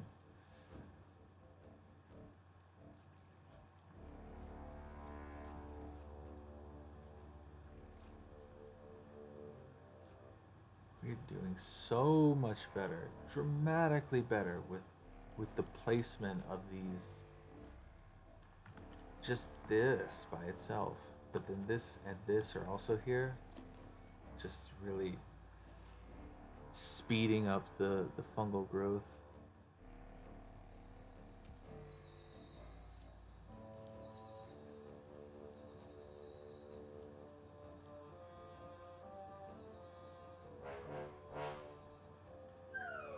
This is what I would like to get to.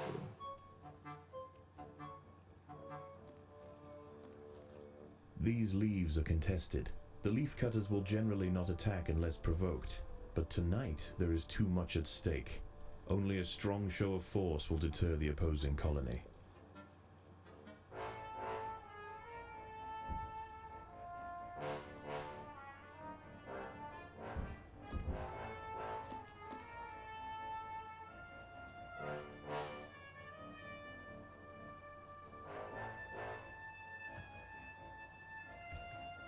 I want to see if we can get these.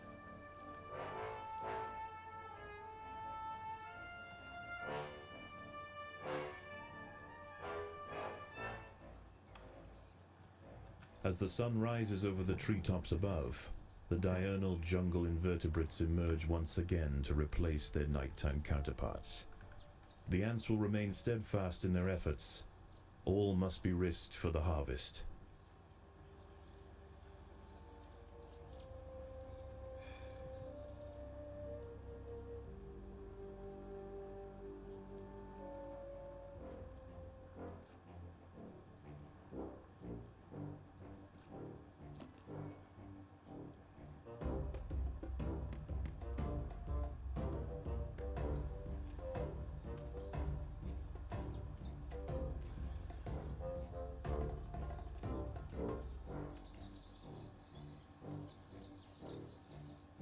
What if I say don't attack anything?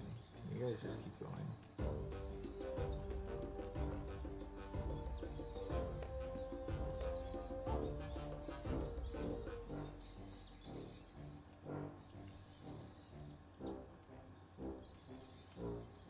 We have to go such a long way just to get these leaves at this point. But these leaves seem totally uncontested. No one cares about them, so we can grab them all.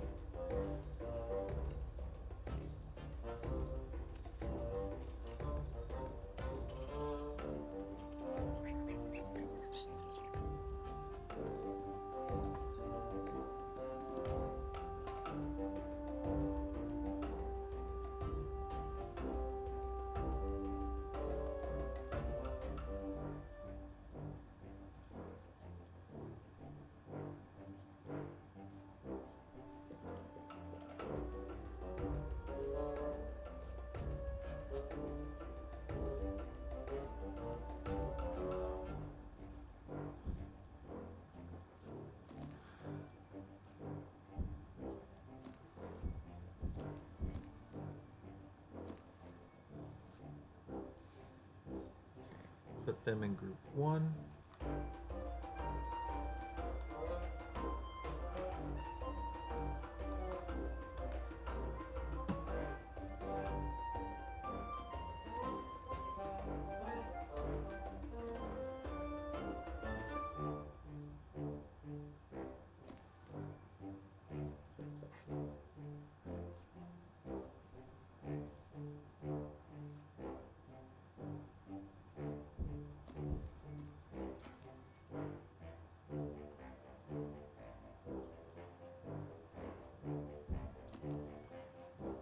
And put them in group 1 as well.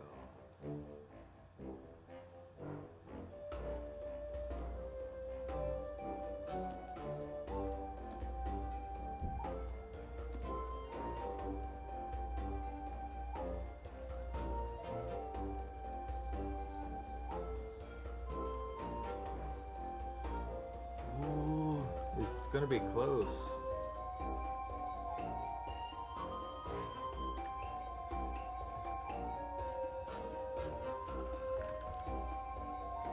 I'm gonna send some of mine over this way.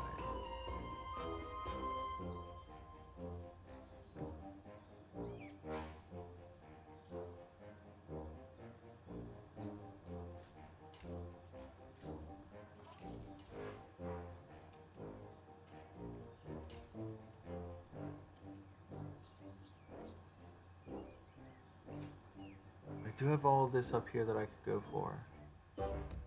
So what I'm gonna do, I'm gonna see how much of this they actually grab.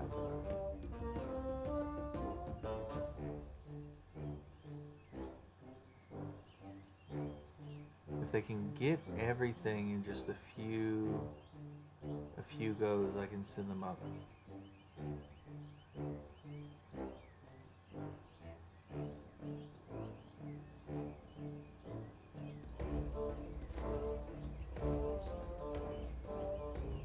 We're ahead of them, but just barely.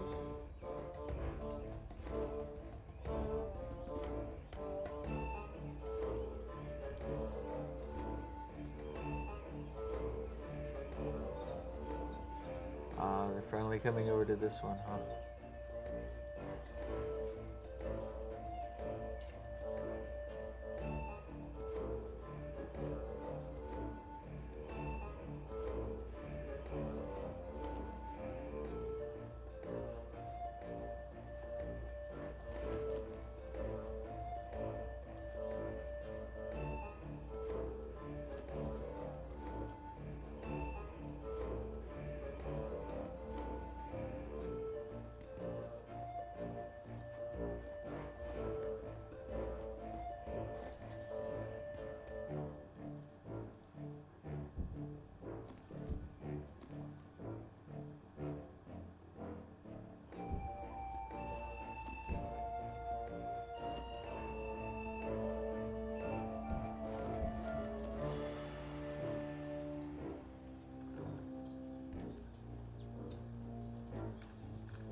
The leafcutters have clashed to the northwest. Hardly. It's just me stealing their leaves. The hillside Atta colony is falling behind. With their demise at hand, they have no choice but to strike back at their opponent.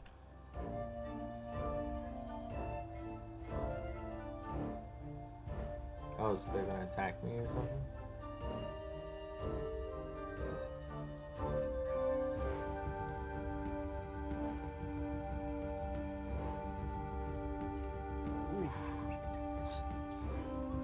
Yeah, they're attacking.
maybe not everyone leave.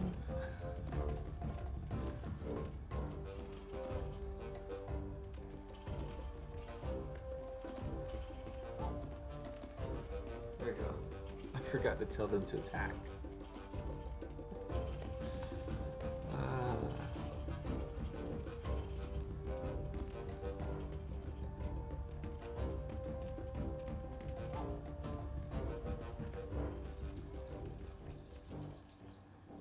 The Leafcutters have secured a vital harvesting site from their opponents.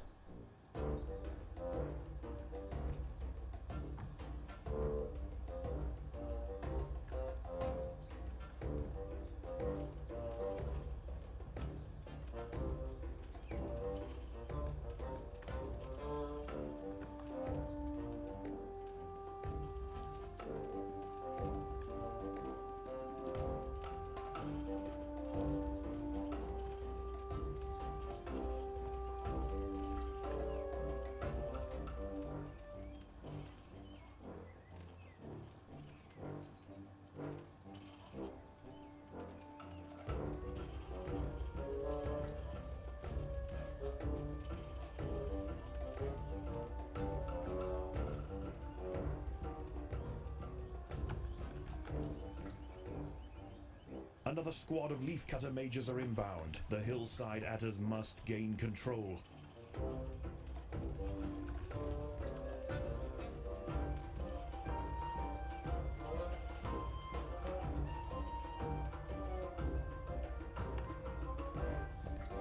Okay, you girls go that way.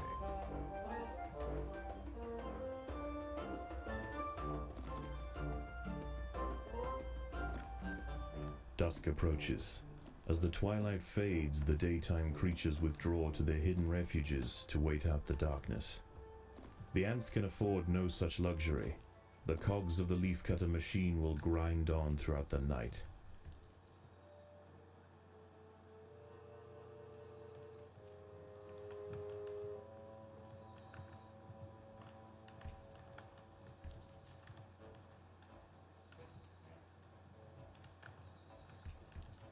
See if we can grab some of these.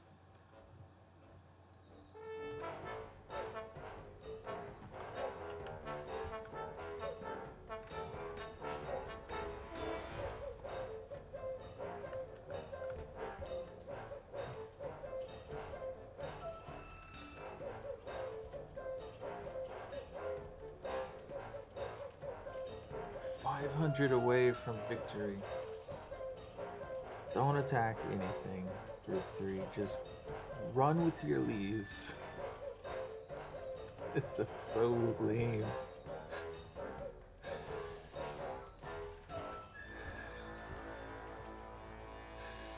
That's a lame battle cry. Run with your leaves.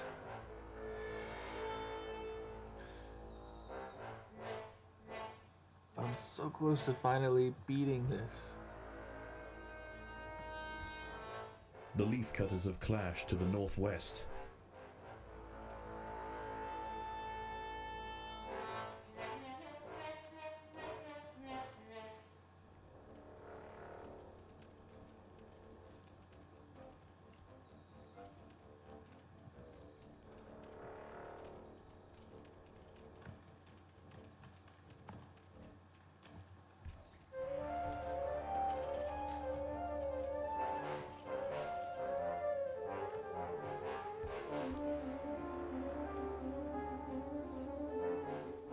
I'm so close. I'm over.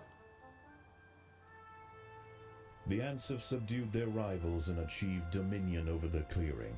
As the competition withers, they will extend their territory in all directions, firmly establishing their agricultural empire. One day this colony will number in the millions. Victory!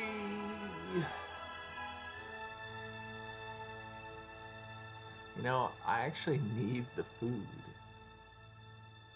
For the new colony, I need the food. No, I don't. This gives me 6,000. I'm fine. I'm fine. In level. I do do not want to play more. Whew. It's almost 6 a.m. for me. I'll check out the next mission, but How is the colony progressing? The Queen is exhibiting interesting new behaviors. I believe the colony is beginning to adapt. I'm almost certain there's no way I can finish it. But I'm gonna give it one go, since I've got the time for it.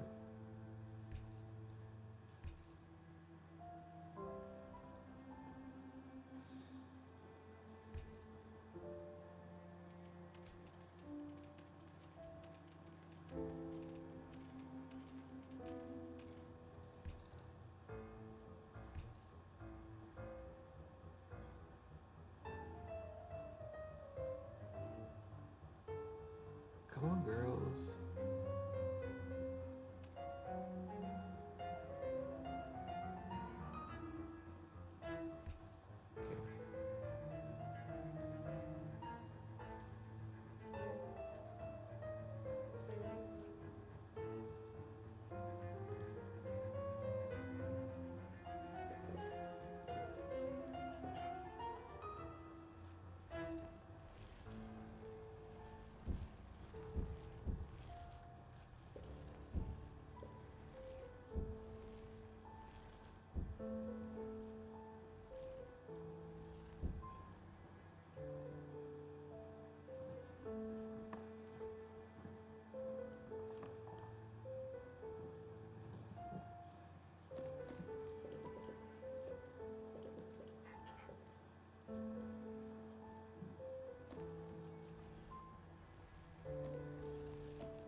Raptor workers have raised the first Atacephalotus ant.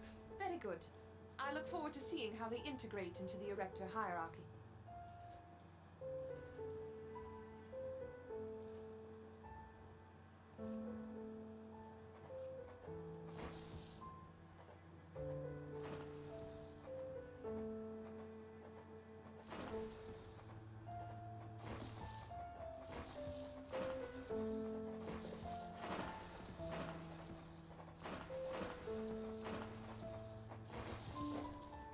They're so big.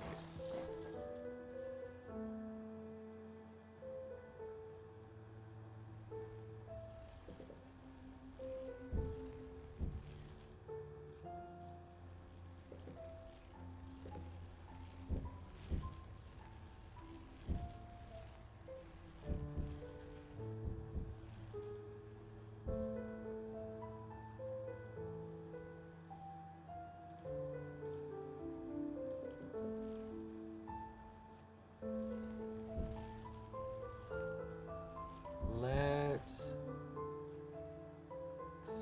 check this out. So soundproof shock cannot take more than 20 damage in a shockproof. Why did I think that's a soundproof shock?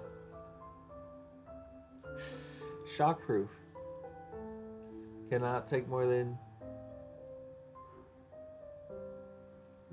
20 damage in a single attack. Durable, all incoming damage reduced by 3 to a minimum of 0.5. Sharp, this is an aura.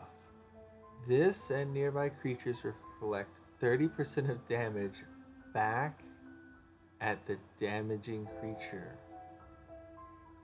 Ooh. Resilient aura. This and nearby creatures take 30% less damage. Nah. I want sharp. That sounds good.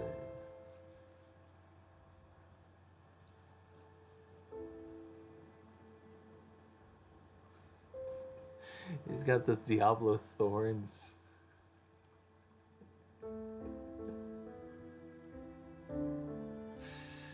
Uh, Seeing that reminds me of making a thorns paladin. For anyone who doesn't know, and by that I mean for my mom, a thorns paladin. You play as a paladin and you focus on having really high defense, really high hit points, and you have an ability, an aura called Thorns, which reflects all damage you take back to the enemy. And as long as you kill the enemy, it does not matter if you have one hit point. They will not kill you.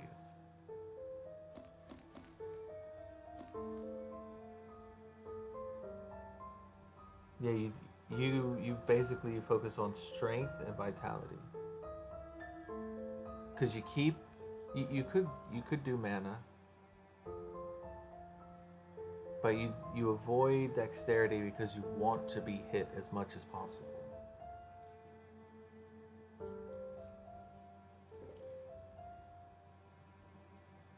It basically makes you invincible. It's a pretty cool build, but it does take a while before it gets going. But once it gets going, it's good.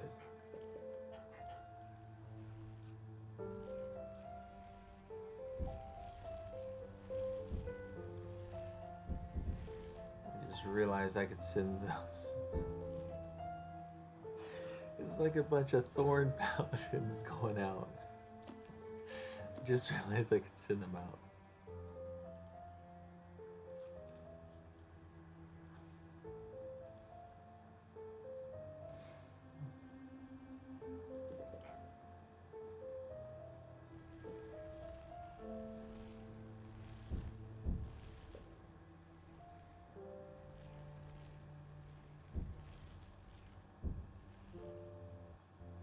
I would play a necromancer though. I mean, technically I could play anything. Because I played that game so much, I know all the classes very well. Even so many years later. Granted, I did play it twice a couple of years ago. I played it once, me and one other person, and then I played it again, me and two other people.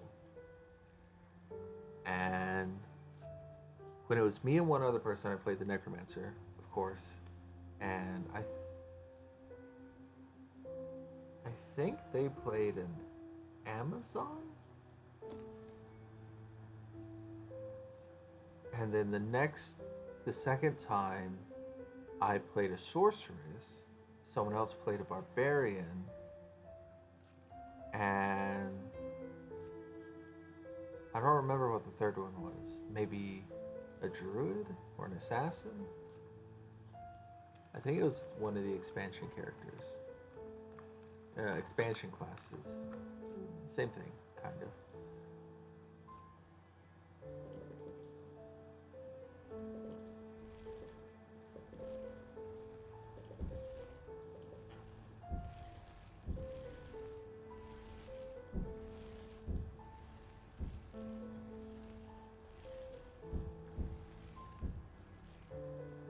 So much food to pick up.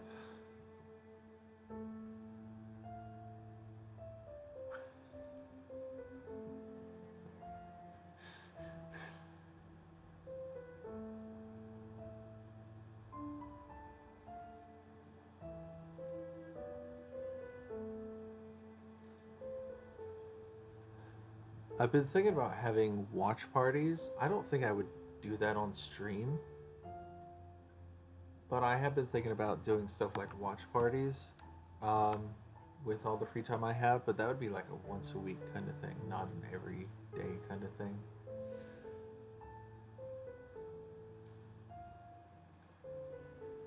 there's nothing recent that I'm interested in watching.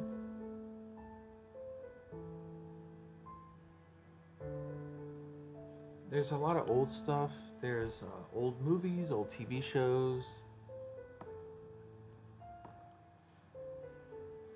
I do think at some point it would be fun to go through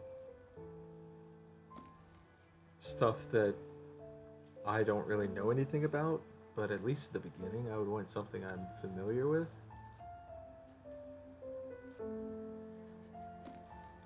Just so I know that I'm going to enjoy it and I don't spend the whole time complaining.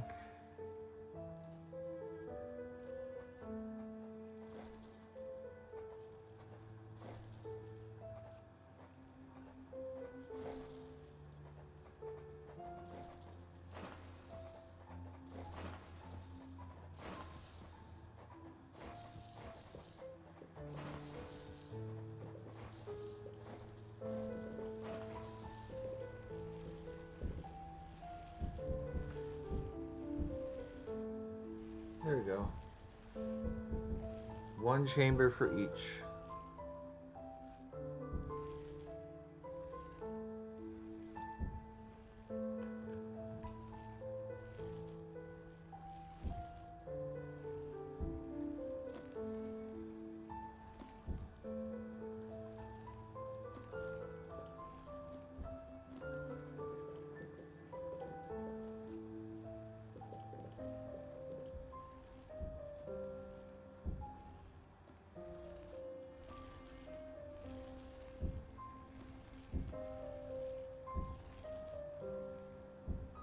In terms of TV shows that I think would be fun to do a watch party for, um, movies would work just as well.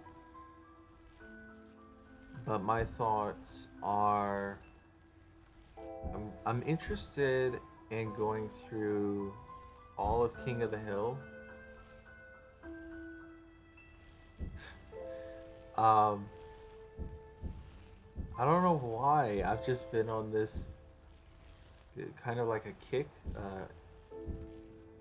I have a lot of interest in that show suddenly, so I've been looking up stuff about it. And I have no idea where I stopped, but I'm pretty sure I've seen at least like the first 5 seasons of it. But I watched those when I was a kid.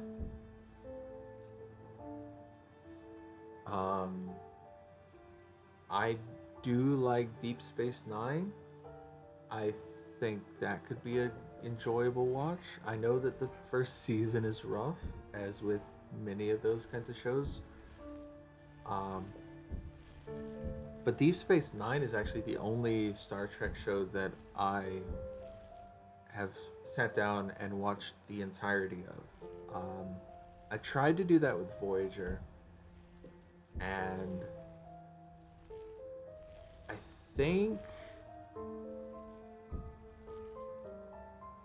I think at a certain point I was like, I remember these shows. I watched this just a few years ago. This was a long time ago at this point. But I tried to do it with Voyager, and probably like halfway through, the shows were I'd seen them too recently, so it wasn't interesting to me. And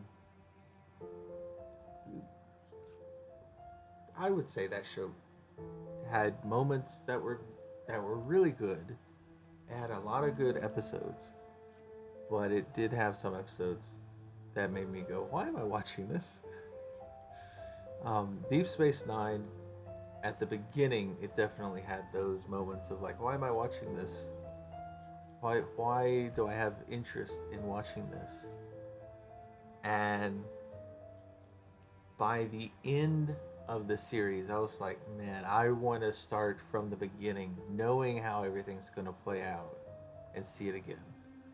Because it just, I would say,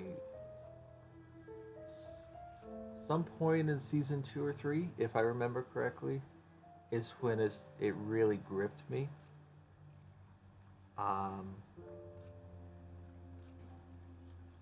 Scrubs. I've watched all of Scrubs, and I would be happy to sit down and watch that again. Let me start up the next mission so I don't spend the whole time just talking about watching TV shows. But I do think a watch party would be fun.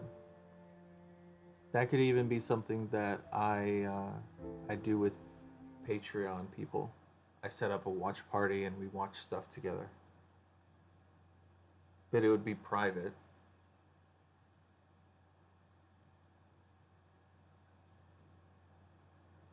I don't know. I don't know if that is even okay. This small leafcutter colony has established a foothold in a clearing near the base of a tree. Their location provides prime access to lucrative harvesting grounds which have gone unchallenged for the past few weeks. However, unbeknownst to the ants, the peace is about to be broken. A scourge is drawing in. It will be here by morning. Is it locusts? What? A scourge is drawing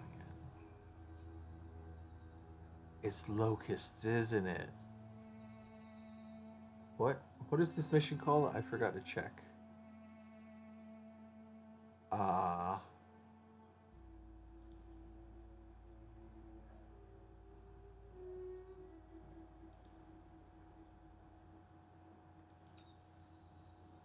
Yeah, I'm gonna guess it's The ants must fight. locusts.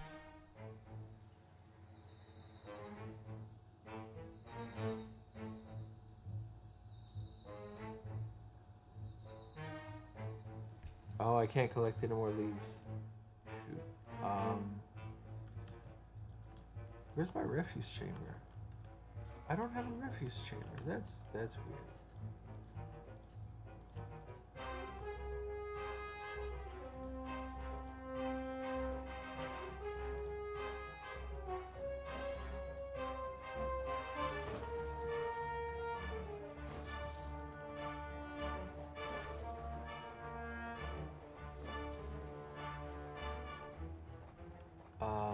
And leaf storage.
What do I tell you? Don't attack.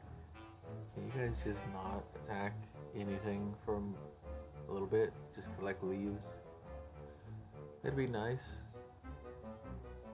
Right? I think that'd be nice. Just collect leaves for a while.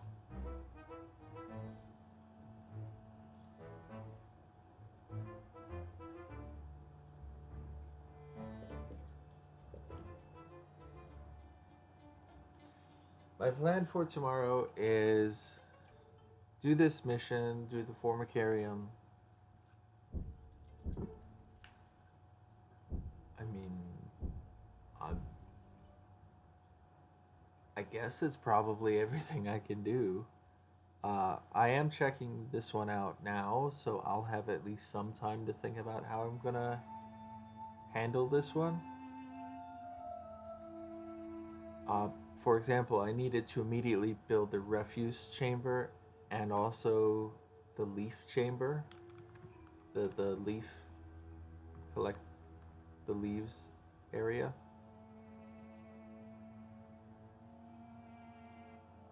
You know what I mean.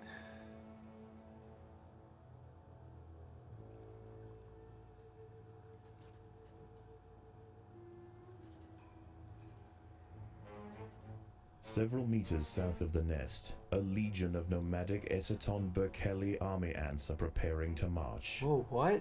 They set up camp late last night and will now conduct daily swarming raids on the surrounding areas until they see fit to move on. This humble leafcutter stronghold will soon lie directly in their path. I was thinking it was locusts, and it's army ants. Ah. Ooh. I think that's worse. The ants have uncovered a Heterophrenius Battersea whip spider hiding beneath the leaf litter. This unnerving arachnid feels its way through the undergrowth with modified antenna-like forelegs. When it finds a target, it snatches forward with enormous pedipalps, impaling its victim on deadly spines. Oh, you guys aren't attacking. Duh.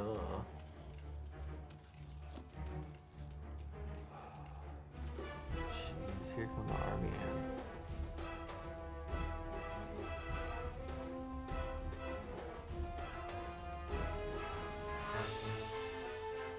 If the army ants can be pushed back beyond leafcutter territory, they will likely give this area a wide berth until it's time for them to relocate their nest.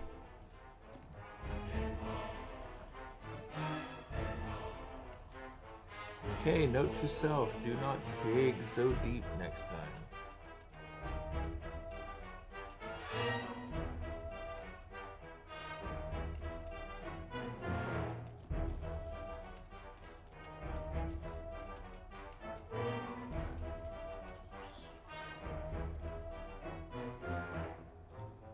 Yeah, cut that out. Occasionally, scouts will head out from the swarm frontier in search of live prey for the horde. If they find anything of significance, they will call for reinforcements. A battalion of soldiers can respond in seconds.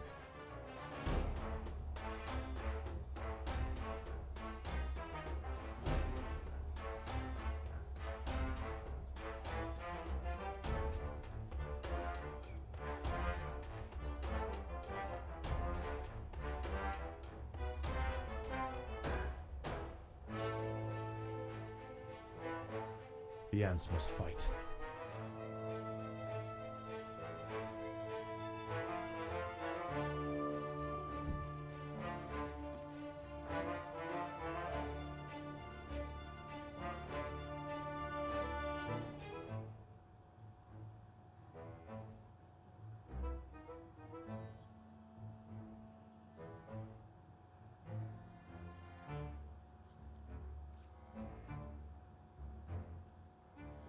The swarm frontier is expanding towards the leafcutter nest.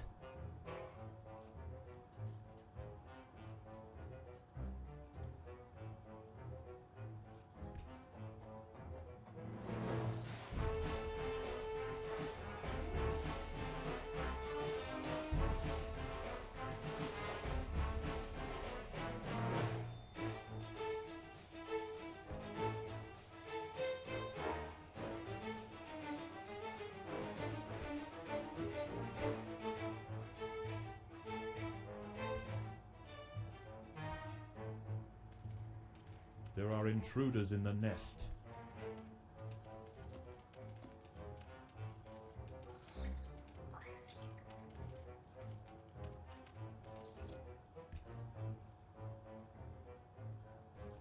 These rove beetle larvae pose a serious threat to the minim workers. They will need to be exterminated quickly.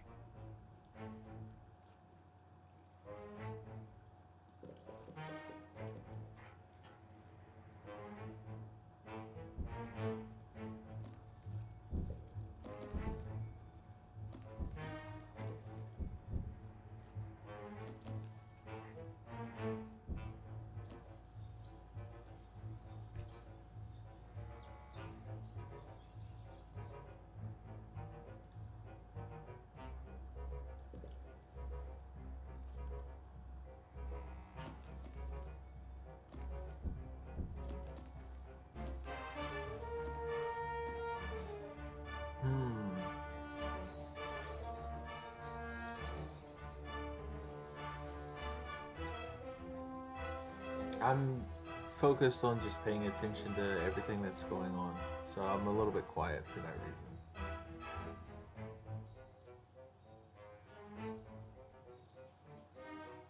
Like, I see this bar at the top, and I don't know exactly what it means, but I'm guessing it has to do with the army heads.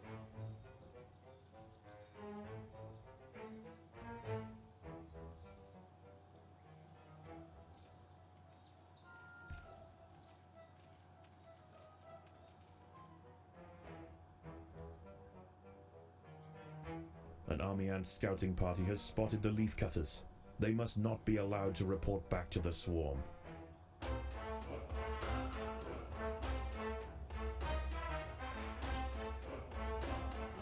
Oh, they got away.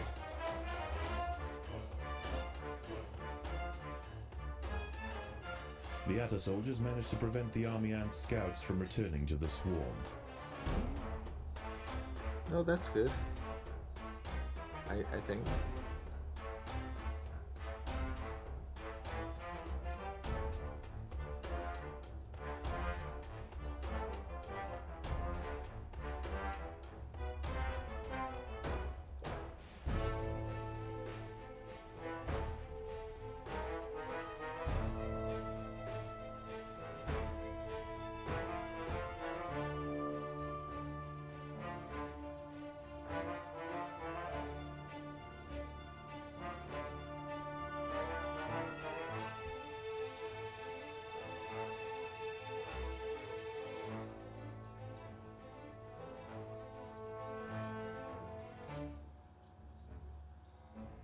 Seems like they are leaving for today.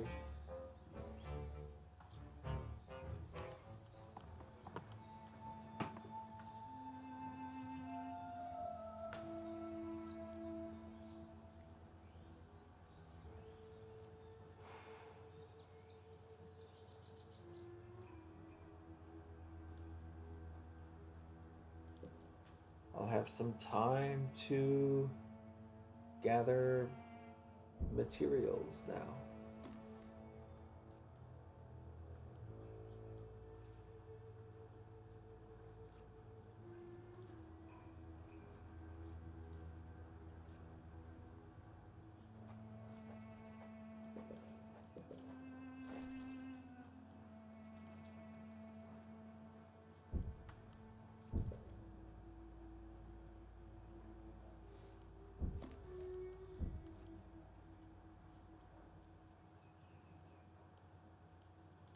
As dusk sets in, the army ant foraging activity begins to settle.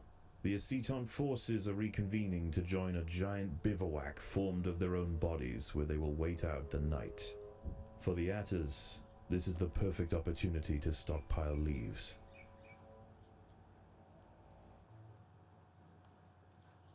It definitely is.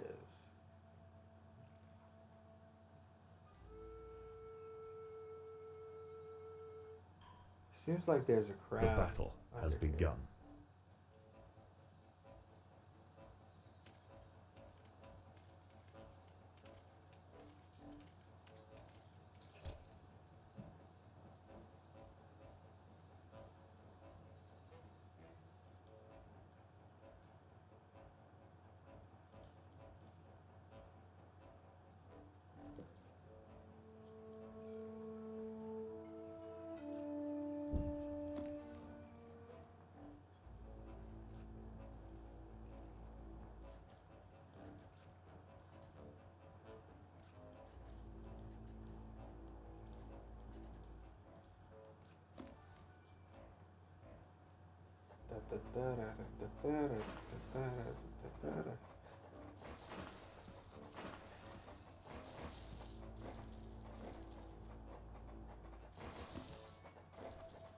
I'm gonna put a speed here so that I can have the second group of workers definitely separated.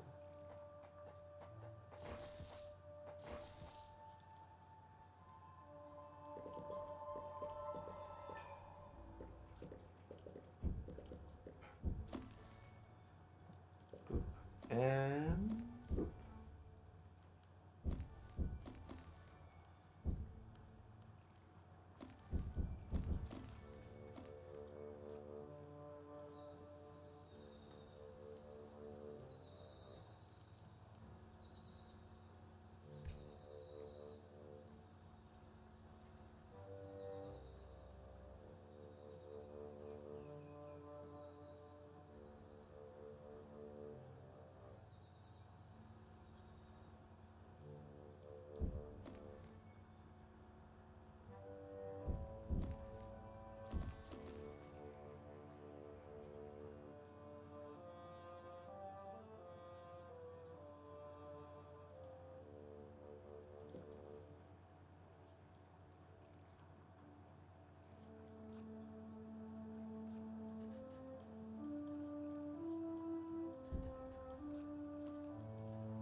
Sure would be nice if those little guys would collect the refuse.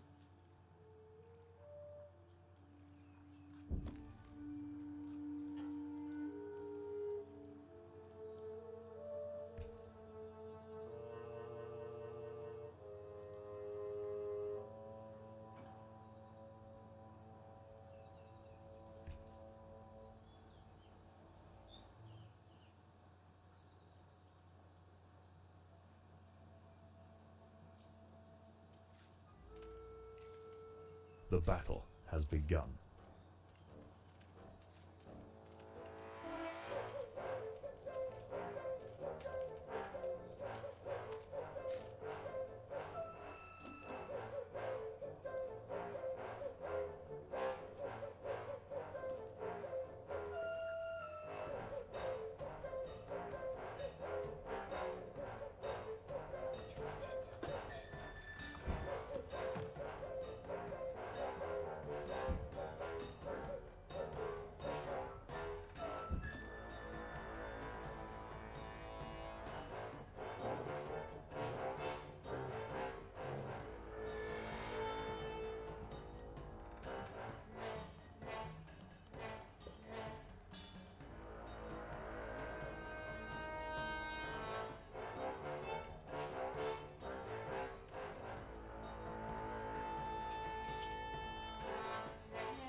The jungle stirs.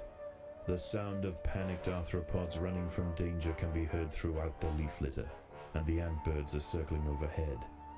The swarm has returned.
Okay.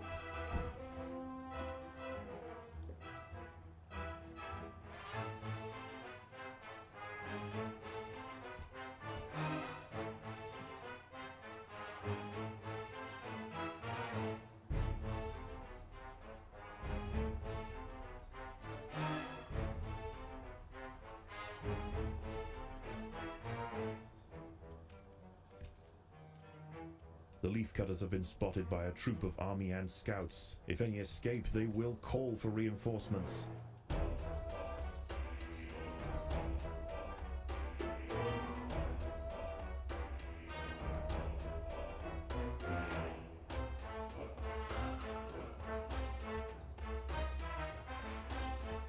Oh, I guess they definitely escaped, so let's just attack. I have no idea what I did.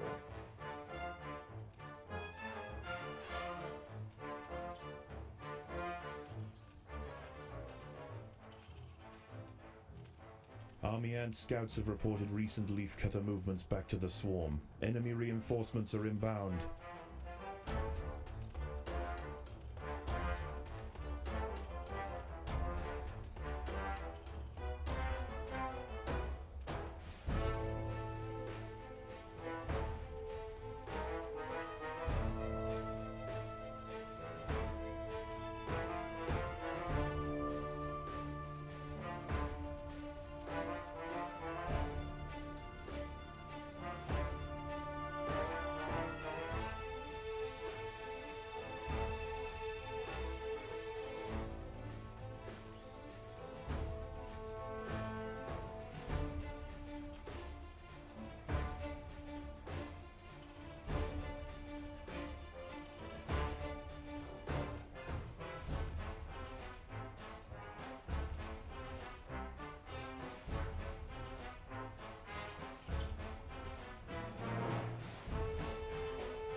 An army ant scouting party has spotted the leafcutters. They must not be allowed to report back to the swarm.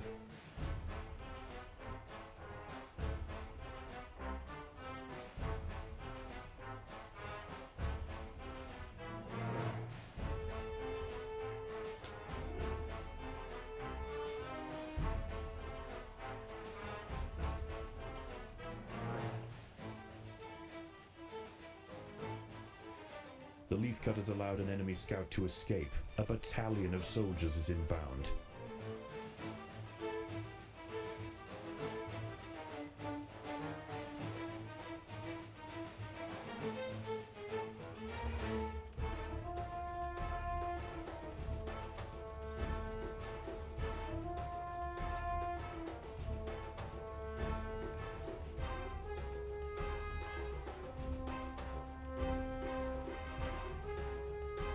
Okay, looks like they're leaving for the night.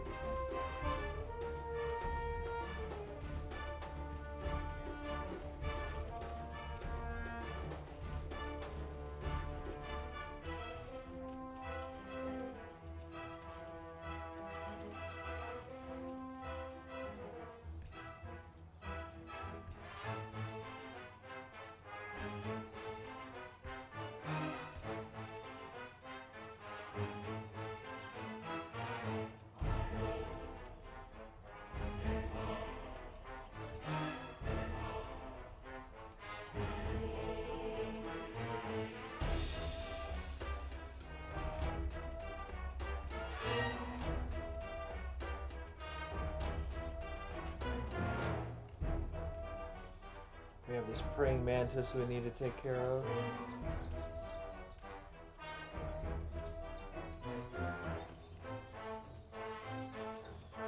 Let's upgrade our refuse chamber.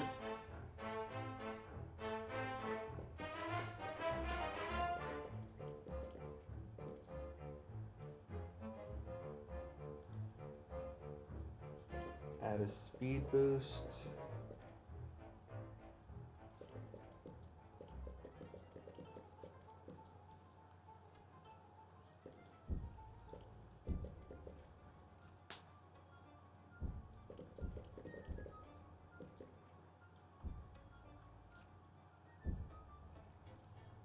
Alright, nice.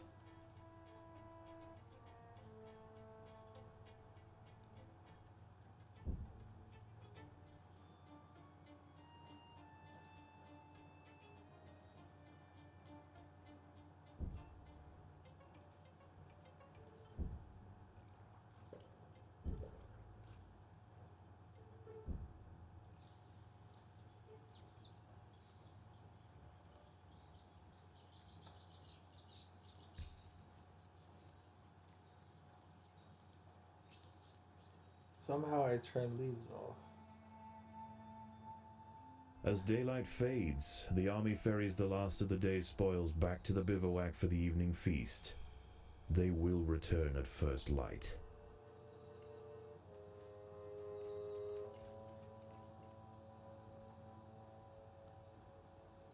What? I know this is an arachnid, but what is it called? I bet if I get near it, it'll tell me what it's called.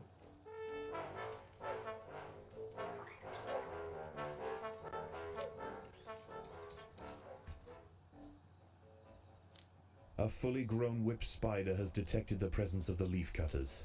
With supreme prowess, this gargantuan night hunter can knock back, swipe, and lance even the toughest major soldiers. A considerable sustained flow of resistance must be called upon for the colony to stand any chance of dissuading this legend of the Undergrowth. Let's see if I can take it out.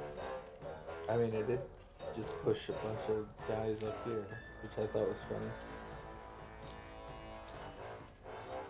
Or, you know what I mean.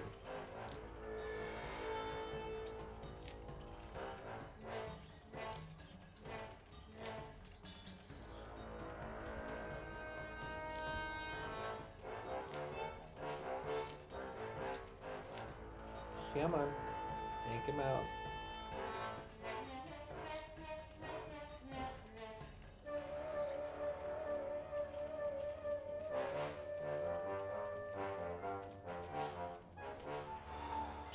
The whip spider has fallen. The colony sacrificed many brave soldiers to pacify this beast. The queen will now work quickly to spawn the replacements. Good job, everyone.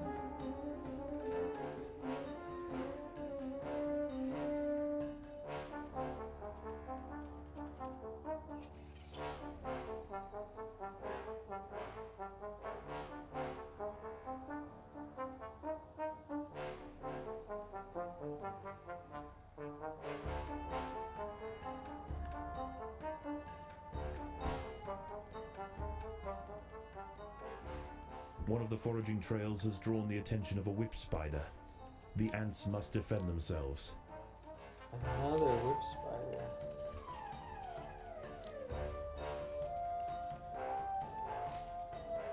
I think that's too much. Just come up here.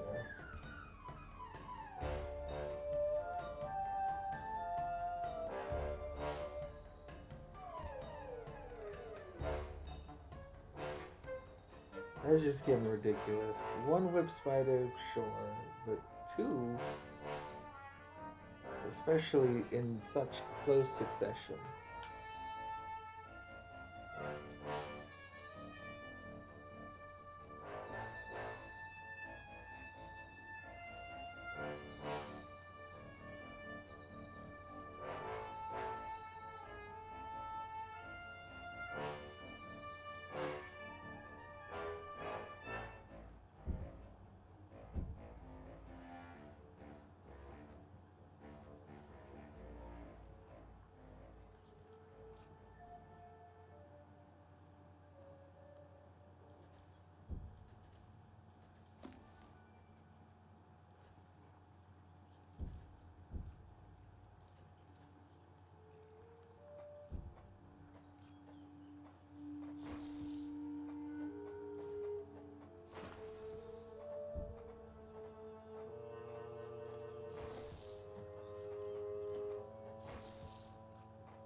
Pressing tab will switch me between these, which I didn't know before.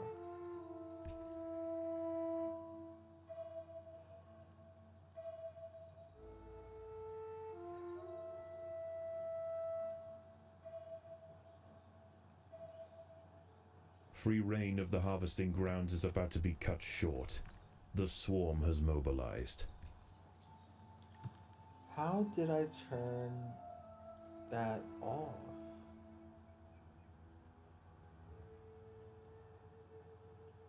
It's driving me crazy because I don't know where the food is anymore because I can't see it.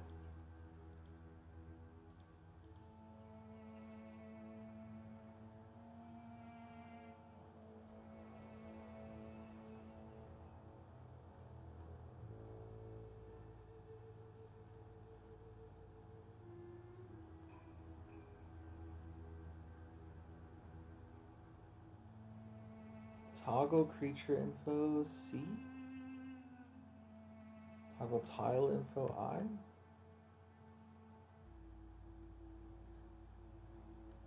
Toggle resource info M. Okay. I must have hit M trying to go to map or something. Or Yeah, I don't know.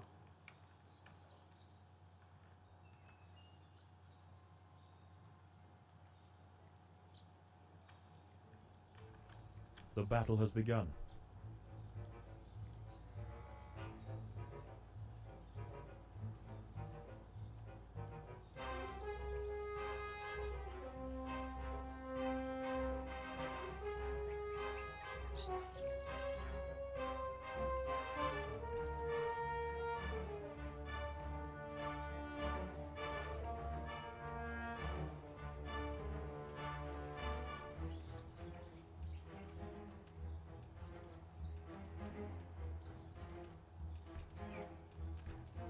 Okay, it's time to start working on pushing them back.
Huh.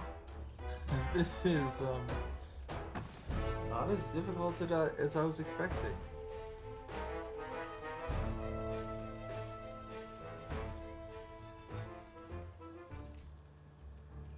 The army ants are finding the Atta colony difficult to deal with. Less troublesome prey can be found elsewhere.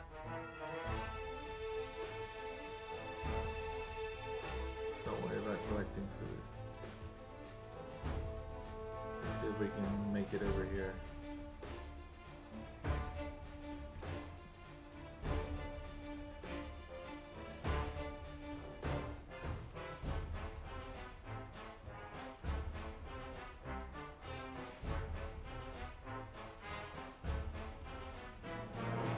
I am playing on hard, right? This is not medium. If this is medium, then it makes sense that it's this level of difficulty.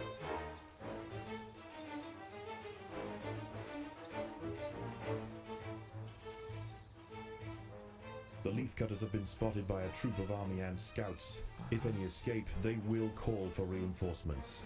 Go for it, man. I'm gonna go back and I'm gonna check. I set it to hard, right? Before that.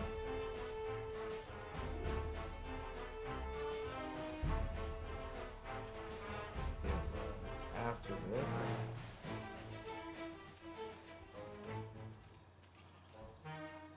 An enemy scouting troop has been overwhelmed by the Atta soldiers.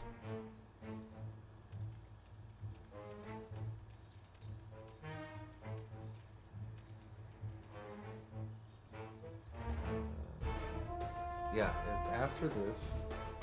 Maybe shortly after this. Let me keep an eye on the video.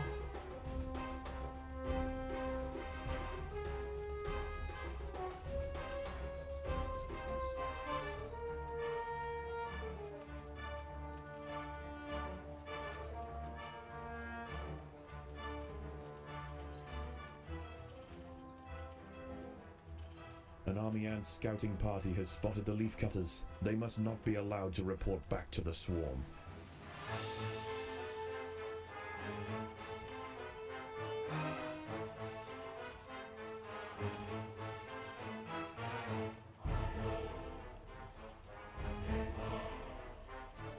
The Atta soldiers managed to prevent the army ant scouts from returning to the swarm. Wonderful.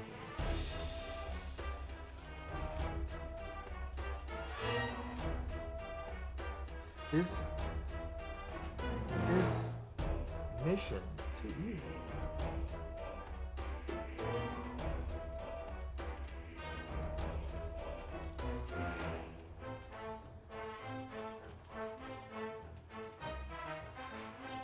Yeah, okay. I just watched. Yes, I did set it to hard. I would say this is like medium difficulty.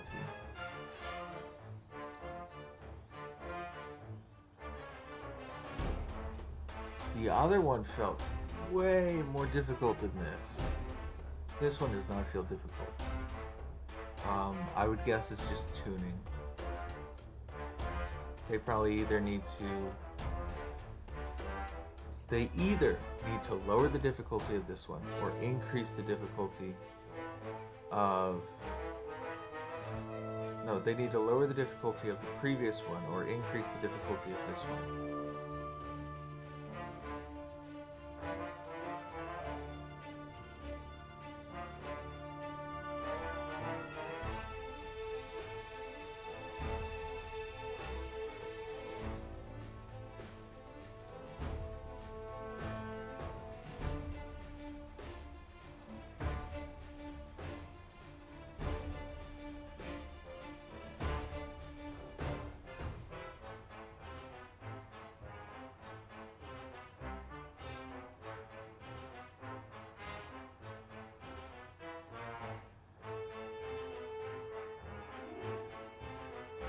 Okay, don't bother attacking anything anymore. Army ants are on their way out. Probably the next day I'll beat them.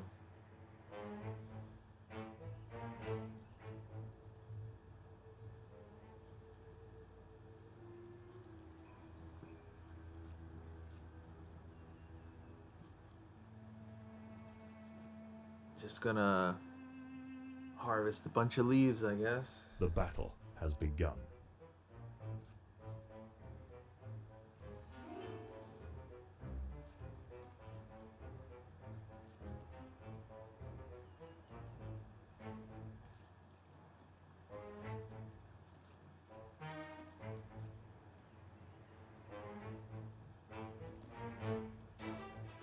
The day is nearly over. The army retreats, and a relative tranquility sets in across the rainforest floor.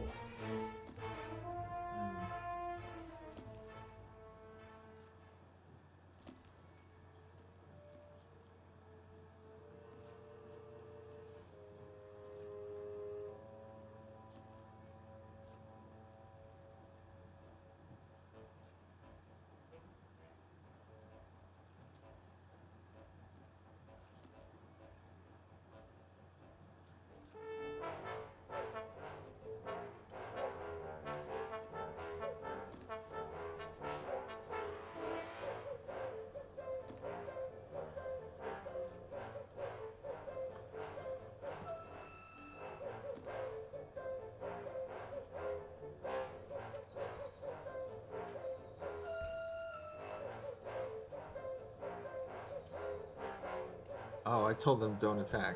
Duh, that's why they're dying.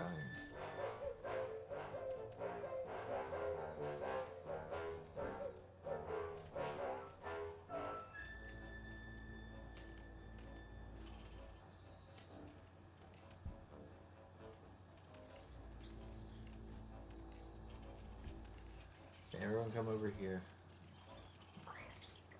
Let me just gather them in one location.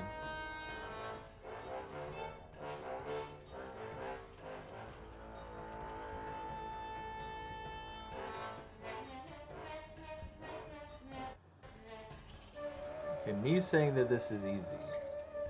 I'm having more trouble with the wildlife than I am with the army ants.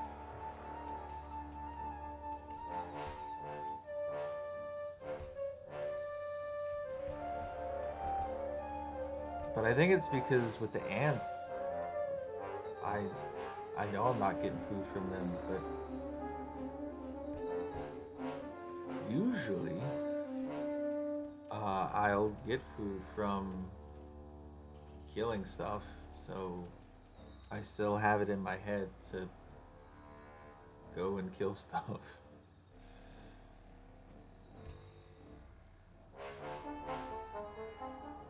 It's just like a habit, I guess.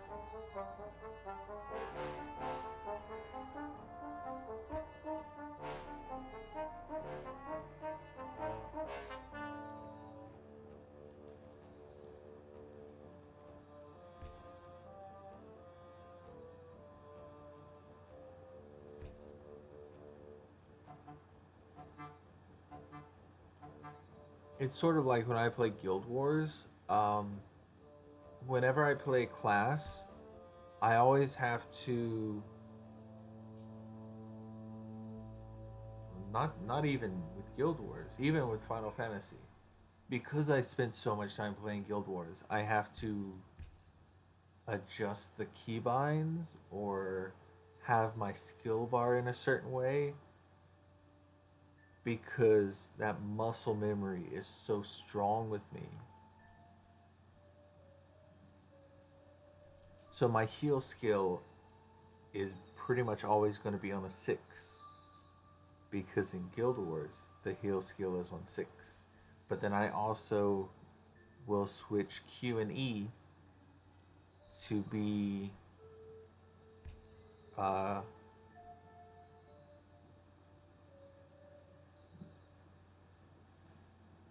keep yawning. I usually switch Q to be 6 and then shift 1, shift 2 and shift 3 to be 7, 8, 9 and then E is 10. The ants must defend themselves. Again with the defending of the self.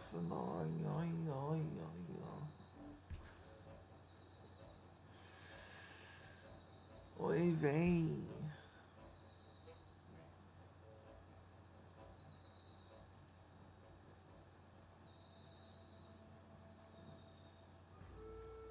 Come on, get the last of those leaves.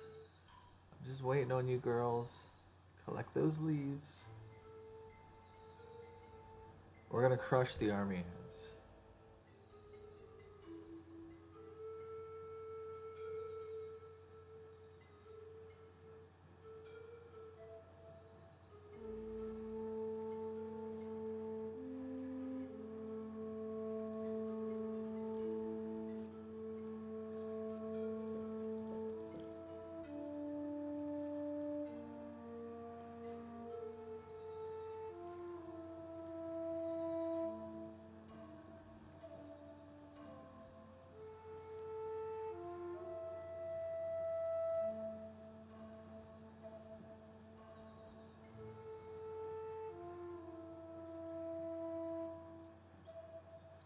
Dawn has broken and the night critters run for cover. The army ants are on the march. Good for them.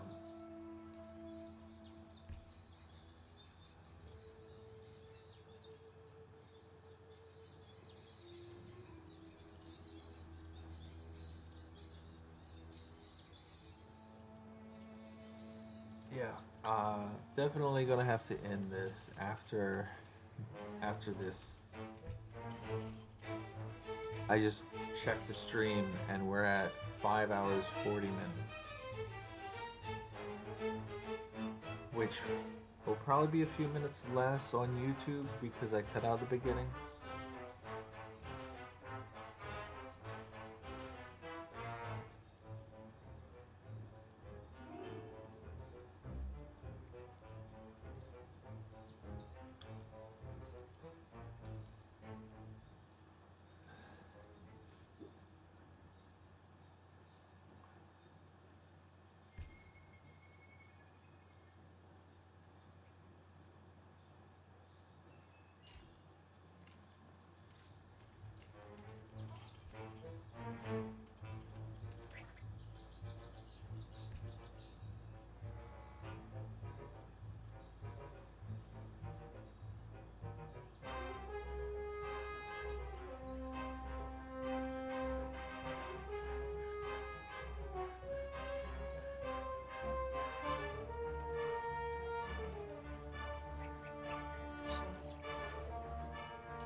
These guys are no match for me.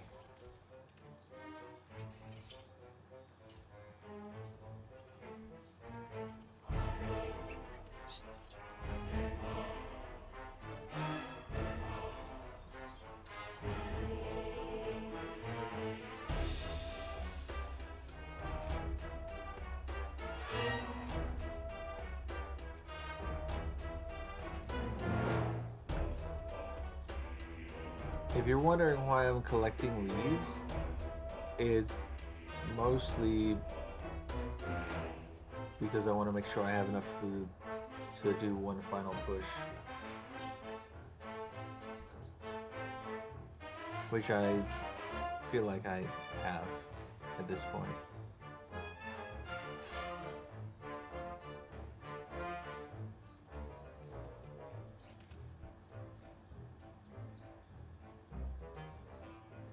Let me send everyone this way. Maybe here?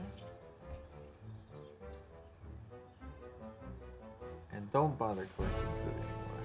Just make your way over. Get those scouts.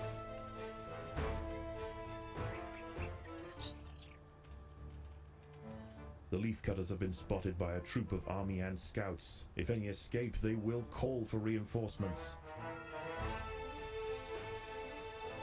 I guess I got him. I don't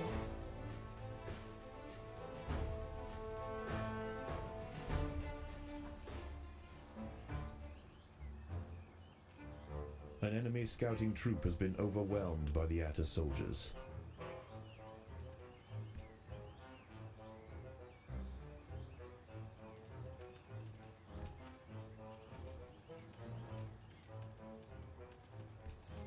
The leafcutters have been spotted by a troop of army and scouts. If any escape, they will call for reinforcements.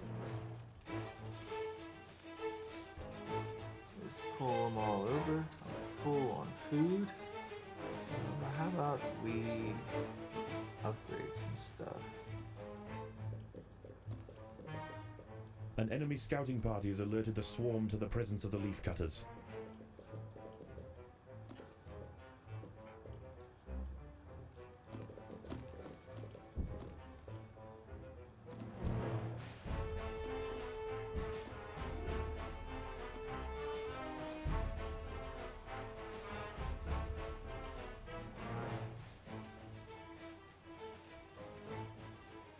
An army and scout has spotted the leafcutters.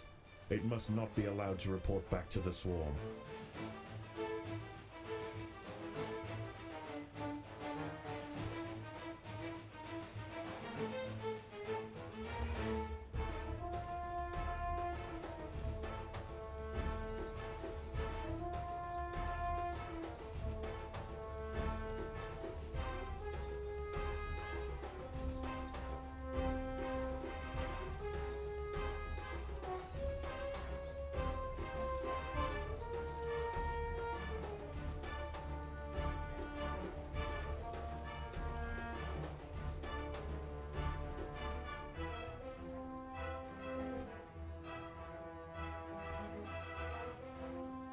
Thought I would be done by now. I thought I could finish them off. I guess it's gonna take a little bit more time.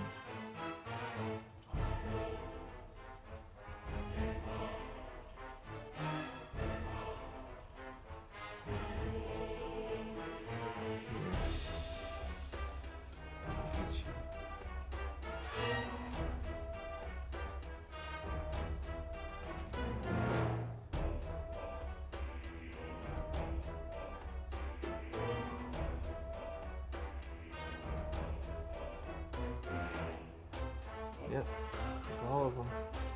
Okay, start gathering food. We'll start gathering leaves, which is how we make food.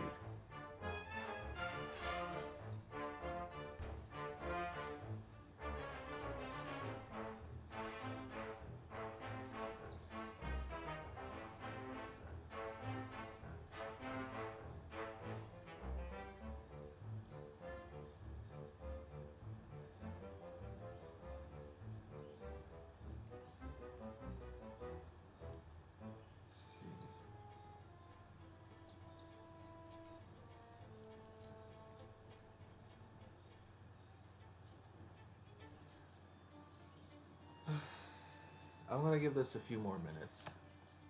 I'm gonna give this one more day. Not a few more minutes. I'm gonna give this one more day.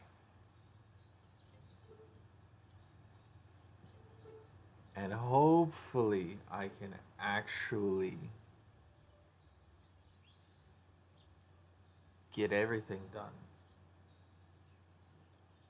with one more day.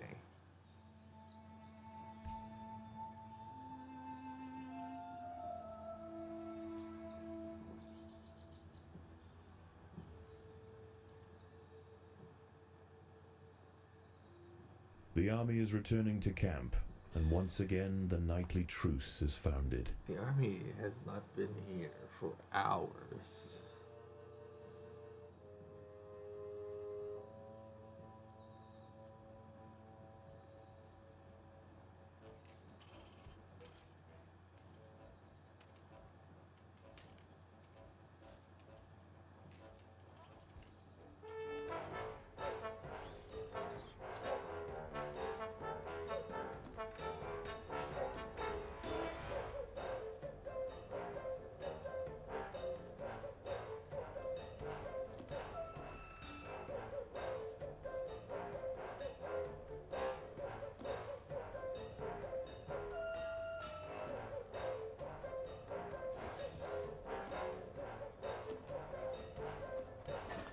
I'm really curious how they make the music.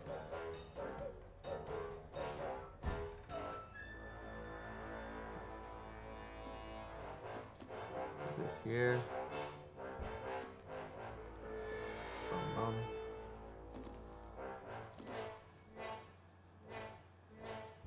I've almost totally deforested this area.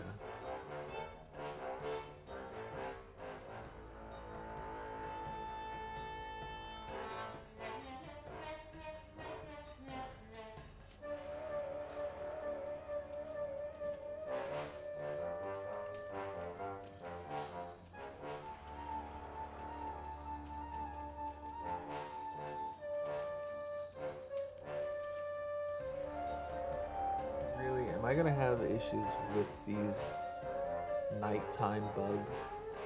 Is that what is happening now?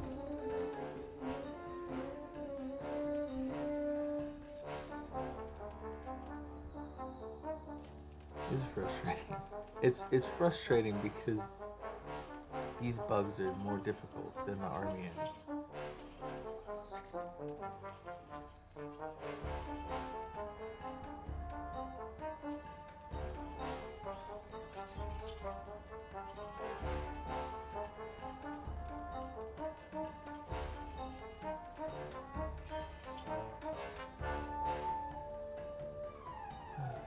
I don't want to deal with them.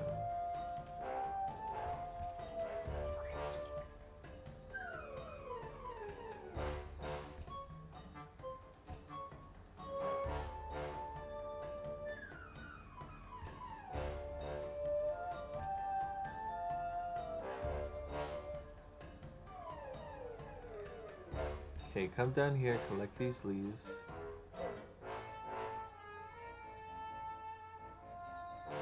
What if I tell you just don't attack stuff?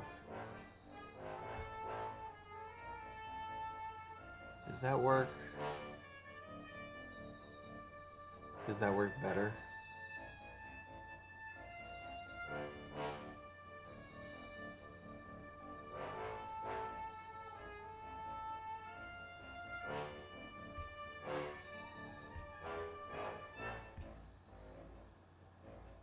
Oof. You're just right there, aren't you?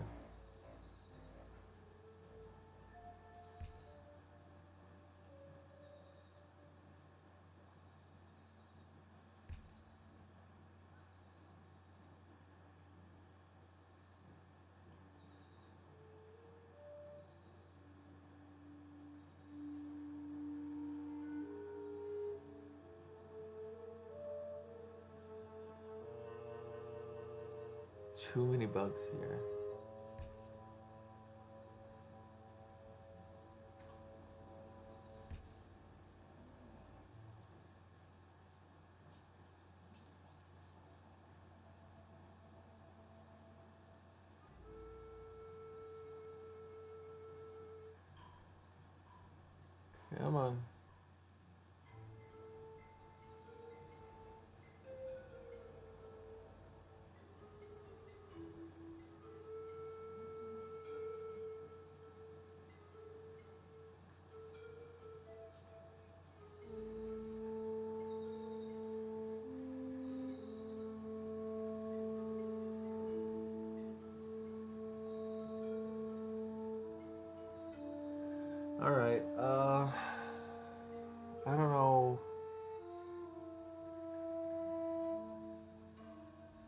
there any way to save it? No. I'm getting frustrated because I can't collect stuff at night. I'm almost out of time.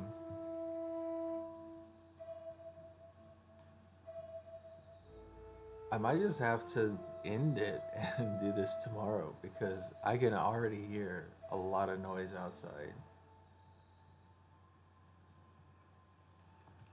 Once again, the swarm raiders return, and the battered soldiers of the Atarangs stand to meet them. Battered soldiers, sure. Battered by the nighttime creatures, not battered by anything else. Not battered by the army ants.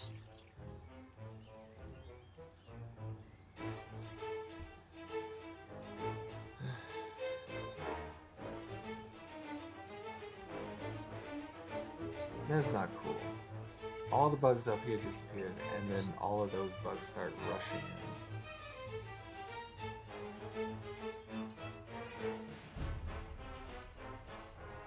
Can you guys just bring the leaves back?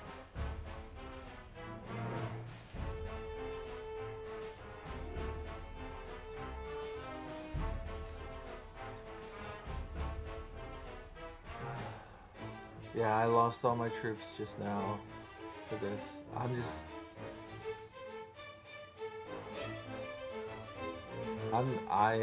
gonna end it here. I'll do this tomorrow. It is not difficult. The issue is the nighttime bugs. The issue is not the army ants. But yeah, I'm out of time. So I will see you guys tomorrow. I'll finish everything off in this game, hopefully. All the story stuff, at least. Until then, stay healthy and continue to stay awesome. Bye bye.